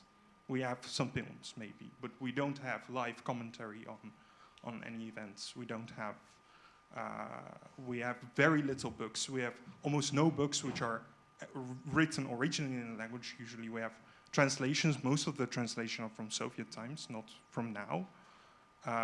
So I don't think the answer, find a friend and do what he does, is good enough, right?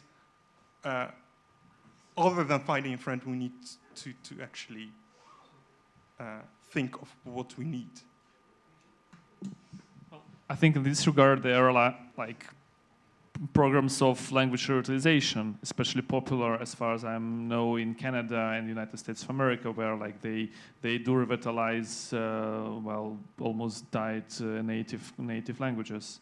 So if you really need like some program to follow, in this case, I think you may, well, I think you may study there, and then with this, well, I don't know, if you really need like to-do list, in this case, there are people who have done that for their languages, and then probably you may do that for yours. I understand that it's possible to create this, right? It's possible to create the plan. I'm saying we are now here, we are now in a group which has a common goal, right? Our common goal is that our languages are spoken, that our people are connected, that they use those languages, that they use the culture, that they live as they should live. We are the people who should be creating these plans. It's not on the individual people. Well, it's also on the individual people. But if we are already a an organization, right, that is trying to make this work. Why aren't we discussing that? I think we have several plans. It's because plans is an agreement. It is quite concrete. So we have a Finno-Ugric Foundation. I think it's different organizations have plans. It's the question how these plans to cooperate with each other. So I think we have some plans because how to make this philosophical plan. I think it's a very huge task to have this abstract plan.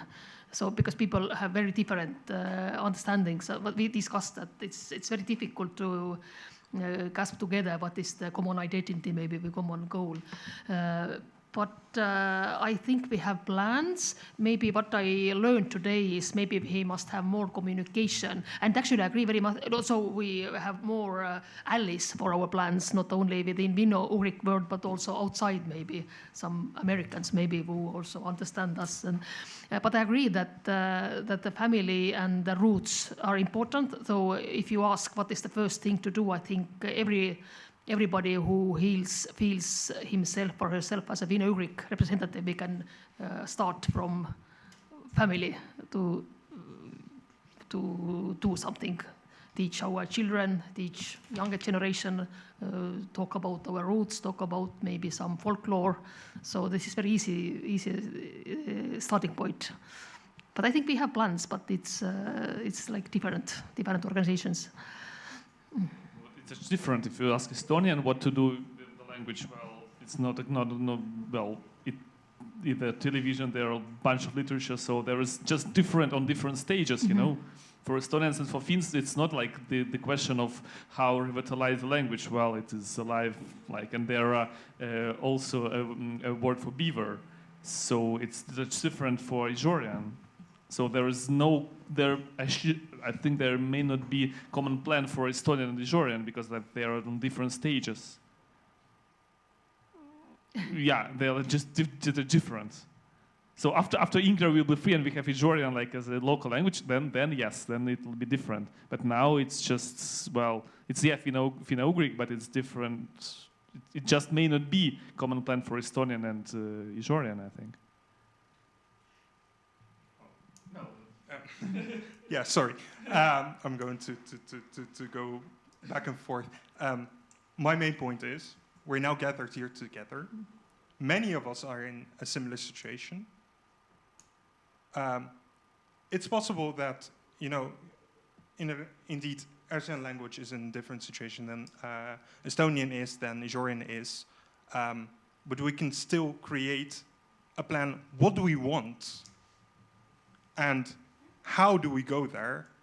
And then everyone starts in a different place, right? So Ijorians first need to create more dictionaries, more books, more words. Erja people don't need that anymore, but they still need to do other things. So now that we are here together, and also in the future when we are together, why cannot we discuss these things here, make a plan together, what will work, what might work, what is a good idea, and discuss these things, because it cannot work within one small branch. If you say we, do you think people in this room or representatives of organizations, clarify please who is the we? We must take the initiative of this plan and also budget, because yes, it's important. So I don't remember by heart what was written on the poster for this forum, but I think it was something like everyone who is enthusiastic of Finno-Ugric languages and work. That is the we that I'm talking about. So are you suggesting a plan for the Finno-Ugric peoples or the Finno-Ugric movement in general that would somehow address all the different Finno-Ugric peoples, or can you explain like a plan for what are you suggesting? So for instance, we can discuss what is being done now by different people. We can discuss what is working, what is not working. We can discuss what should be done still, right? So, for instance, do we still need a theme park in this language? Well, probably not, but maybe that is the crucial thing now to do. We can do that together only if because now we have some communication. This is the most communication between different organizations that work with languages and cultures that is probably anywhere in the world about Finno-Ugric languages, right, and peoples. This is the place to do that, to discuss what is being done, what should be done, and what can be done. We haven't done that. I'm a bit... I think in a way what you are pointing at is this absence of inclusive venues or structures or networks that allow to even discuss these things. This is just one venue, one day, and it is not part of some bigger structure or institution. But as I also pointed out initially, is that there used to be certain structures, like for example this World Congress of Finno-Ugric Peoples. It's asleep or dead, right? There used to be the Youth Association of Finno-Ugric Peoples, at least asleep, if not dead. So there is lack probably of spaces and networks for like activists.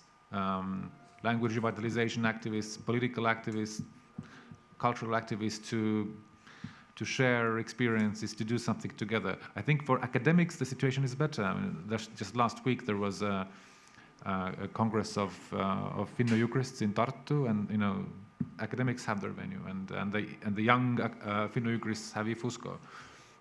But maybe there is this absence of a network or some kind of a structure for these kinds of civic activists. And I think that is actually, I don't think we give an answer here, but at least if we, this is a valid question. Should there be something replacing these previous structures that somehow do not seem to be sustainable? Remark also from Zoom. Yes, we listen here. Zoom. Yes, thank you. I would just like to point out that to me it sounds like what you're describing is essentially my job, because there is an existing well-founded entire scholarly and scientific field that deals specifically with the issues of language revitalization, and there is quite a lot of readily available literature on that, and quite often actually these kind of staple books of the field of language revitalization do read quite a lot like a guidebook. So they do deal, like they are based on actual scientific study, of course, but they do deal very much with the issues that you are describing. So there are entire chapters dedicated directly to the different approaches to prioritization of different things. Like you say, if you need a word for a beaver or if you need a theme park, there is like guidebook like literature that deals with specifically these kind of issues, or also with the issue of what to do when your language doesn't have readily existing words for certain concepts that are needed in modern day life. There are different approaches that you can go about with that, and they do of course deal with the fact that each minority language and minority people's situation is always unique. So there's no kind of a ready-made to-do list that would apply directly to any given minority language. But yeah, there is quite a lot of literature and entire academic field where we talk about these things all the time. One book that I can specifically recommend is called Saving Languages: An Introduction to Language Revitalization. It's written by two American scholars, Lenore A. Grenoble and Lindsay J. Whaley. It's from 2005, and it's based on rigorous academic studies, but it's quite easy to read because these books are also intended not only for scholarly audiences and other researchers of the field, but specifically for minority language activists and revivalists such as yourself, for example. Also, again, I'm very happy to provide any kind of reading recommendations on this, because this is something that I do for a living. But I think what you're describing is maybe also an issue that is very well founded, that different kind of minority peoples have different kind of access to these kind of materials. Because for example, as Karelians, one strength of ours is that we've always, but for many decades now, we've had very close ties to the scientific and academic community, so we have quite a good access to these kind of things. And many scholars of our field are also Karelians ourselves, such as me, for example. But also Finno-Ugric nations in general are quite heavily represented in the scholarly studies of language revitalization. For example, one of the absolute kind of international classics of the field comes from a Finnish researcher of Sami revitalization. So kind of the big centers of language revitalization as a scholarly field are actually Hawaii, New Zealand, California, and then Finland and Lapland specifically. So there is, there's quite a lot of information on this, but of course I understand that it's not as familiar to everybody as it is for someone who's been lucky enough to study that and do that as a profession. But yes, I'm always happy to talk about this via email or something and recommend some literature. I'm sorry, I guess I wasn't entirely clear. I think I wasn't talking specifically about a specific claim. I was talking more along the lines that Oliver has responded, that we should probably fill the gap of any kind of gathering of civic activism, and because this seems like a perfect venue for that. So I'm a linguist myself. I'm aware of the literature. It wasn't a technical question about, okay, we don't know what reference materials to use. It was more about how do we collaborate? Can we collaborate together on these issues, since we're in such a similar situation?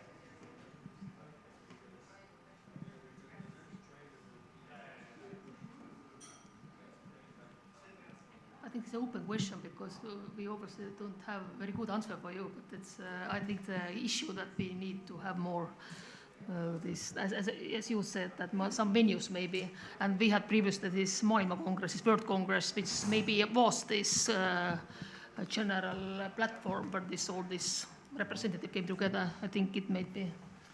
Can I actually take this opportunity and ask Madis, as chairman of Finno-Ugria's board, what is Finno-Ugria's current thinking about the World Congresses? Is it something that, in your view, can be restored at some point in the future? What would have to change in Russia that it would be restored, or do you think that something quite new should come in place, or is the current situation, as Antti described, interregnum somehow like the new normality?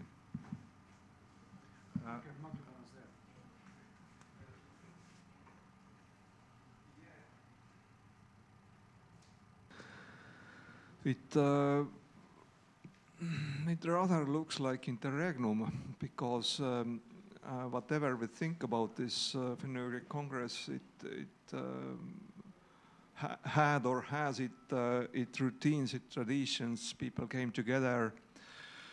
I'm not myself member of this consultative committee, but as far as I know, it was quite good working organization as well. We just don't know for how long this situation lasts, and it's difficult or impossible to predict. As Antti told, of course, in every year we move further and further from the initial cooperation situation some 3 years ago, 4 years ago, 5 years ago. Surely we here in this side, we need new ideas, new formats, new activities to keep moving. That's right. We can't just stay and wait until the war ends or something like this. That's true. That's true. We can't just sit. That's what I can say. I think Finno-Ugric Foundation, we are doing new activities. We are cooperating with Foreign Ministry of Estonia, for example. We compiled a report, more than 100 pages lately, surveys, etc. So, but we are, of course, open for new ideas as well every time. Shortly. Maybe I should talk about, because you mentioned a consultative committee. I'm a member of it. So we've tried to have some meetings, but it's very difficult because the representatives from the Russian side, they run into problems. So you can't, but they could be arrested for lose their jobs. So it's been very difficult. But I think that this open forum is one of the ways of going forward, to talk about the issues and then, have it spread. Surely. Everything is good. That's my idea.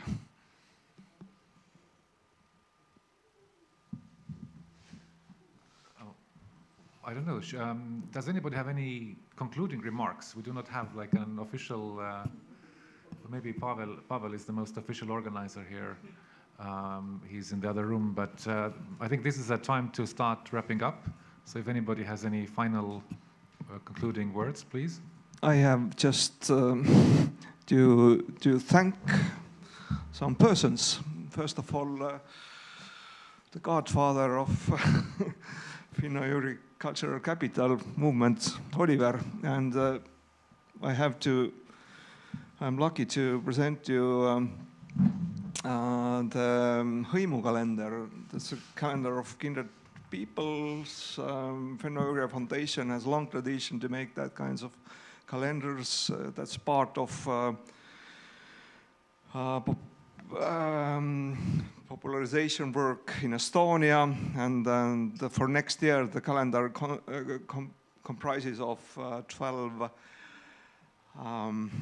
well-known Finno-Ugrists. On the cover you can see Paul Ariste, who is definitely the most known Estonian folklorist in history, but on the pages you can find other big names as well. Not all big names, but 12 of these. This calendar is made by the content by Tõnu Seilenthal, and this those paintings are by Finnish visual artist Lee Taiga. So, thank you, Oliver. Thank you, Matis.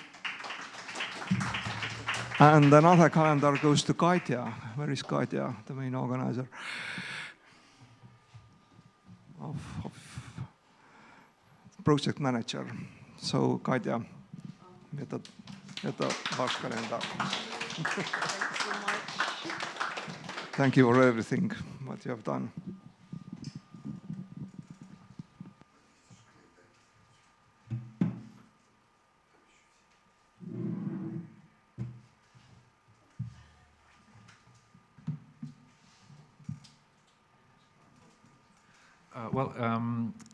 Actually, I would like to say just one concluding remark from my side. There were really many interesting and original ideas expressed today by panelists, by the audience. Thank you to everybody. There was one particular idea that somehow stuck in my head, and this is what when Tuomo Kondia was saying that his teenage identity crisis led to him becoming linguist and revitalizer of Karelian language. I think that's a very interesting idea, which also could be generalized, because this Finno-Ugric cooperation right now is also in some kind of an identity crisis, as we discussed. But maybe indeed every crisis is some kind of an opportunity, and as long as we understand the crisis, its causes, the current situation, maybe something new can be built upon it. And I think we already heard some concrete proposals today. I think the idea was the suggestion by Jukka Galleride, our Member of Parliament, was very interesting and should be followed up. And I hope that other ideas will also emerge, and also during the informal part. So thank you, everybody, and I really enjoyed it.